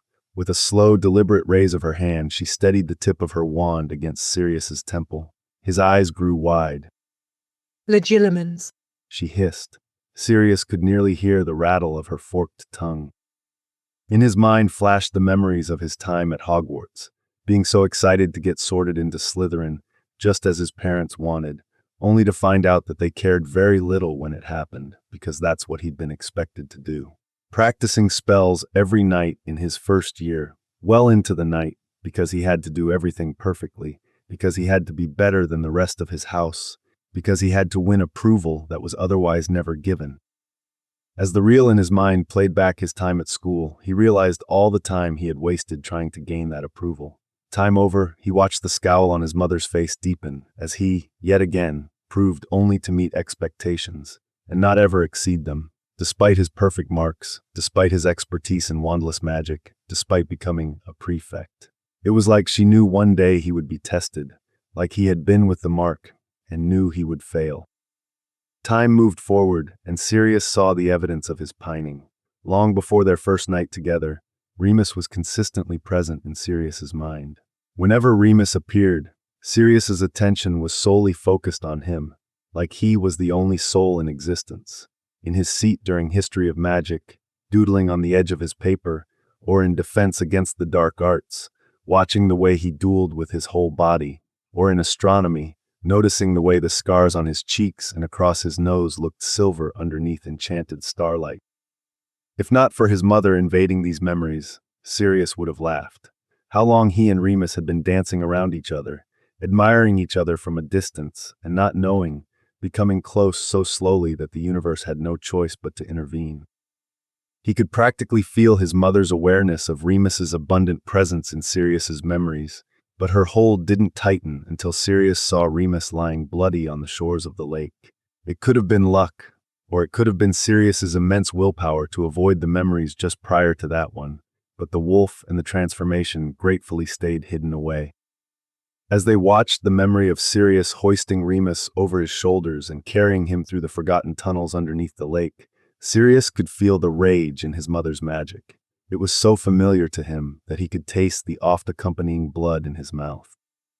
His mother's magic swirled darkly within the memory, winding about Remus's naked frame like an incorporeal black snake until the image of Remus began to fade. She was trying to remove him from Sirius's mind, his memory, his influence, his love. Sirius wouldn't allow it. No, he shouted, though he couldn't tell if he voiced it out loud. You won't take him from me. He growled, driving his own magic forward in a wild flame, red and gold, deep and breathing, that flickered with his need for warmth and acceptance and affection. His mother didn't speak, but increased the force of her magic, coiling around Remus's ankle, or the memory of it, as if to tear him from Sirius's life forcibly.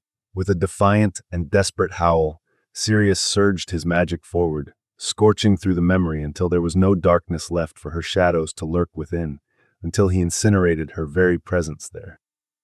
With a start, Sirius flew back into the chair he was fastened into, his mother stumbling in her place on the hardwood floor. As he glanced outside, he realized more time had passed than he realized. The approaching darkness outside was nearly as great as the darkness in this house. The fury on his mother's face was more aggressive than he'd ever seen it. Her silver eyes were lit white with it, her fingers curled so tightly around her wand that her fingernails left indentations in her reddened palm. With a snarl on her ruby-red lips, she spoke to Sirius for the first time in days, in weeks, maybe in years, and it sounded nothing like Sirius remembered. I will break you of him. She threatened. You will willingly take the mark tonight, or I will brand it on your corpse and pretend you gave your life in his service. She spat, moving down the stairs with her robe sweeping out behind her.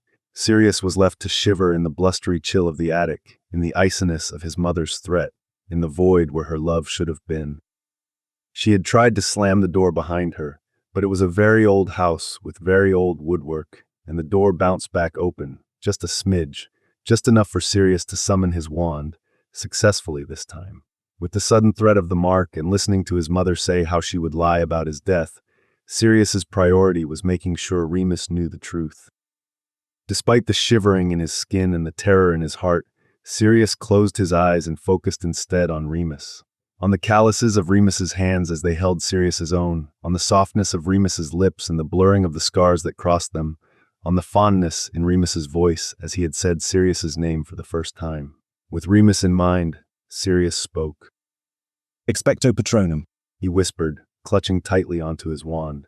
As he opened his eyes, he saw a ghostly Padfoot seated courteously in front of him, but he couldn't help but notice the features that his Patronus had borrowed from the wolf, the sharpness of his teeth, the length of his claws, the wiriness of his fur.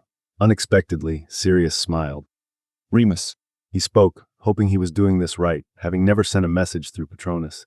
Hell, he'd never even successfully cast a Patronus before now. I wish I'd been able to tell you this in person, but I don't think I'll see you again after tonight. So this will have to do.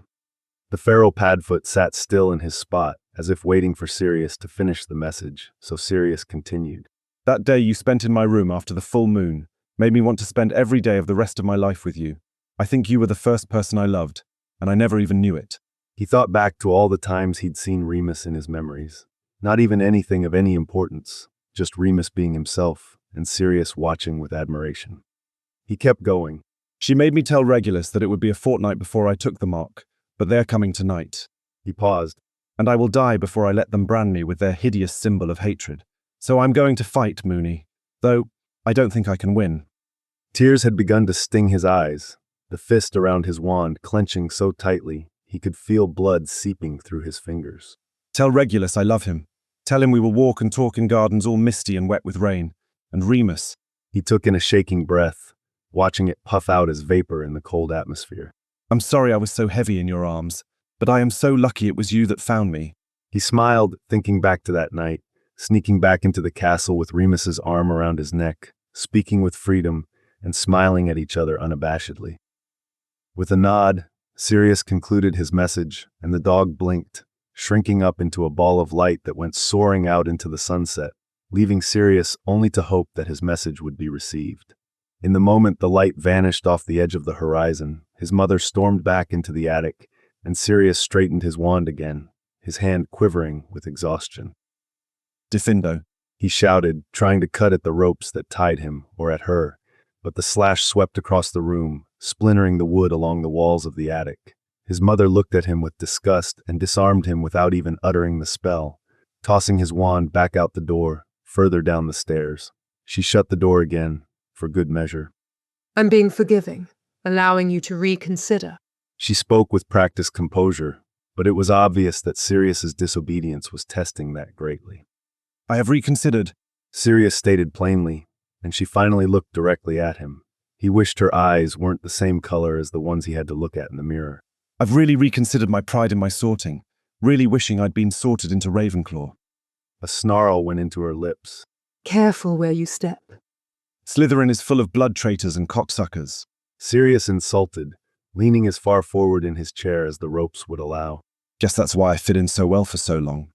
Don't speak another word. His mother shrieked. I get that you were trying to force me to marry Bella to hide it, but I'm gay as shit. He emphasized, an arrogant smile on his face. And already in love with a boy, which I guess you figured out when you invaded my memories and saw how often he's present in them. I told you I would break you of him, and I will. His mother growled and threatened. Sirius laughed loudly, scoffing and derisive. Try if you like. I am already his. With a dangerous narrowing of her eyes, his mother leaned in, nearly smiling, as if she knew how. Then I will find him and break him of you. Calmly, Sirius smiled. Find him, he cackled. He was hiding in the closet of my bedroom the other night. not 3 meters from where you stood. His grin went sinister. Half naked, if I'm being honest. His mother's expression went dark. You will pay dearly for your vile behavior. Oh, it hadn't gotten vile yet. Sirius hummed. But it was going to. The things I want him to do to me. Sirius paused to take a deep, unsteady breath. Vile is a good word for that. Silence. She spoke through clenched teeth, her hands trembling furiously at her sides. Honestly, if you hadn't come when you did, I sure as hell would have. With a violent screech, his mother leaned in. Crucio. She hissed through clenched teeth, her wand hesitating for only a moment until she thrust obedience into it. The intangible spell struck Sirius in the chest with magnitude. From where Sirius had braced for the impact of the spell, the tightening of his muscles spread to every inch of his trembling frame as the pain became more and more unbearable. He could feel the scrape of a scream moving up his throat, but couldn't hear himself make it over the deafening burst of his eardrums and the fluid that he felt pour from his ears and trickle down his neck. It was like an electric current had been laid into the marrow of his bones, and with every recast of the curse from his mother's wand, he felt that energy surge, burning caustic holes in the sinew of his muscles on its way out, drilling through the vessels that carried his blood, and thinning that blood until it was seeping from his pores and settling into the lines on his face. In the distance, there was a scream, but it was so mangled and gruesome that Sirius was glad for the hearing loss he'd suffered, until he realized it was his voice, until he reconciled it to the clawing in his throat. It was like the scream was a part of the curse and not an effect of it, because they moved in the same wavelength. They destroyed the same tissue in the same body. He couldn't stop it. He couldn't stop from screaming, just as he couldn't stop the torment that was snaking through his organs, like jagged needles and shards of broken glass.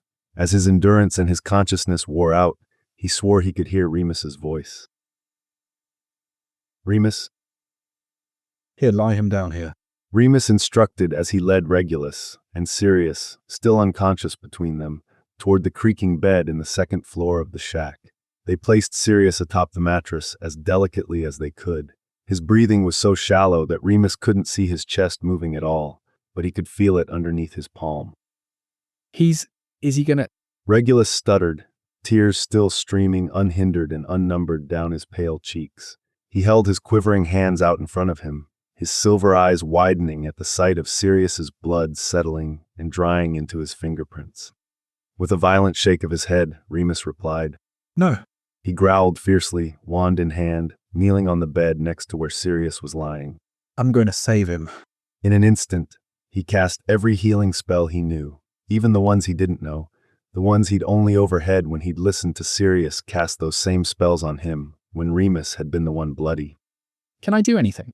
Regulus asked, the composure returning to his voice, but only just. You have to go back to the castle, Reg. Remus commanded. She can't know you were there with me. You have to pretend like you don't know anything that's happened tonight. I can't just leave you. Regulus argued, a whine in the back of his throat. You don't have a choice. Remus stated firmly, glancing back to see the indecision and fear on Regulus's expression. Remus softened his glare while keeping the intensity of his healing spell as high as he could tolerate it. I promised you I'd keep him safe, and I will. Regulus squirmed, fighting with himself on staying. I'll owl you at first light. I'll be watching for him. Remus smiled calmly, despite the overwhelming dread in his heart and the pressure of his magic as he poured every piece of it into healing. As Regulus headed down the stairs of the shack, as Remus heard him shuffle into the underground corridor that led to the willow, Remus let out a heavy breath through tightly clenched teeth. Come on, Sirius, he whispered, his voice and his magic filled with urging. The blood that had been pooled around his cheeks had stopped flowing, and Remus didn't want to know how a curse that allegedly only inflicted pain led to his blood being forced through his skin. Almost more important than that was the blood that was soaking through the sheets underneath him. As carefully as he could, Remus lifted Sirius from the mattress, leaving the healing spells to do their work. His eyes widened over a horrified breath that sucked into his teeth as he saw the gashes carved into the skin of Sirius's naked back. It looked like he had been flogged. The slashes were too deep. Sirius was still actively bleeding, despite the layers of healing spells in place. Quickly, Remus dug in the drawer of the bedside table, having hoarded many rolls of gauze and bandages and cloth given to him by Madame Pomfrey over the years. After gingerly straddling Sirius's hips, he perched Sirius's chin atop his shoulder and let Sirius's weight fall against him. It was strange work, dressing wounds he couldn't see directly, but he'd done it for his own back enough times to know how to use the blood still leaking from Sirius's skin as a sort of adhesive until he was able to wrap the clean bandages around his torso, though it proved to be rather awkward, passing the roll of bandages through their pressed skin. Taking the risk of pulling magic away from the healing spells, Remus scoured the sheets in Sirius's back as best he could before cradling Sirius's heavy head in his palm and returning him to the pillow.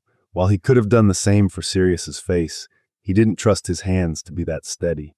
He grabbed another handful of cloth and held it to the end of his wand. Argumenti, he called quickly, moving to sit on the edge of the bed and making sure to enhance the healing spells as soon as his magic could solely focus on them again. When he recast them, he focused as deeply as he could within Sirius's skin, concentrating on repairing organ damage and vessel damage and nerve damage. There was so much hurt he couldn't see. How strange that he wished for physical wounds. At least he could see the healing spell working. At least he would know if it healed at all. Injury from a cruciatus curse was so much worse, so much deeper than anything Remus had ever had to heal on himself. Not only that, there was bound to be lasting psychiatric and emotional damage that nobody would be able to heal, especially knowing the caster of that curse was your own wretched mother. In a desperate attempt to stave off that madness he knew often accompanied the cruciatus curse, Remus carefully cast a few healing spells like a halo around Sirius's head, casting a translucent glow across his pale skin. It was a sore attempt, but it was better than nothing. As he lightly moved the rag across Sirius's face, he sharply realized that this is what it had been like when Sirius had taken care of him, that first morning after the moon. This is the way Sirius had bandaged him, as he joked the night after. Maybe I should tell you that I straddled you in bed. With a smirk on his smart lips. This is the way Sirius had layered his healing spells until they formed a prism of color across the purple and black and red of Remus's bruised skin. This is the way Sirius had cared for him, delicately and tenderly and fondly, before they even called each other by first name, before Remus ever even knew that Sirius had done it. With tears in his eyes, Remus blotted the wet cloth against Sirius's forehead, watching the water and blood roll down Sirius's pale skin. You promised you would come back to me. In his fright and exhaustion, he slumped down onto Sirius's shoulder, sobbing until his breath was gone. It had been several days since their raid on Grimmauld Place. Several days since Sirius had last been conscious. Even more since Remus had seen Sirius look at him. Several days of healing spells and bandage changes and talking to himself because Sirius couldn't hear him. That first morning, Regulus had owled. His mother had come back to Hogwarts, looking for Remus and Sirius, but without telling anyone that she'd been bested by a student, without telling anyone that she'd been caught performing an unforgivable on her own son. Because of her presence and the increased scrutiny of the Slytherin house as a result of her questioning, Remus hadn't been able to return to the castle to enlist Madame Pomfrey's help in healing Sirius, nor had Regulus been able to sneak away to provide his own magic to double the healing efforts. In Sirius's absence, Severus had been appointed temporary prefect, and Regulus said he was a terror, patrolling at all hours and especially suspicious of Regulus. Truthfully, Remus wasn't even sure the extra magic would make a difference. All of Sirius's physical wounds had healed, his breathing had stabilized, his heart rate was steady and strong, there was color in his cheeks again, the scars on his back were flat and pink and smooth, his skin was nearly as flawless as ever. But he hadn't so much as opened a single eye in 3 days. In an effort to assure Sirius he was safe, to wake him as gently as possible, and to maintain hold of his own sanity, Remus talked. Mostly, he described the scenery, the distant view of the spires of the castle from the window of the shack, the changing color of the sky as rainstorms came and went, the way the sunlight caught the hovering dust in the room. Sometimes he would tell Sirius fond memories that he had of him in the time before Remus started calling him by his first name, like the time Sirius successfully brewed an extremely complicated and advanced potion in Slughorn's class hours before anyone else even came close to finishing it, like the elaborate way Sirius twirled his wand in his fingers just before a duel, with style and grace and arrogance, Like the way Sirius stifled a laugh behind his fingers as he watched Remus draw a caricature of Professor Binns victoriously riding a Hungarian horntail. And when it got late, Remus would crawl into bed next to Sirius. He would hold Sirius's hand within his own, and he would remind him why he needed to come back. After all, his younger brother was worrying himself sick. Not to mention, the werewolf who had fallen in love with him was starting to hallucinate Sirius talking back, and hearing voices was never a good sign. That night was no different. He was talking to Sirius the same as he'd done every other night that week. Just then, he was going on about James Potter, and what a strange fellow he was, and how he wondered if they all could have been friends, if they'd been sorted into Gryffindor. I think you like him, Pads. Remus hummed, turning away for only a moment to look up into the night sky, gauging how long he had until the next moon. Oh, you know the one I mean, with the square glasses and the hazel eyes and the wild hair that never stays down? Should I be jealous, Moony? He heard from Sirius's bed, and he laughed at his mind's ability to play the part of Sirius so well. He was getting better at that cocky lilt in Sirius's voice. Compared to you, he's... Remus turned to see Sirius sitting up in his bed, watching Remus with a rather curious grin. The breath moved unprompted from Remus's throat. Sirius. You look like you've seen a ghost. Sirius smiled, his voice still a little raw, a little deeper than it used to be, a little raspier than it should have been after all the healing spells. You're awake. Remus exhaled heavily, rushing to Sirius's side and taking his face into his hands. His lips were on Sirius's face before he could tell himself not to, peppering tiny feathered kisses to Sirius's skin. Thank all the gods. You're awake, you're awake, you're awake. If I didn't know better, I'd think you missed me. Sirius laughed as Remus pulled him into his arms, his hands sliding along Sirius's back and flinching at the scars he felt underneath them. How do you feel? Remus asked immediately, pulling back to scrutinize Sirius's expression, to search for any hint of pain or discomfort. Does anything hurt? As if in an internal sort of inspection, Sirius took a moment to wriggle under Remus's hold, shifting his shoulders and tensing his face and breathing deeply. A couple times, Remus caught him wincing, but Sirius played it off by making other ridiculous expressions in its place. A bit sore, I guess. He shrugged with a smile. But I think I'm all right, Moony. I should have been there sooner. Remus said, something of an apology, looking at the dirt collecting on the hardwood floor of the shack. Sirius took him by the face, guiding his sight. You were there just when I needed you, love, he said, delicately unsettling Remus's lips with his kiss, a tenderness buried within it that banished the tension of the last 3 days. I don't know how you're still sane. Remus breathed out into Sirius's mouth, his words filled with awe and astonishment. People are driven mad by less than what you went through. Those people don't have you, Sirius said, his fingers going into Remus's hair like they were old lovers, like it was a decades-old habit. I'm only alive because of you, Moony. Remus wasn't accepting of that. You're in this mess because of me. His housemates never would have found out he didn't have the mark. His mother would have never tried to force him to take it. She never would have performed the Cruciatus on him as punishment. But before Sirius even had a chance to disagree, Remus continued. Also because of me, you're stuck hiding from your mother in the Shrieking Shack. Remus said with a roll of his eyes as Sirius began to glance excitedly around the decay in the room, eyes shining over their dark, heavy circles. Is that where we are? He laughed, pausing abruptly, motionless. I hear no shrieking. That's because it's not the full moon. Remus replied with a smirk. Sirius just blinked. Wait, it's you. Just then, Sirius was the one shrieking, a strange mixture of hoarseness and giddiness in his voice that was so contradictory it suited him perfectly. You're haunting the Shrieking Shack. How? His whole demeanor went solemn, frighteningly quickly, and Remus knew he was recalling the way Remus had screamed as he'd come out of his transformation that first morning on the shores of the lake. You come here for your transformation every month. Remus made some motion that was between a nod and a shrug, trying to show that Sirius was right, but he didn't want him to worry over it. Don't think so hard about it, Pads. When I was with you, the wolf, I mean. Sirius whispered, fiddling with his fingers from where his hands were resting between the two of them. You stopped hurting yourself. You were my distraction after all. Remus grinned, but Sirius wasn't grinning. You said you should have been there sooner. You said that just now. Sirius said, still scratching at his fingernails. But I should have been here sooner. I should have noticed sooner. Sirius, nobody noticed. Remus assured him, stroking his finger along Sirius's cheek. But that statement wasn't as assuring as he thought as he watched the pain cross over Sirius's face. I'm not nobody, he argued softly. And maybe you didn't know it then, but I was paying more attention to you than anyone else in the castle. I should have been able to figure it out. I should have been here with you every month. I should have saved you from those scars.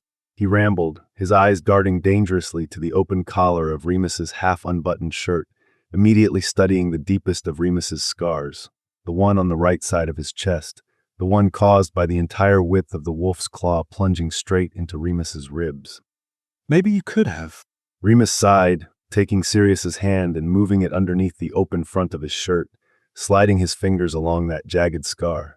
A heavy swallow traveled down the length of Sirius's throat, his pupils widening just a touch. But they're not that bad, are they?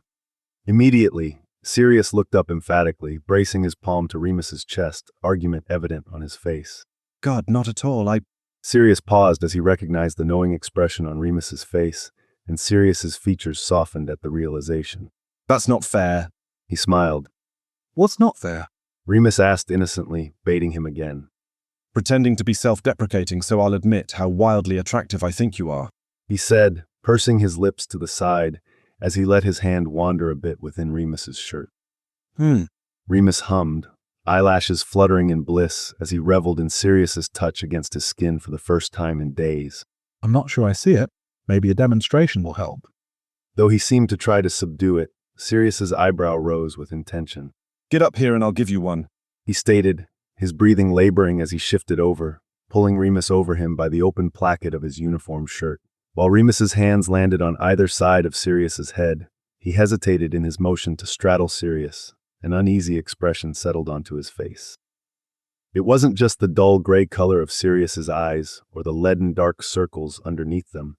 It wasn't just the increased pallor of his skin or the matting in his normally soft hair. It wasn't even the knowledge of the scars on his back or the ones in his mind. It was all of that piled on top of one another and the weight of the guilt in Remus's chest that detained him. I don't deserve you right now, Sirius. Remus exhaled heavily. You don't have to keep pretending, Moony. You say anything else that even hints of self-loathing, and I'll end up admitting things that will make your ancestors blush. His dark, sharp eyebrow rose high in incitement, but when Remus didn't return his smile, it fell into a furrow. You're right, I am pretending. Remus scoffed, arrogance dissolving into anger. I'm pretending that you weren't nearly tortured to insanity, and pretending that you haven't been unconscious for 3 days, and pretending like we can pick up right where we left off. Sirius took a breath, the movement of his hand stilling on Remus's ribs. Remus. But I can't pretend it's not my fault, because it really is. You would have never been through this if not for me. For longer than Remus wanted, Sirius was immeasurably quiet, his softened eyes searching Remus's gaze so thoroughly that Remus began to wonder what he was looking for in them. Eventually, his fingers moved up to ghost over Remus's face, starting with his lips and the scar that passed through them. Remus tried hard to keep his lips tight. Maybe not, Sirius finally said, and Remus could hear the argument forming on his tongue as he let his hand slide down to Remus's thigh. But let me tell you where I would have been, if not for you. His fingers shifted into the space behind Remus's knee, tugging softly until Remus gave in to his request and pressed that knee into the mattress on the other side of Sirius's hip. But Remus didn't allow himself to settle on top of him, still resting his weight in his hands. Sirius continued, changing the attention of his hands to the remaining buttons of Remus's shirt, working slowly. I would still be alone in the dungeons, engaged to be married to a woman I hate, heir to a family name I never wanted. As he finished, he let a single finger drag down the full expanse of Remus's waist, from the curve of his throat to the indentations at his hips. If I had been more careful, you could have been free of those things without being tortured and flogged, Remus argued, despite how shallow the breath in his lungs had grown. If I remember correctly, Sirius went on, undeterred by Remus's verbal dissent as he pushed the shirt from Remus's shoulders, smiling quietly as Remus obediently shed it. Going to your room was my idea. With Remus now bare-chested and hovering above him, Sirius let his hands travel freely across his skin, kneading at the soft skin above Remus's jutting hip bone. He applied a little pressure until Remus relinquished, sitting down right on top of Sirius's hips. And we had a fight because I kissed you when I knew you didn't want me to. As he adjusted his weight on Sirius's hips, he realized he could feel Sirius underneath him, and he couldn't stop himself from shifting again, just to watch the way Sirius's mouth fell open vagrantly. Neither of those things is true. Sirius's chest had begun to heave with the volume of air moving in and out of his lungs at an increased pace. It wasn't a fight, and you know damn well I wanted it. Unable to stop his natural reaction, Remus sucked in a breath. Sirius watched. My point is, if I hadn't kissed you...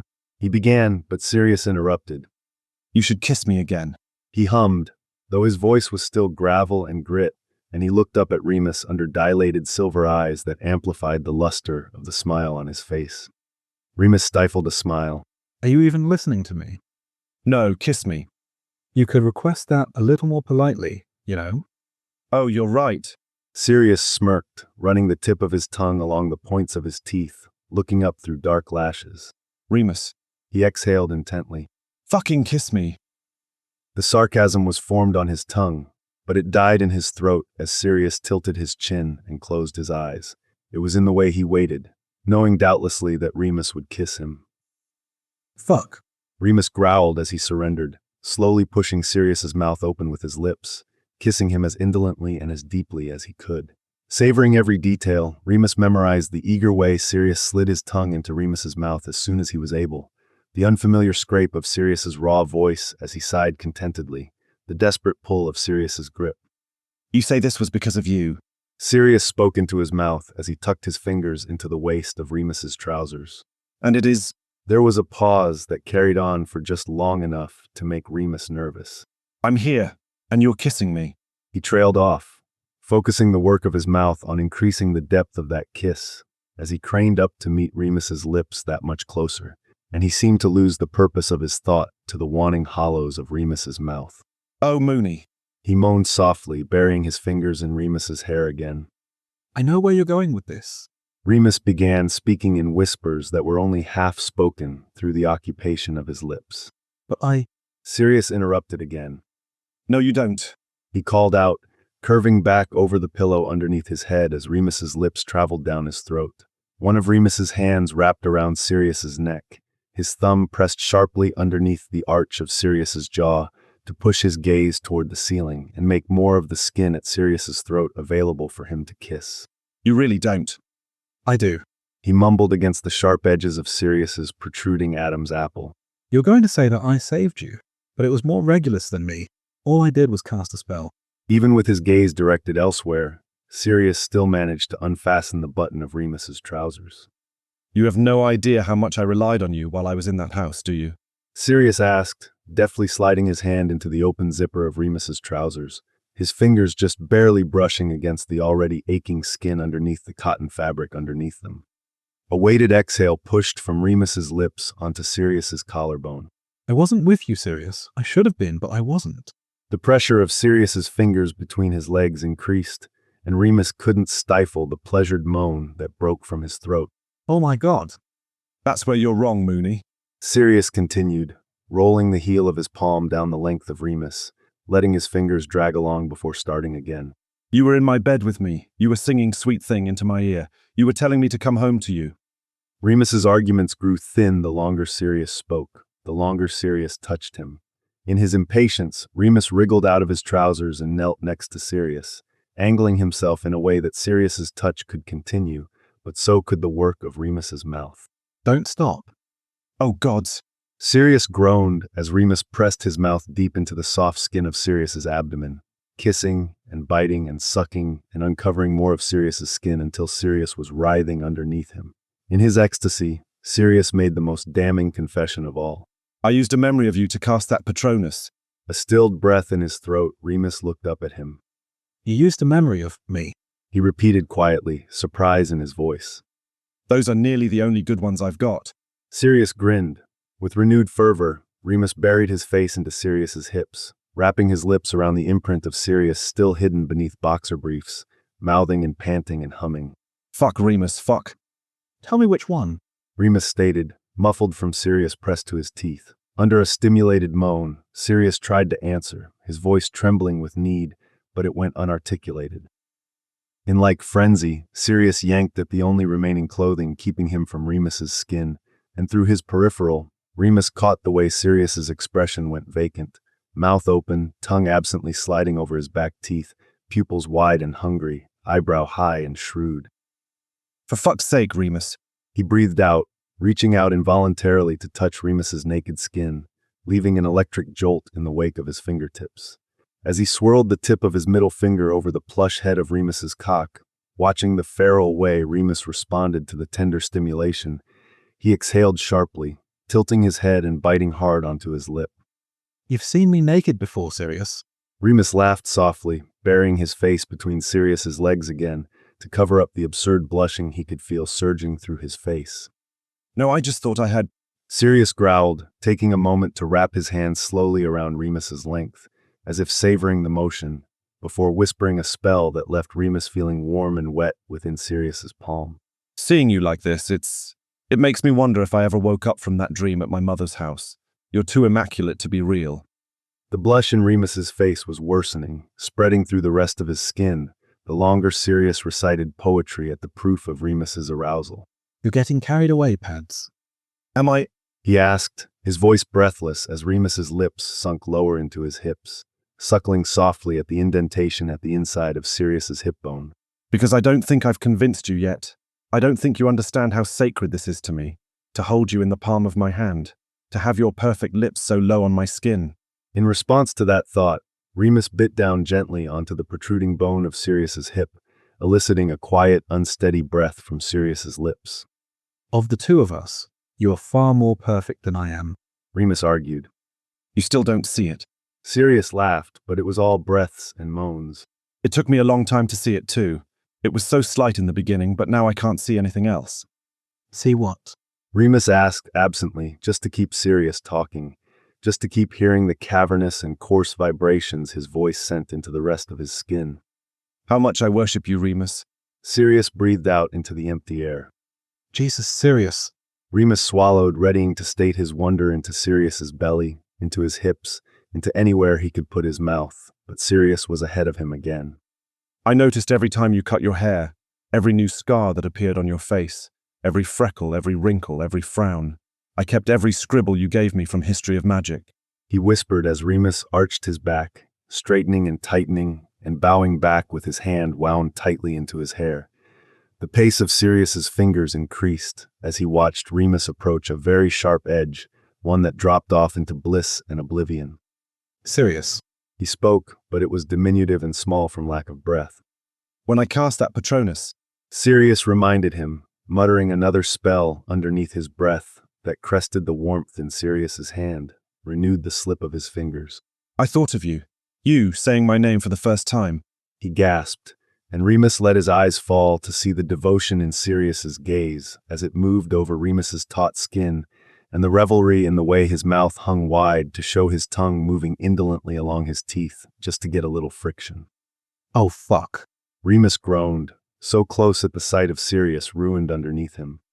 And I don't know why I kept pretending that I didn't fantasize about you like this. Gods, just like this. Sirius exhaled sharply, running his idle hand up Remus's chest. Because fuck me, did I fantasize about it. I only let it happen once or twice, but I wanted you so fucking bad. Oh my god, oh my god. Remus howled heedlessly. And right now, Sirius continued with calculation in his voice as he watched Remus hovering over that edge.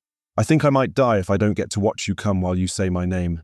Sirius growled, and instantly, at the sound of Sirius's voice so raw and reckless, Remus felt the weight in his belly release, felt his legs tremble beneath him, felt the twitching of his rigid skin between Sirius's fingers, heard the anticipating gasp of Sirius's hollowed breath. Fuck, Sirius. He groaned, spilling out into Sirius's hand, warm and sticky and wet. Fuck. When Sirius didn't immediately respond with the flowery prose that Remus expected of him, or at least breathless panting at the sight of Remus undone, Remus opened his eyes, not even realizing that he had closed them in his climax. As soon as he looked down, he saw Sirius staring, shameless and awed at the mess between Remus's legs, dribbling through Sirius's fingers. Mooney. He sighed deeply, looking up at Remus, a breath falling from his parted lips as they curved into a smile. You are so fucking beautiful. Surely you already know that. A pink blush crept underneath Remus's freckles, but he rolled his eyes. Hush, Sirius. I mean it. Sirius urged, wandlessly scouring away the evidence of Remus's orgasm and purposefully tensing his fingers as he drew away from Remus, just to watch the way Remus tensed at the stimulation on his already spent skin. Watching you come because of me, feeling it happen in my fist. He paused to swallow hard, going breathless. Jesus fucking Christ. It must truly be sacred for you to take the name of someone else's lord in vain. Remus said with a smirk as he shifted his weight to lie between Sirius's legs, his fingers immediately drawn to the swelling underneath his chin, drawing listless circles around the imprint of Sirius. You have no idea. Sirius hummed. If I've ever had a religious experience, that was it. That puts me in quite a tough position then. Remus whispered into Sirius's skin, sending a shiver to the surface where Remus's lips were delicately pressed. Because here I am, about to do things to you that are very unholy. Under a stuttering breath, Sirius pushed his fingers through Remus's hair as Remus pushed the last remaining article of Sirius's clothing down his hips. Remus, he called out in a trembling voice as Remus's eyes went dark. Sirius. If watching the way Remus Lupin climaxed was religious, then seeing the way he looked at Sirius, naked and aroused and aching underneath him, was fucking divine. His pupils were blacked out, darker than they had ever been, darker than they'd been, even in the dim glow under the lake. His pink lips were parted slightly, wetter than they were just after Sirius pressed his own against them for the first time in the Ravenclaw common room.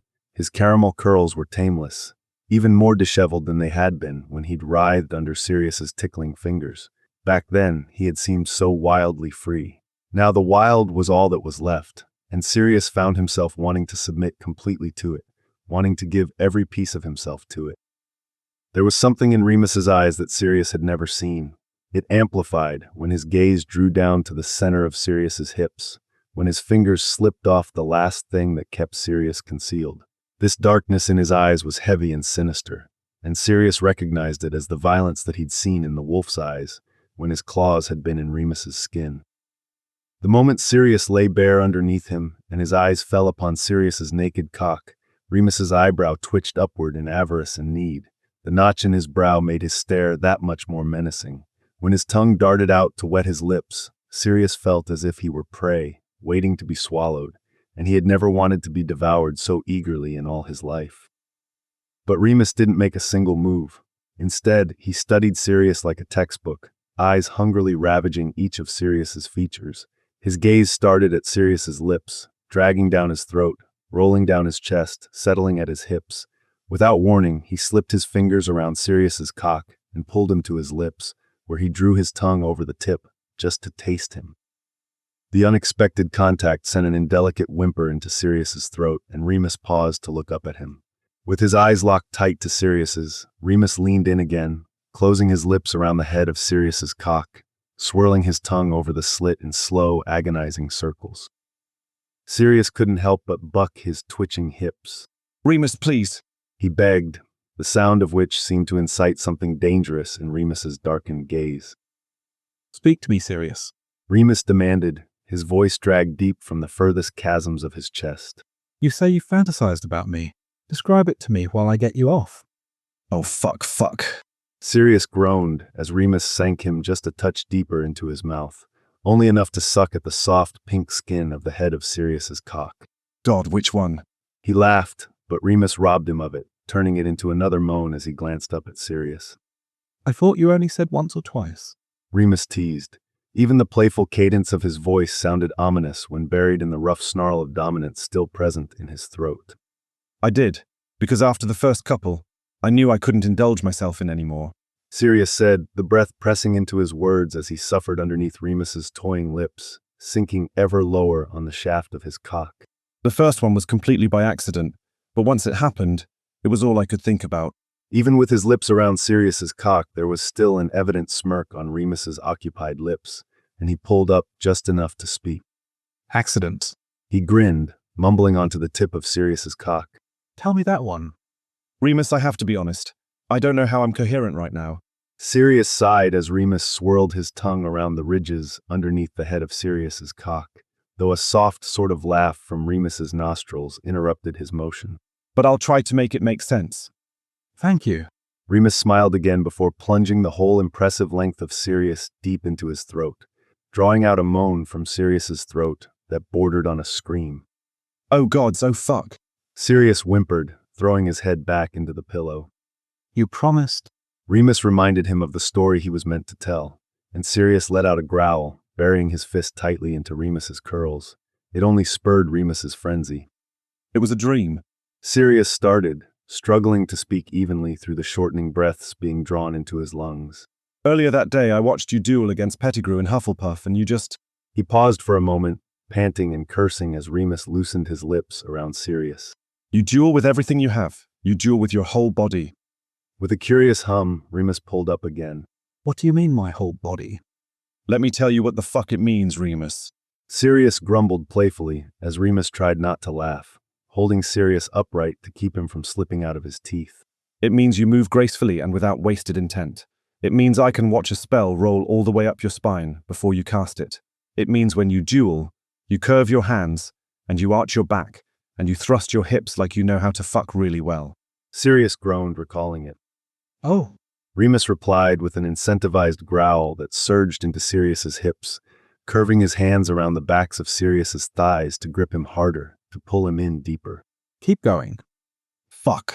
Sirius whispered into the air, widening his legs to let Remus sink as far down as he could go, and Remus took that extra measure, swallowing the whole of Sirius into his throat, over and over, without pausing for breath, without so much as a gag or a choke or a sputter. Sirius continued, despite the quivering in the muscles of his thighs.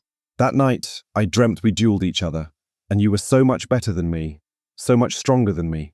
You backed me into a corner, and you thrust your hips the way you do, and you were so hard. A desperate sort of whimper moved up from Remus's throat, muffled by the thickness of Sirius's cock buried deep within it. His grip on Sirius's thighs tightened, and he adjusted the position of Sirius's leg until he was lying on top of Sirius's foot, just as hard as Sirius imagined he would be.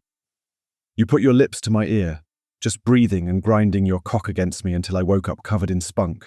Sirius moaned, shuddering at the warmth of Remus's mouth and the memory of the friction. With a tremble and the violent hum of his voice, Remus moved his grip inside Sirius's thigh, his fingers sliding slowly underneath where his mouth was working. Whisper that spell for me, Sirius. Remus spoke with an order in his tone, one hand on Sirius's cock and the other teasing at the tight ring of muscle hidden deep. With a tight swallow, Sirius did as he was told, feeling the warmth and wetness of Remus's finger as it circled. Oh gods, Remus. Sirius called out softly as Remus pushed forward carefully, precisely timing the thrust of his fingers to the drive of his mouth and the roll of his tongue. In only a few harmonizing movements, Sirius was shaking, begging, panting, swearing. Expertly, Remus balanced Sirius's cock against his fingers while he spoke, keeping his tongue in near constant contact with Sirius's skin. Did you ever imagine this? Your cock in my throat? He asked, shifting his hips to get some friction against Sirius's foot, still between his legs. Yes. Sirius confessed, breathless. Another dream, and you fucked me in that one. Fuck.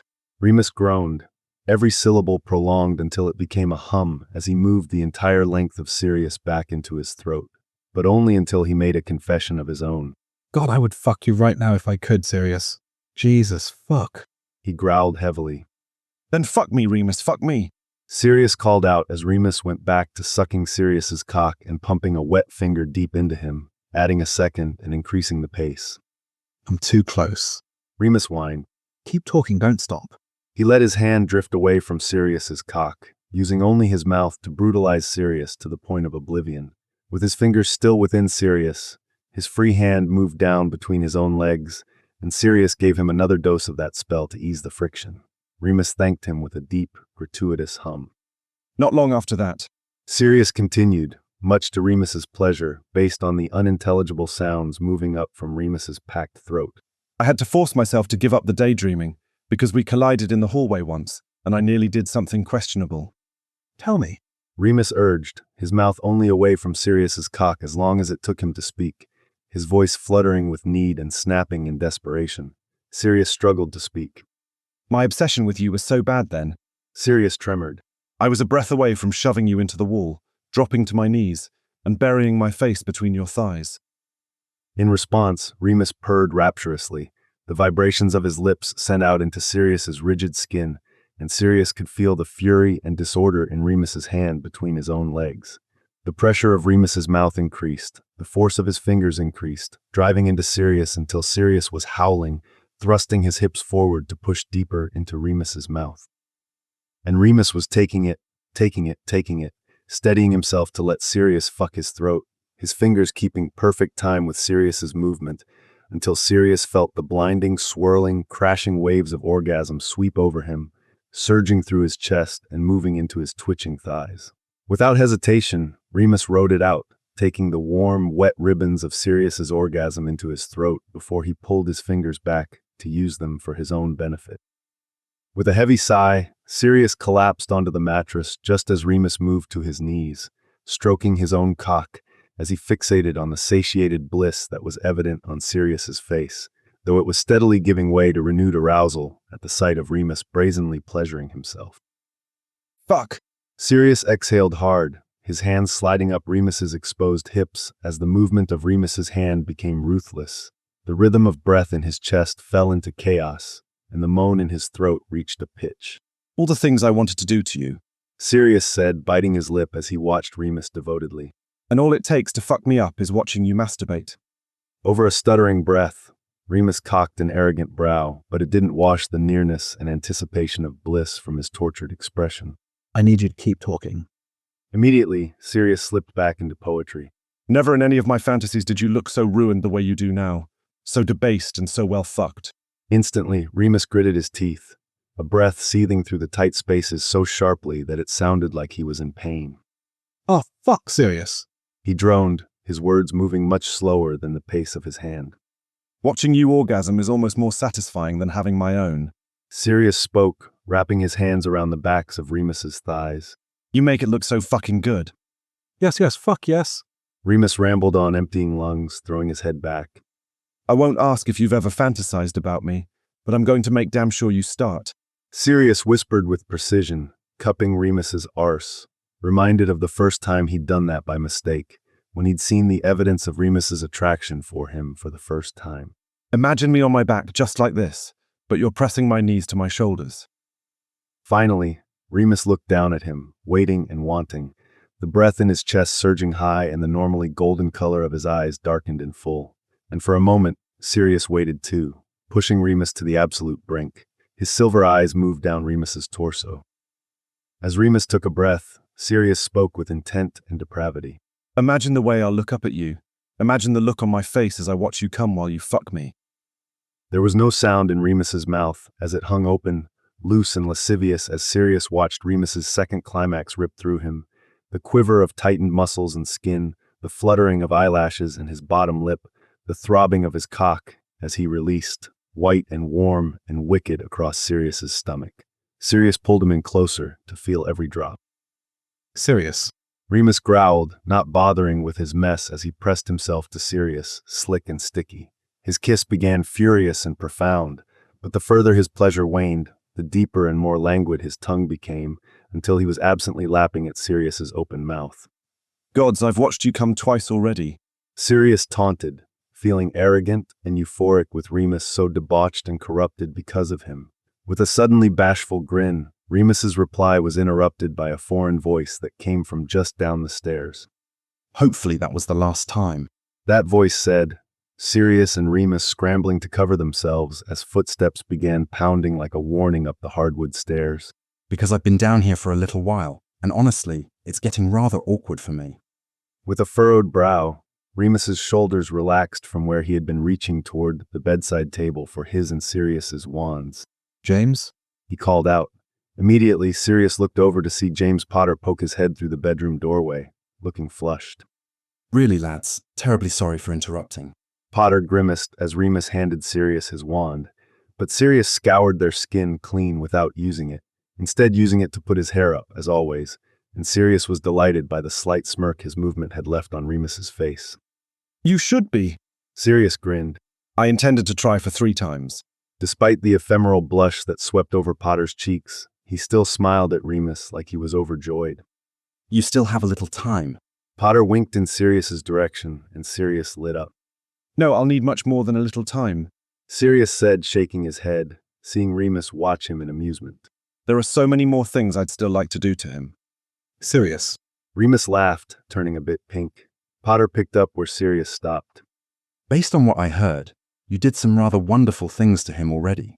Twice, if I'm not mistaken. Potter said, blinking innocently in Remus's direction. Out of the corner of his eye, Sirius watched Remus tilt his head back, a groan escaping from his expansive throat. I've made a terrible mistake, letting the two of you meet. Remus huffed. Half of that he gave to himself. Sirius continued, ignoring Remus's playful plea to get him to.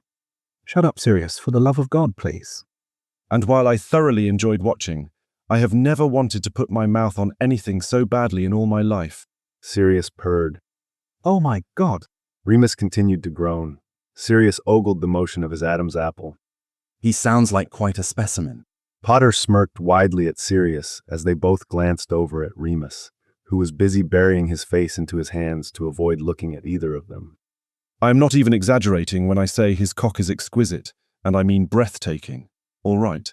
Like a... With his skin flushed a deep red, Remus slipped his hand over Sirius's mouth, while Sirius continued to try to shout his euphemisms over the mumble of Remus's fingers. Yes, Sirius, thank you. Remus sighed defeatedly, screwing his eyes closed. Jesus. I'm feeling a bit inadequate in your presence, Remus.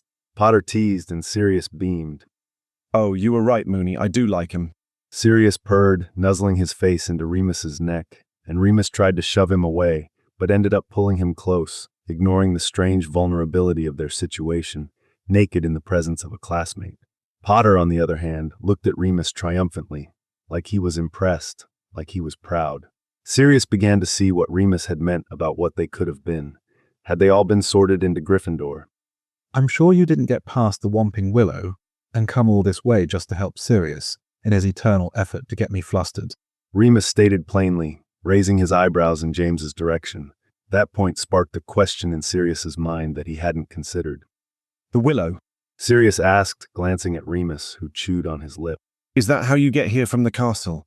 A tunnel underneath the willow? Remus nodded, keeping his eyes resolutely on James Potter, as if wondering how he knew how to get here in the first place. Regulus sent me. Potter said suddenly, leaving a shudder in Sirius's spine, not at the mention of his brother's name, but at the realization that his mother was likely still hunting him. I figured as much. Remus replied calmly, finding Sirius's hand underneath the blankets, like he knew the vast number of emotions that surged through Sirius's chest just then.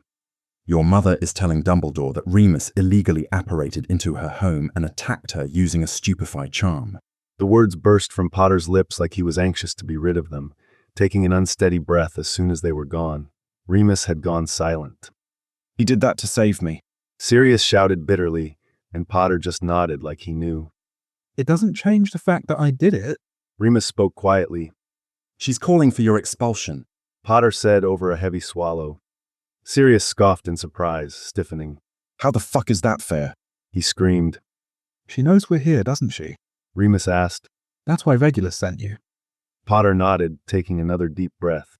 Maybe not here, but she knows you're close, both of you, and she's recruited half of the Slytherin house to find you. Fuck. Sirius muttered, his hands beginning to tremble as he imagined going back home, as he imagined what more his mother could do to him. To Remus, Cruciatus wouldn't be enough. Her cruelty would extend far beyond that now. She could kill them both without batting an eye. Not missing the skip of Sirius's anxious breath, Remus reached up to take Sirius's face into his hands, setting their foreheads together.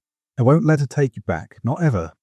If you mean to fight, I'll stand with you, Potter said, strong and defiant, and when Sirius looked over, he was surprised to see Potter looking at him instead of Remus. Maybe we weren't friends before, but we sure as hell are now.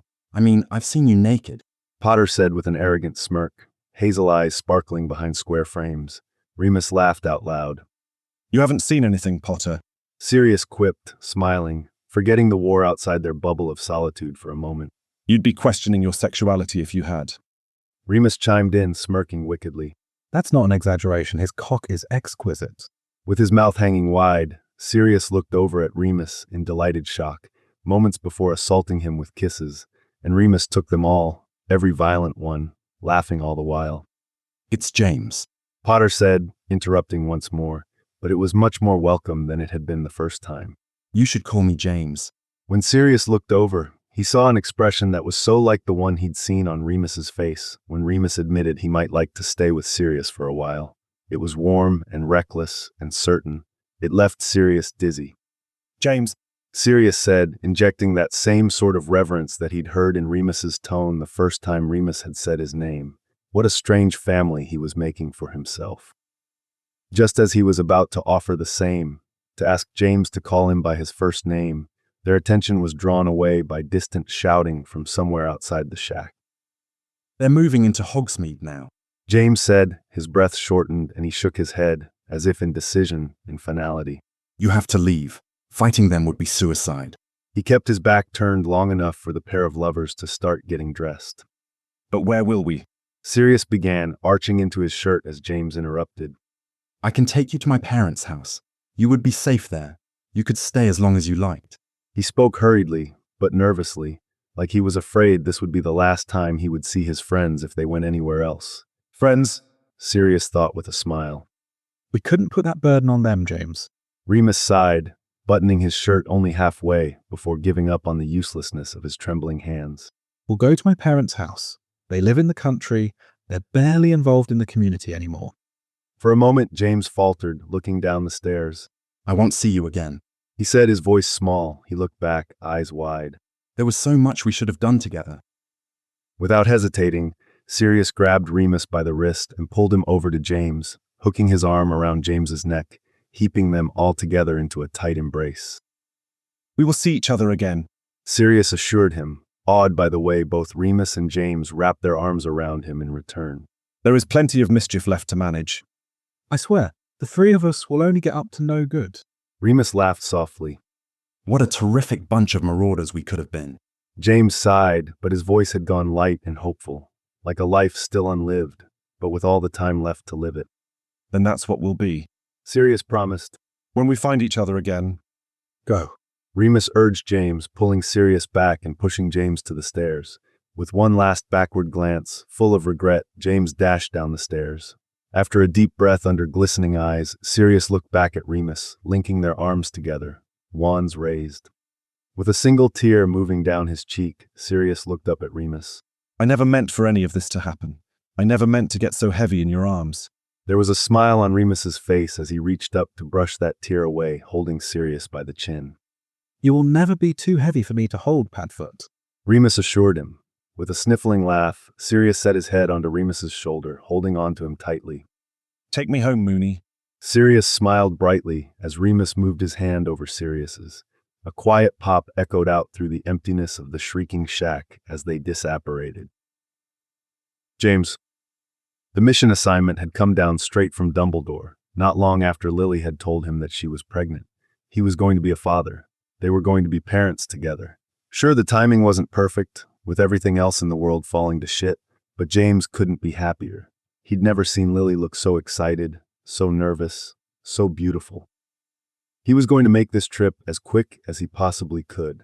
There were rumors building among some of the muggles in a small town in Wales about a silent, dark-haired stranger that had appeared seemingly out of nowhere with a very peculiar and ominous tattoo on his left forearm.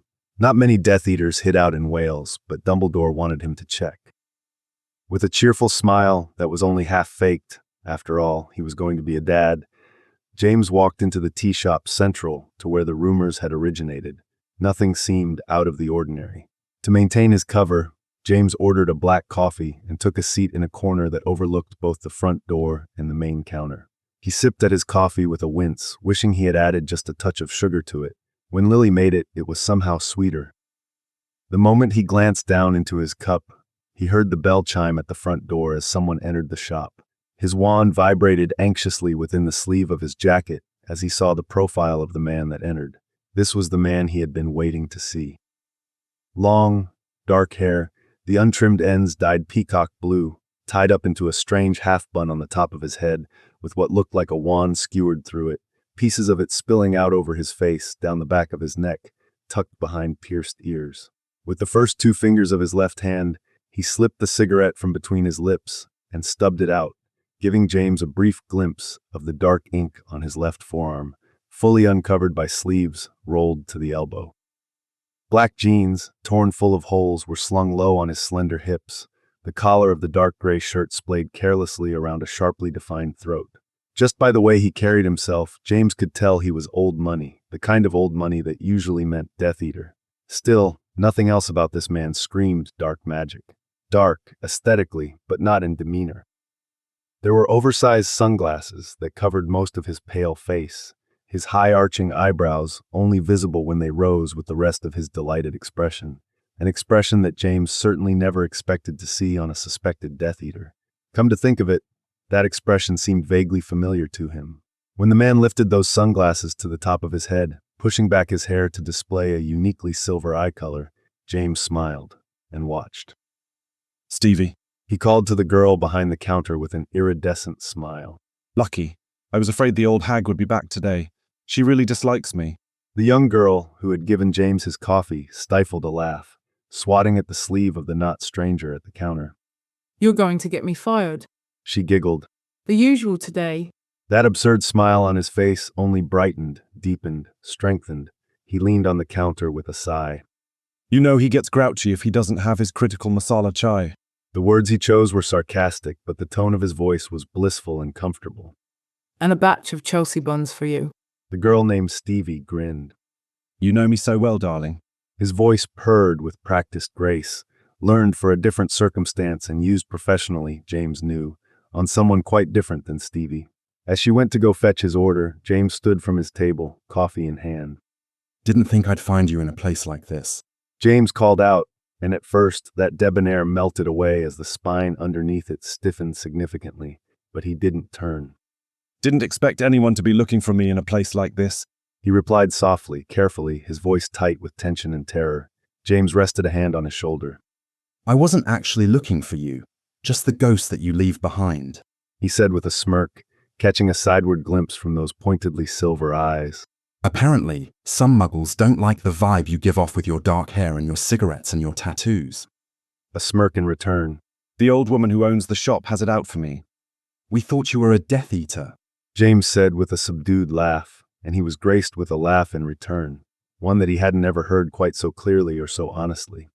In another life I might have been, he said, pushing his fingers through the thick, dark stubble on his cheeks, blurring the smile building over his lips. Lucky for me, I fell in love first. Stevie returned, and James leaned away for a moment as he thanked her, exchanging tea and sweets for paper and coin. With one last glance and one last smile, he slipped the handle of the paper bag over his wrist, taking his cup into the same hand and turning to go.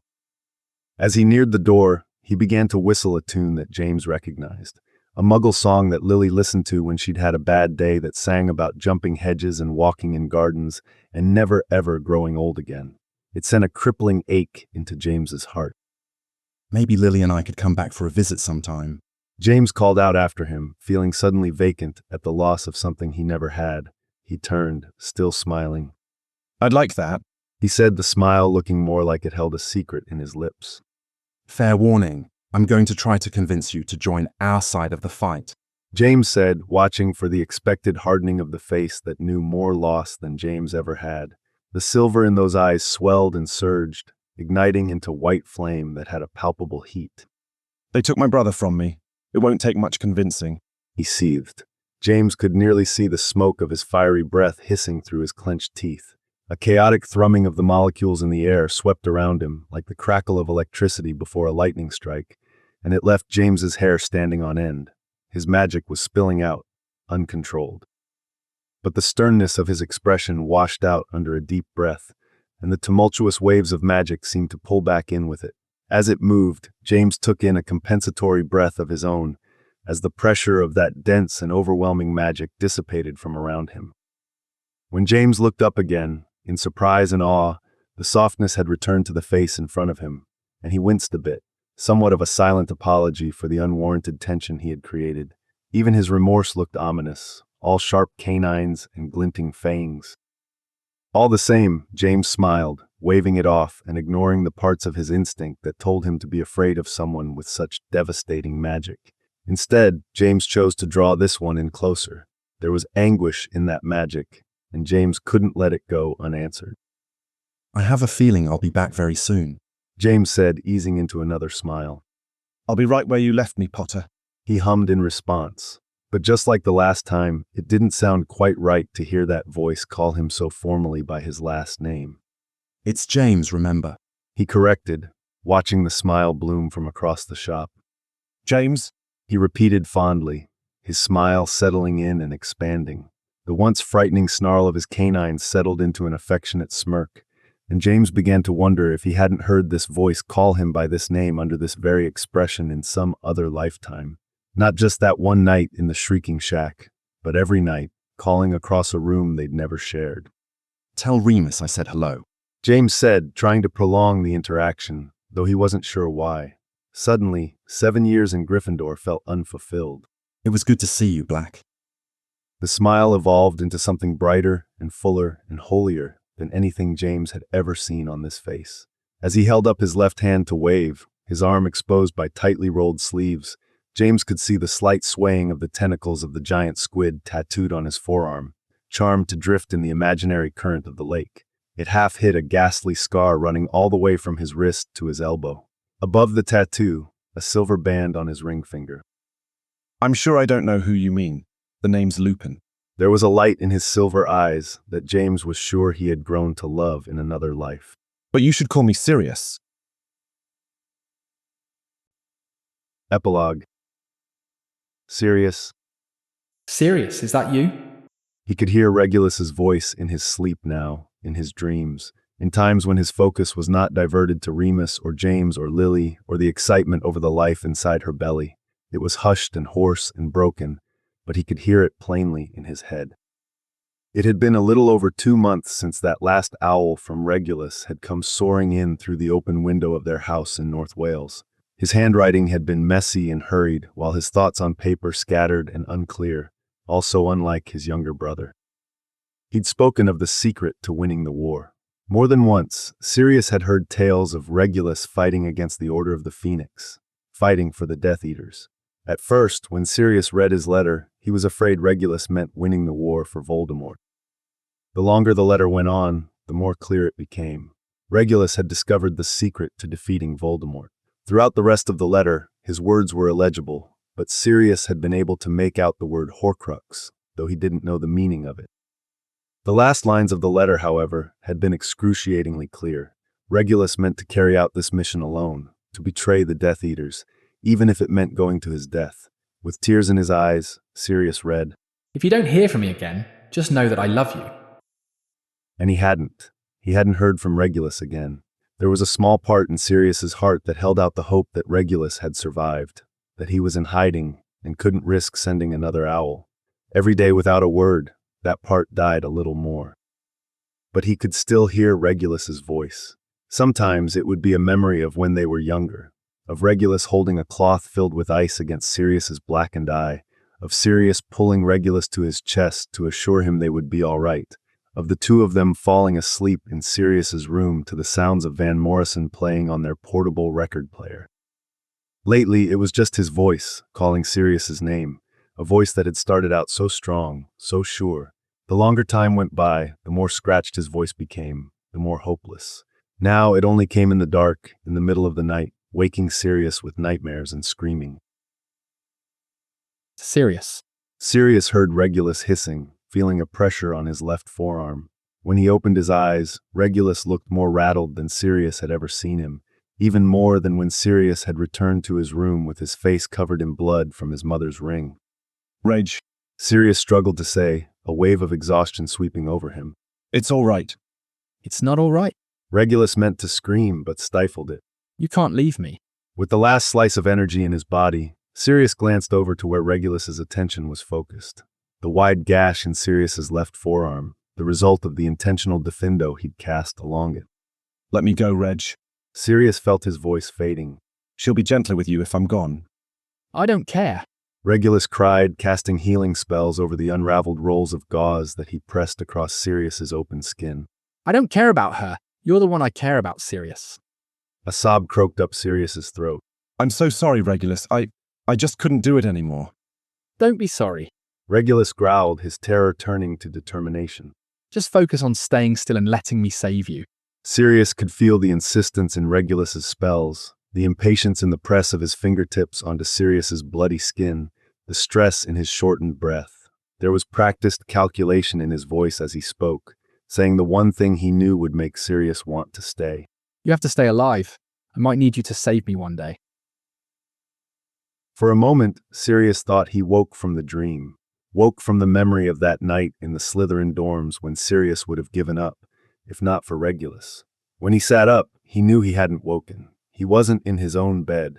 He couldn't feel Remus next to him. Instead of moonlight coming in through the window next to their bed, there was nothing but blinding darkness. Instead of feeling the warmth of Remus sleeping next to him, Sirius could feel nothing but cold in the stones underneath him, in the draft coming in through the cracks in the wall. As his eyes adjusted, he could just see a figure slumped against the furthest wall. Without telling his body to move, he was crawling forward on his hands and knees, the breath swirling unused within his chest. When he got close enough, he could see the dark, wavy hair that was so much like his own, but now matted and unkempt. He could see the bruises and stripes and filth covering skin that was pale enough to be translucent. He could see a familiar face, once so sharp with aristocratic lines, now swollen from injury and pooling blood. Unable to speak, Sirius went still from the panic that paralyzed his limbs. The head hanging in front of him rose, just enough to showcase a uniquely silver eye color dulled to gray. Sirius. His younger brother whispered in a rasp. Is that you? With a sharp, stinging breath, Sirius shot up from his place in bed, panting and sweating, and reaching out for Remus, who was already sitting up next to him. Vaguely, Sirius could feel that draining feeling of his magic leaching out, the way it had when he'd been under Cruciatus, the way it had when he had mentioned Regulus to James in that coffee shop. I saw Regulus again. Sirius spoke, lacking breath, trying to take in big gulps of air to recover the air he'd lost, to draw his magic back into place. Remus had already wrapped his arms around Sirius's trembling frame, though Sirius had only just become aware of the contact. Before Remus could reply, Sirius spoke again. I think he's still alive. Tell me again what you saw. Remus prompted as Sirius paced their bedroom in his underwear, trying to take deep breaths, trying to remember, trying not to panic. I couldn't see anything. Sirius emphasized, pulling his hands through his hair, getting stuck in the tangled turquoise tips. His stunted breaths had him growing dizzy. Sirius. Remus said in a hushed breath, standing from the end of their bed and taking Sirius into his arms, and Sirius didn't fight the hold. If Regulus is still alive, we will find him. How, Mooney? He asked, pressing his face into Remus's chest and using his shirt as a substitute for a paper bag, breathing through the cloth to regulate his oxygen. We don't know where he's been, where he was last. We can't exactly ask my mother, or the Death Eaters. But we can ask the Order, Remus said under a hesitant breath. James and Lily are coming over tomorrow. He paused to glance at the clock. Sorry, today. They may not know where Regulus was seen last, but they'll be able to gather more information than we can. All right, okay. Sirius rambled, his breath still too numerous, too quick. For now, I think you might need some hot tea and a distraction. Remus reasoned, taking Sirius by the hand and pulling him toward the door, into the hall, into the kitchen. As much as I appreciate the gesture, Mooney, I don't think I'm really in the mood for a blowjob just now. Sirius said with a sharply raised eyebrow. Remus playfully rolled his eyes. I meant helping me make breakfast. Remus laughed. But you just let me know if you change your mind about that blowjob before James and Lily get here. Putting the kettle on, Remus leaned with his hip against the counter as Sirius gathered the eggs and bacon. Before long, Sirius had a steaming cup of chamomile in his hands, watching a pan of bacon sizzle. With a sigh, he leaned over to where Remus stood next to him, scrambling the eggs, and he snuggled his face into the crook of Remus's arm. I don't know what I'd do without you. Succumb to crippling anxiety, I imagine. Remus grinned. Despite the grumble in his throat, Sirius still leapt up and planted a kiss to the curve of Remus's jaw. I love you, you know. He whispered into Remus's skin. Remus hummed contentedly. Then don't burn my bacon, he quipped with a knowing smirk. In retaliation, Sirius opened his mouth right at Remus's neck and bit down softly, but with enough pressure to make Remus squirm to get away, laughing and covering his neck. No hickeys, we're having company. I'll stop if you tell me you love me. Sirius threatened, holding Remus by the opposite side of his waist to keep him from getting too far. Quickly, before Sirius could react, Remus leaned in and parted Sirius's lips with his own, kissing him with soft pressure but deep affection. I love you so much. He sighed in satisfaction, unsettling Sirius's lips again. Then don't scorch my eggs. Sirius smiled. Remus leaned over and bit his neck. They'll be here any minute, Mooney.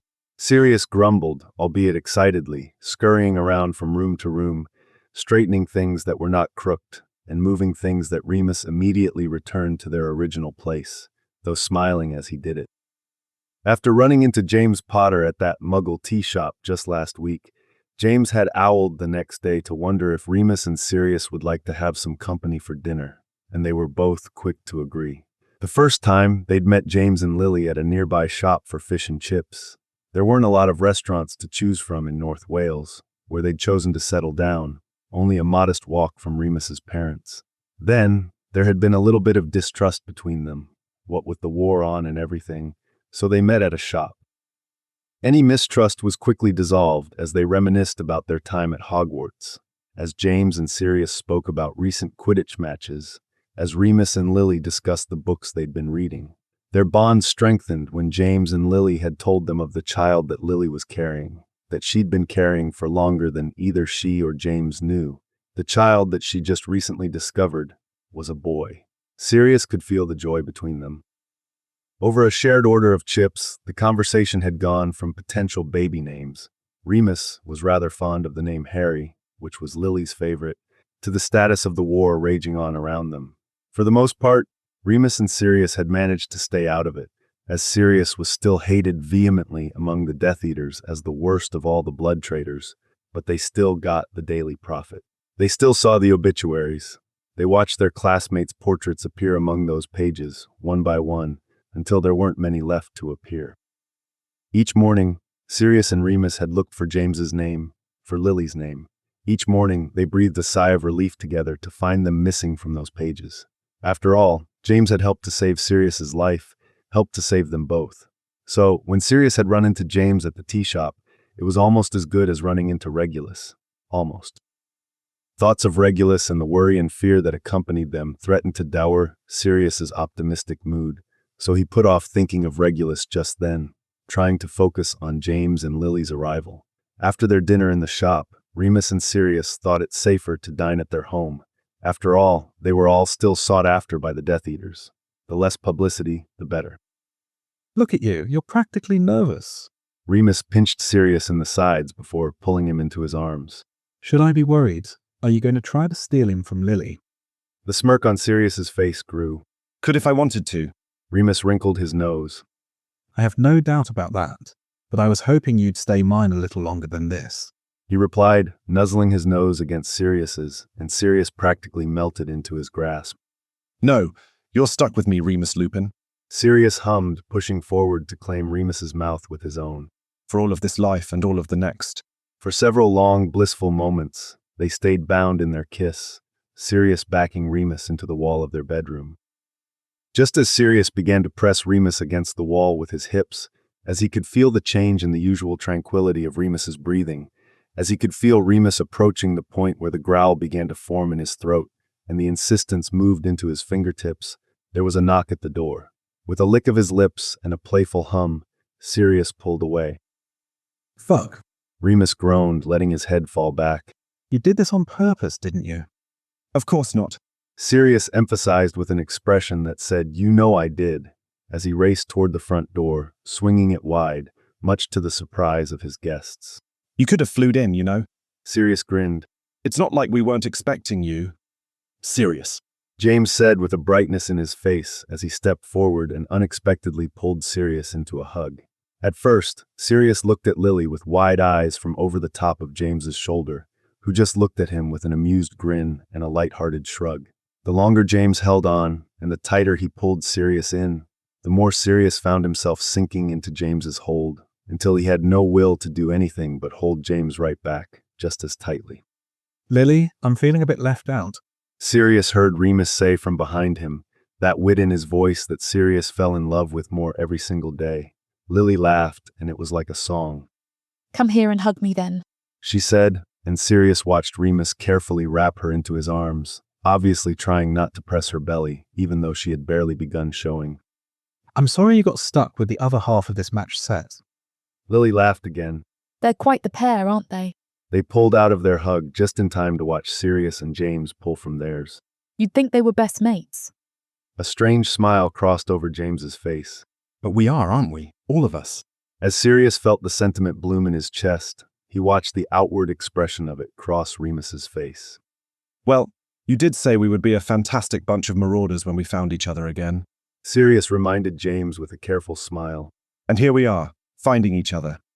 That strange smile slipped from James's expression. Speaking of finding, he said, taking a deep breath. Sirius watched him slip his hand into Lily's for added emotional stability. We're not just here to have dinner. He looked pointedly at Sirius. We believe Regulus is alive. Just then, Remus was the one slipping his hand around Sirius for the same reason. And it was a very good thing, because Sirius felt quite sure that the strength of his legs had left him. And it was just a bluff.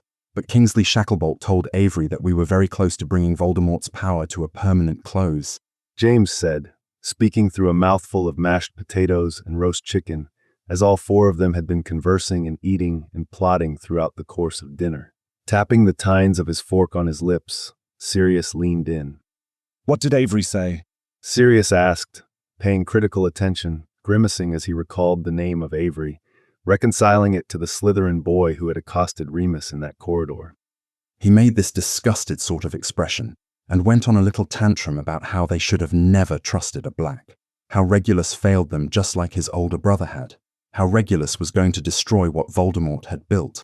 James said in a single breath, washing down his mashed potatoes with a heavy gulp of Scotch ale, leaving a foam trace on his lip. That's what he said in the letter too. Sirius said, taking a few nervous breaths, chewing anxiously on the inside of his cheek. That he'd found the secret to defeating Voldemort. He used some name for it, some strange word I've never heard before. He tapped his chin. Horcrux. Remus reminded him, pointing with his fork. Sirius snapped his fingers. That's it. Sirius nodded. Anyone in the Order know anything about it? A shallow sigh from Lily's lips drew the attention of the four men at the table. She glanced up, all emerald eyes and dark lashes, looking as if she wished she didn't know the information she knew. It was supposed to be just a theory. She emphasized, looking somewhat defeated. An idea of how to attain immortality. Split your soul into pieces, sealing it into an object. A Horcrux. Is it a theory, or has he done it? Remus asked with a strong swallow, glancing to Sirius. The thing is, Lily continued, putting her fork down and folding her hands over her plate, still half full with food. I don't think it ever was just a theory, but just too taboo for most wizards to perform. The person creating the Horcrux has to willingly take a life in order to make one. Merlin. James breathed out. How do you know all this? Slughorn. Lily shrugged with a half roll of her eyes. Once at a slug club party, he drank far too much butterbeer and got rather weepy on me about it after everyone else left. I didn't know why at the time, but... She trailed off, taking a breath. I think he gave Voldemort the information to do it, back before he was ever Voldemort. She closed her eyes softly under furrowed brows, and Remus reached over the table to place a hand on her forearm. Don't beat yourself up over this, Lil. He reminded her. Sirius nodded. There's no way you could have known what that old codger was going on about. It was so insignificant to me then. I didn't know it was important. She said, looking rather apologetic. Quickly, James leaned over and placed a heavy kiss against her cheek. Cheer up, love. Look at how much it's helping us right now. He smiled. I never would have known without you. Sirius added, reaching over to squeeze her hand. With a sharp change of pace, Remus interjected. James, when did you say they interrogated Avery? Remus asked, setting his fork down onto his mostly empty plate. Just yesterday. James answered quickly, looking quizzically at Remus. Then Regulus is alive. Remus confirmed, unwaveringly. Sirius took in an unsteady breath, and Remus took his hand under the table, holding it tightly atop Sirius's thigh. How can you be sure? Lily asked. They don't know what Regulus has done with it, the Horcrux. Remus said, glancing around at all the eyes on him. He could have hidden it. He could have owled at someone. He could have destroyed it for all we know. They need him alive to find out what he's done with it. What if he's already told them? James added. He hasn't. Remus said, shaking his head, and Sirius made an expression to show his agreement. Regulus was nothing if not stubborn. For that alone, he might have been sorted into Gryffindor. If Regulus wanted something done, it would be done, even if he had to crawl through muck and do it himself.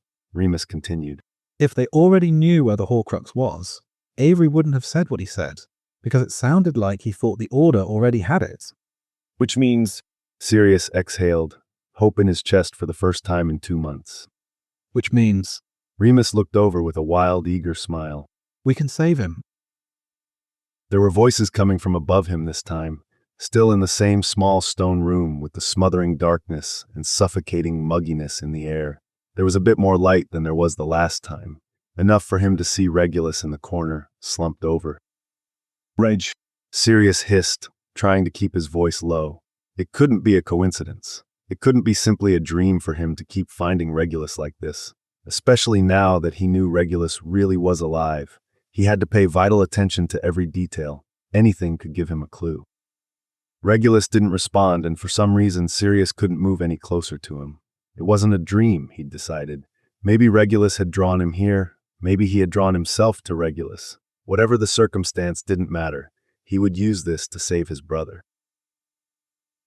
The voices above them grew louder. They were shouting. There was enough flooring between them that Sirius still couldn't understand what was being said. From the opposite wall, Regulus stirred, a pained breath moving from his lungs as he awoke. At the same moment, light flooded the room, and Sirius could see now that it was a basement, a dungeon. Dirt floors, stone walls, drafts coming in through the cracks in the floor, the curves of the rocks. More importantly, he could see the stairs out of this dungeon, and he could see who stood at the top of those stairs. It was his cousin, Narcissa. The look on her face was blurred by the rays of light shining in from around her, but he thought it looked like concern clouded there. Sissy. A biting voice snapped, an unseen hand reaching forward and gripping her forearm, yanking her from the door. Sirius knew that voice. It was Bellatrix. Leave him. Belle, if they keep this up, Reg is going to. Bellatrix cut her off. Does it matter? He betrayed us. Bellatrix snorted. This is better than what he deserves, if you ask me. Her sharp nails pressed into Narcissa's forearm.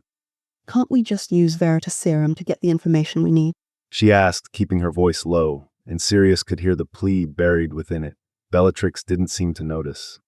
Don't you think we've tried? She scoffed. He's good at burying his meaning in other truths, so he's not technically lying to us. Veritaserum isn't as good as torture anyway, she said, flippantly waving her hand. Sirius could feel the bile rising into his throat. Leave him. The Dark Lord will be here in 3 days. We have more important things to be doing right now. As Narcissa wavered at the door, closing it slowly, Sirius could see part of the room that she stood in. More importantly, he could see the bottom half of a family crest hanging on the wall, a green and silver shield with what looked like a dragon along the side. He could clearly make out the words, Sanctimonia Vincet Semper, written in the banner along the bottom. Before all the light in the room vanished, Sirius looked back at Regulus. His heart moved into his throat, threatening to suffocate him. On the dirt floor, Regulus leaned against the cold stone wall. His pale face was gaunt, ghostly. He was surely 2 full stone lighter than the last time Sirius had seen him. His clothes were torn, covered in filth and blood. His once silky hair was matted and uneven, looking as if half of it had been cut unwillingly from his head. The silver in his eyes was nearly black as he looked up, his chapped lips parting, his thick eyebrows furrowing. Sirius. He called out in a hoarse whisper, fear evident in his tone. Don't come.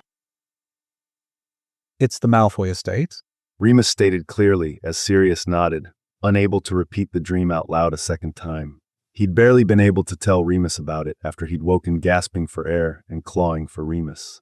Only under Remus's soothing tone had he been able to whisper out the details of what he'd seen. Only with Remus's arms around him and his lips in his hair.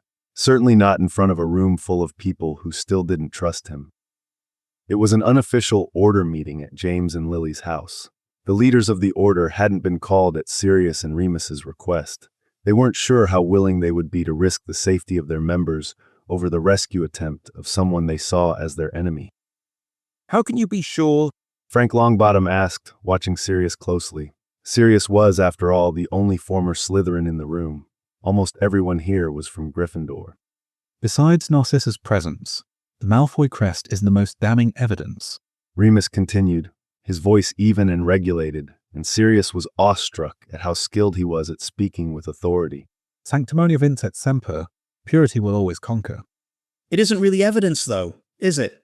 Fabian Pruitt added harshly, though his tone was void of accusation or suspicion, like it was just fact that they couldn't trust this vision. You're right, it's not. Remus agreed with a shrug. Which is why I wouldn't blame any of you for not going with us. But Sirius and I will be going. In surprise, Sirius looked over at Remus, who smiled confidently back at him. With a breath, Sirius took his hand, nodding. As will I, James added. Lily opened her mouth to speak, but Remus stopped her. No, Lily, he said preemptively. Not you, not right now. But she began to argue, looking to James for support in her will to fight, but he made an expression that, while apologetic, indicated he wholeheartedly agreed with Remus. Sirius finally added his word. I won't trade Harry for Regulus. With a quick swallow, he clenched his jaw in determination, and the fight in Lily's face faded into a smile. I think you just helped me make a decision on that name. She grinned, pink in the cheeks, green eyes gleaming. It sounds rather brave, doesn't it? Harry James Potter. It's perfect, James said, his whole face alight with love and wonder. In that case, Remus continued, smiling. To protect Harry, you have to stay out of it. Lily made a grumbling sound, placing a protective hand on her belly. Fine.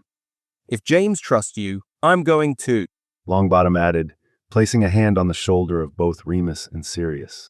I've seen you both duel, and James has told all of us what happened to you both at the end of 7th year. You have reason to fight, and that's enough for me. Frank, Sirius said, looking back. It came out quite a bit more wistfully than he intended. Frank blushed. Don't get all mushy on me now, Black. Just watch my back out there. I swear it. Sirius nodded as Remus patted Frank's hand on his shoulder before Frank had a chance to pull it away, looking a bit sheepish over all the attention. Alice, you're staying with me. Lily half ordered. Alice didn't even try to argue, despite the expression on her rosy face that indicated she would have tried, if not for the same reason as Lily staying put, if not for the growing life inside her belly, if not for the life she had to protect. I'll go. Marlene McKinnon volunteered easily, looking pointedly at Sirius.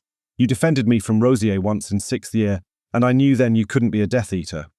I'm in too. Dorcas Meadows agreed, casting a grin at Marlene. I'll be the first one to point out that Regulus has not cast a single harmful curse that actually hit its mark. I've thought for a while that he's been doing it on purpose. Sirius lowered his head to hide his proud smile. That's 6 of us. James counted. Is that enough support? It depends. Remus reasoned, taking a breath as he glanced up. Will Voldemort be there? An uncomfortable, heavy silence settled over the room as the members exchanged glances, wondering and waiting. If he is, all the Death Eaters will likely also be present. Remember what Sirius heard Bellatrix say. James reminded him. She said Voldemort would be there in 3 days. I think we have a very limited window, and we should act on it. We should go tonight. Marlene nodded, licking her lips, as if in anticipation, and Sirius noticed the way that Dorcas's attention was drawn to it. Long before Voldemort arrives. Are we sure that's true? Gideon Pruitt added. What if they knew Sirius was watching somehow? Even if they hadn't volunteered to go on this rescue mission, it was nice to feel like everyone in the room at least had a modicum of trust placed in Remus and Sirius. I was standing directly in the light cast by the open door. Sirius said, placing his face into his palm, supported by his elbow on the table. They were looking right through me. I think Sirius was pulled in by Regulus's magic. Remus mused, looking blankly at a knot on the wooden table underneath his fingers, deep in thought. I don't think anyone else could have known that Sirius was there, except for Regulus, because he wasn't really there at all. Either way, Frank said with a short breath, I think we should be smart about this. I know exactly what you're thinking, Frank. Dorcas jumped in. We go in stealth. The group all nodded, even the Pruitts, and James spoke. We use my cloak. Cloak? Sirius asked, looking up. A wide grin split James's face.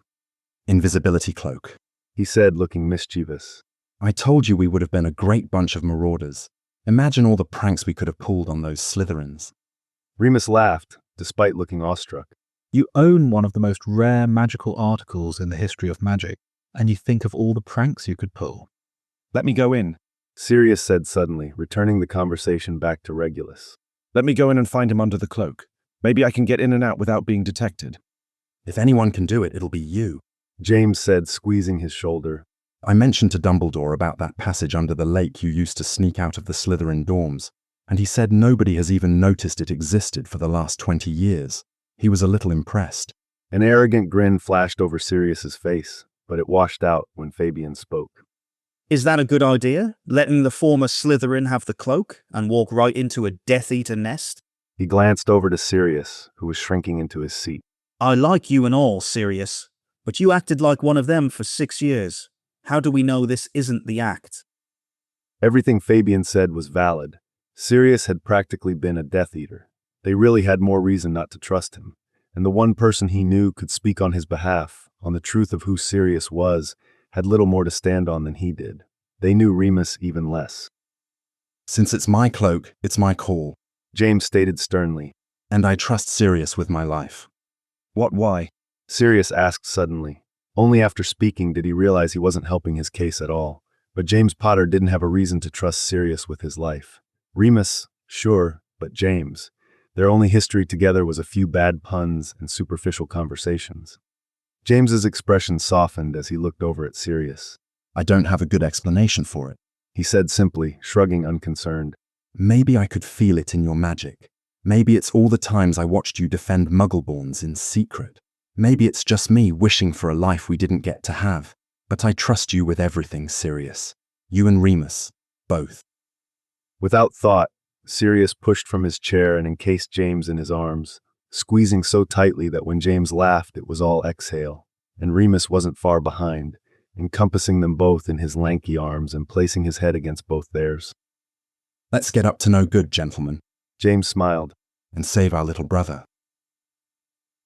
Despite their plan for stealth, Frank, Marlene, and Dorcas all still agreed to accompany them on their rescue mission. If Sirius were detected, there would be a fight, and they would need all the help they could get. They all still hoped their support wouldn't be needed. They'd considered the wards ahead of time, though it required quite a bit more luck than their original plan of stealth. It was a risk that Sirius was willing to take. Since Avery was in custody, and that fact was seemingly unbeknownst to the other Death Eaters, Sirius would polyjuice into Avery in order to get through the wards, while still remaining under the cloak. After Sirius drank the foul liquid, after he felt the shape of his face lengthen and his hair shorten, he turned to Remus and grimaced at the way Remus struggled to look at him. Don't look at me, love, I'm hideous. He smiled and Remus nodded. I'm sorry to agree.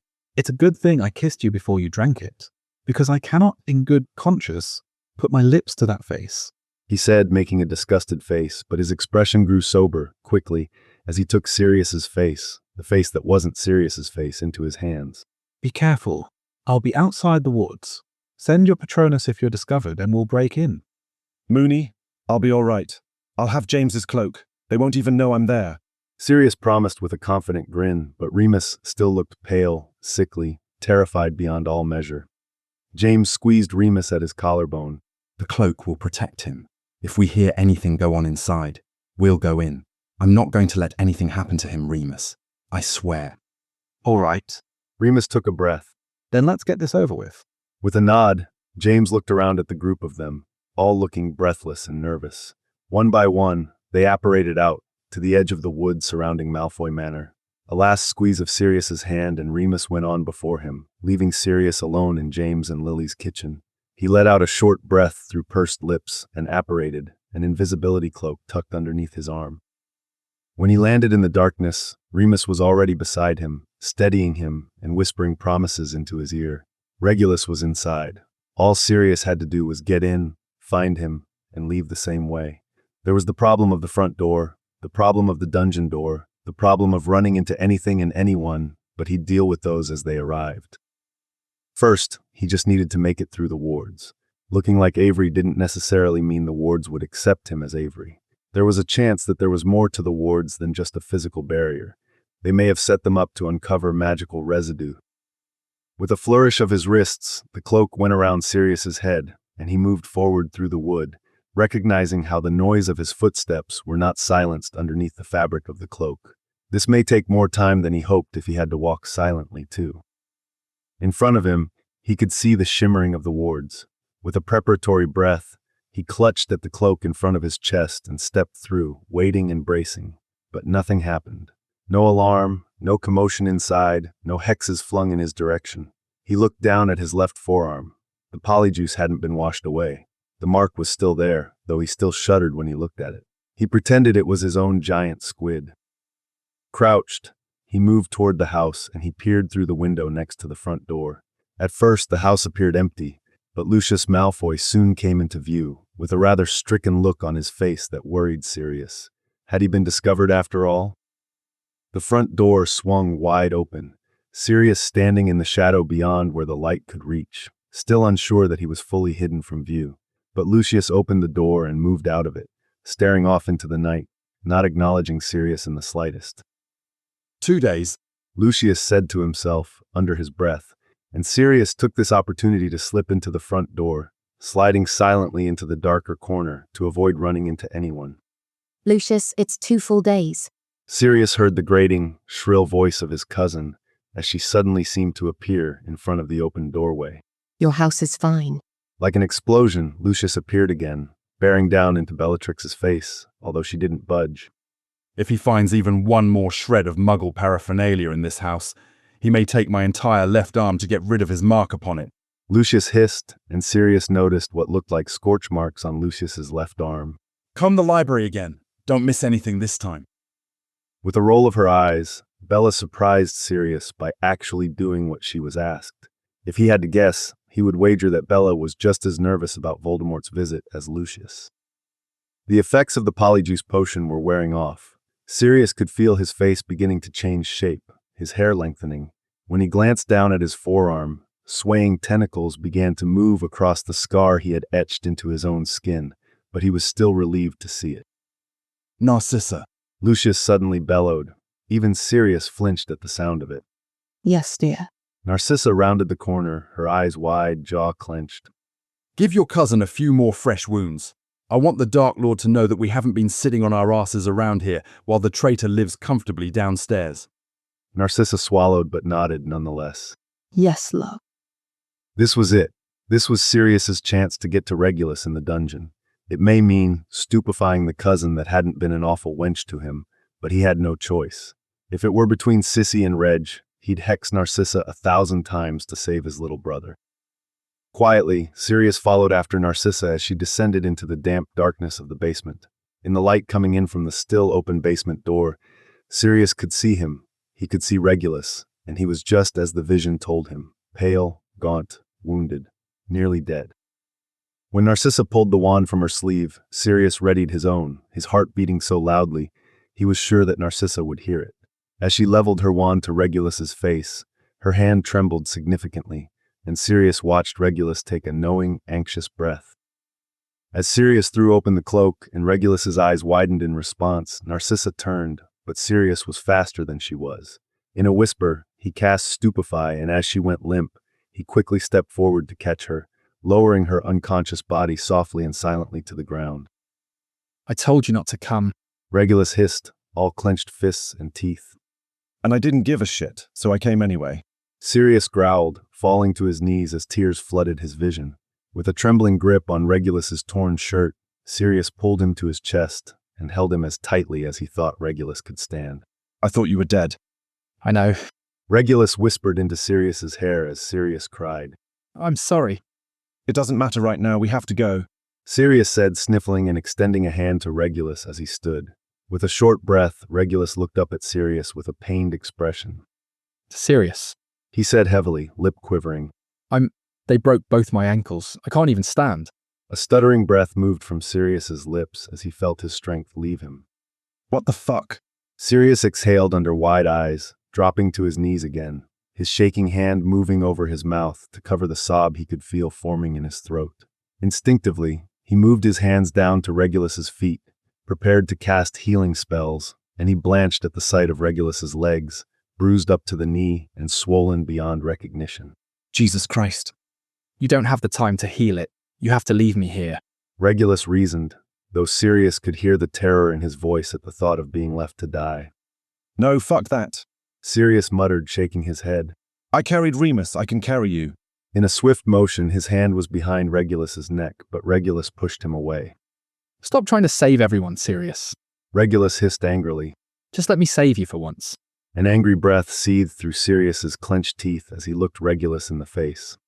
As if you haven't saved me already. Sirius growled, jutting his left arm out in front of Regulus, displaying the scar there, reminding Regulus that he had kept the blood in Sirius's veins. You won't make it out of here if you have to carry me. You won't have the strength to defend yourself if you are caught. Regulus argued vehemently, despite his apparent fatigue.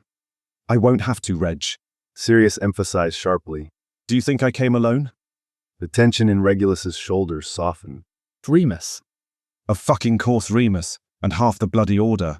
Sirius huffed as Regulus startled at the realization. So stop wasting time and help me figure out how to get the fuck out of here. With a reluctant grumble, Regulus sighed. Give me your wand and turn around. As Sirius did what he was told, he listened to Regulus perform a series of sticking charms, including one against Sirius's back. Move in as close as you can get, and I'll handle the rest. I wouldn't have thought of sticking charms. Sirius smiled, moving the cloak out of the way so Regulus could climb onto his back. He felt the sticking charm all the way through his shirt. It tugged uncomfortably at his skin as Regulus wrapped his arms around Sirius's throat. It's not the best plan. Regulus said with a soft groan as Sirius lifted his severely injured legs to wrap them around his hips from behind, careful not to touch either of his feet.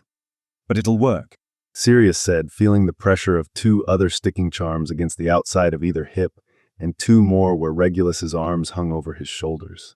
Just as he stood with Regulus, he heard Lucius Malfoy's voice from just beyond the top of the stairs. Narcissa, he shouted.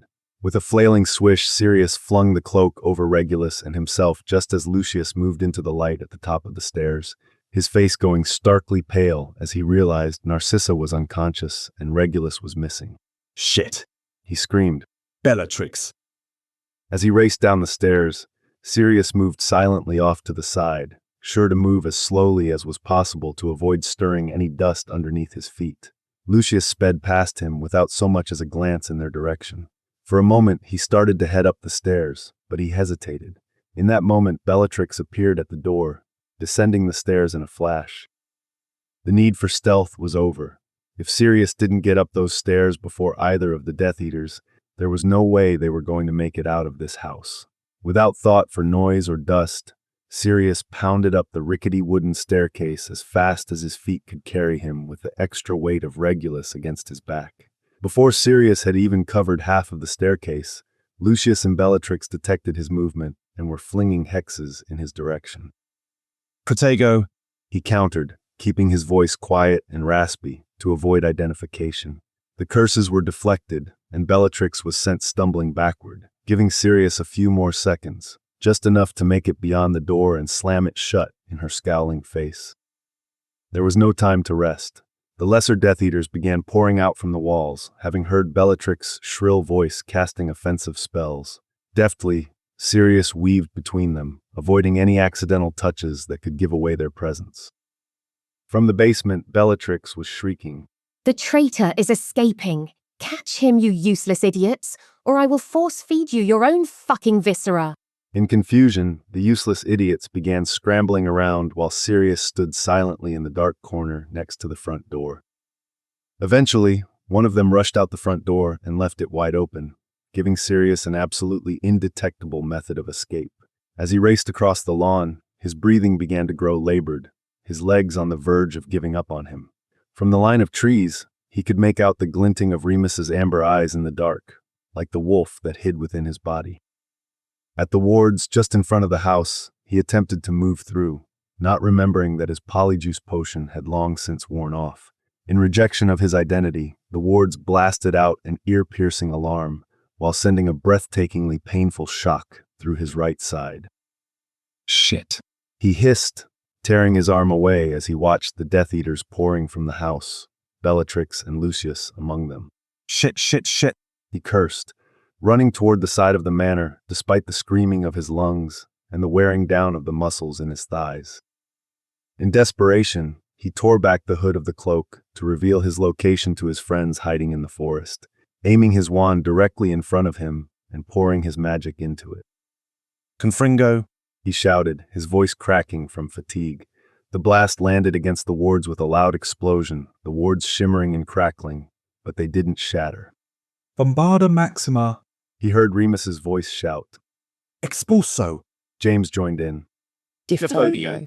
Spells from Frank and Dorcas and Marlene landed against the wards too, as Sirius backed up to them, throwing every spell he could at the approaching Death Eaters. Evertestatum, Sirius cast with a swish of his wand, adding another shielding charm between each offensive cast. From behind him, he could hear Remus's voice growing more and more anxious with each spell that didn't break through the wards. Inside Sirius's pocket, there was a flask with more polyjuice, but he would have to balance Regulus to get to it.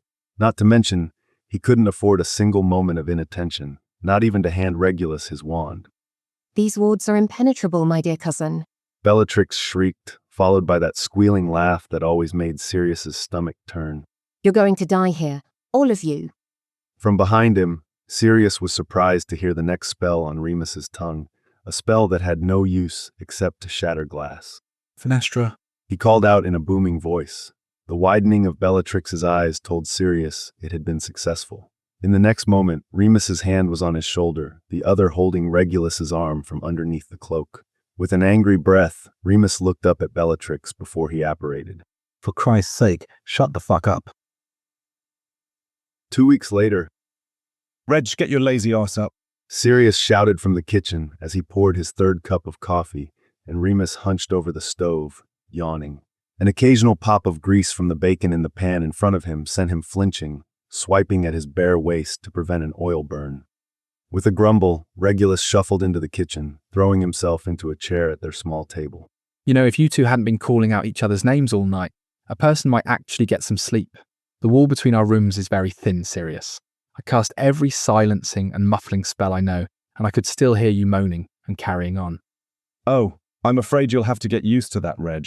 Sirius said with an arrogant grin, patting Regulus condescendingly on the head as he placed a cup of coffee in front of him, of which Regulus immediately took a long, greedy sip. We're not good at keeping quiet. Maybe I'll gag him next time. Remus smirked, leaning back to swat Sirius's backside. Don't tease me, Moony. Sirius purred, moving in to slip his hands around Remus's waist, pressed tight to his back. Remus craned to rest the back of his head atop Sirius's shoulder. Remus, you're supposed to be on my side. Regulus groaned, leaning back in his chair, coffee mug in hand. That was the deal we made when I moved in. You and me against Sirius. With a laugh, Remus turned to plant a kiss to Sirius's lips. Remind me of that later, when he's being more annoying than affectionate. I've got to soak it up while I can. Excuse you, I'm always affectionate. Sirius argued as Remus returned his attention to breakfast, leaving Sirius to place tender, delicate kisses across the back of Remus's neck. Especially if James is here, Remus said, stifling a laugh. Regulus sputtered into his coffee. Sirius opened his mouth wide and bit down onto the muscle above Remus's collarbone. Speaking of James, Regulus hummed. Are they still coming for lunch today? Of course, Sirius said, sitting at the table next to Regulus as Remus turned off the stovetop. It's the last time we'll see them before we leave. They wouldn't miss it. They have an appointment at St. Mungo's first. Remus reminded them. Lily said they're setting up a plan for the delivery, making sure everything is in order for next month. We'll come back when Harry's born, right? Sirius asked, concerned. We'll have to. Regulus shrugged, sipping his coffee. They can't very well make you their secret keepers if you're not physically present when the Fidelius charm is performed. Us. Sirius reminded him. All of us. We're all going to be the keepers. Genius idea, really. Remus smiled, setting plates in front of each of them before taking his seat at the table. The Death Eaters are going to have quite the time keeping up with us. You'd think with something as precious as a Horcrux, the dark arsehole would have kept them a little closer instead of scattering them about. Regulus huffed and Sirius snickered. At least with Salazar's locket, he had a plan in place to keep people from finding it. Until you stole it from him. Sirius grinned through a mouthful of eggs and bacon. I still can't believe you got away with that. Regulus shrugged, but he looked rather proud. All I did was take the damn thing before he could seal it in an infra-infested cave, he said, shoveling eggs into his mouth just as Sirius was. You two are the only reason I lived. Pointing with his fork, Remus added, You led Sirius right to you. I still have no idea how that happened. Magically, there's not an explanation for it. With a smile, Regulus reached over and patted Sirius on the face, who rolled his eyes dramatically, but blushed all the same. Hear that, Sirius? You're an abomination. Regulus said fondly. Maybe you're the abomination. Sirius shot back with a grin, shooing Regulus's touch. Any word from Creature yet? Remus asked, watching the two brothers pretend to bicker when, in truth, Sirius had never gotten along better with his younger brother. Regulus nodded. The owl came in late last night. The only thing he can tell us right now is that he thinks there is a total of 4 other Horcruxes right now, because the Dark Low. He paused, wincing, looking apologetic. Voldemort went on a rampage, screaming about finding the other 4. Apparently he killed a couple of the new recruits in his fury. Any ideas what we'll be looking for? Sirius wondered aloud. Regulus vocalized, pursing his lips to one side. Based on his flair for the dramatic, so you'll understand his reasoning, Sirius, he's not going to put a piece of his soul into anything ordinary. It'll be something flashy like the locket, something with value. Remus let out a sharp, manic laugh. Like the lost diadem of Ravenclaw, he said with wonder in his voice. Immediately, Sirius and Regulus exchanged a look of excitement. Exactly like that, Regulus said with a grin. Slamming his palms on the table, Sirius stood with a feverish intent, a wild expression on his face and a nervous pounding in his chest. Then what are we waiting for? Softly, Remus took him by the hand, smiling up at him like he was the most beautiful thing in the world, and Sirius couldn't help but believe it. Lunch. Remus laughed. With James and Lily. Oh. Sirius laughed, returning to his seat. Right. With a smile, Remus leaned over and kissed Sirius on the cheek, and in turn, Sirius leaned over and kissed Regulus on the cheek. Well, I don't want him to be left out. Regulus grumbled playfully as he stood, took Remus's face in his hands, and kissed him rather forcefully on the forehead as Remus laughed. In his own laughter, Sirius could only look on in awe at the little family he'd created for himself, by blood and by choice. When James and Lily and Harry, still growing, arrived, it would be complete, and so would Sirius. If every moment of suffering led him here, it was worth it. Hey, Reg, Sirius said, a hint of mischief in his voice as Regulus's silver eyes found his. I think you're long overdue for a name change. How do you feel about becoming Remus Lupin? It was very apparent that Regulus struggled to hide a grin as he said, I'd like that. Finite. Thanks for listening to this text-to-speech podfic composed by Burning Aurora, Caliana, and Flowerhawk.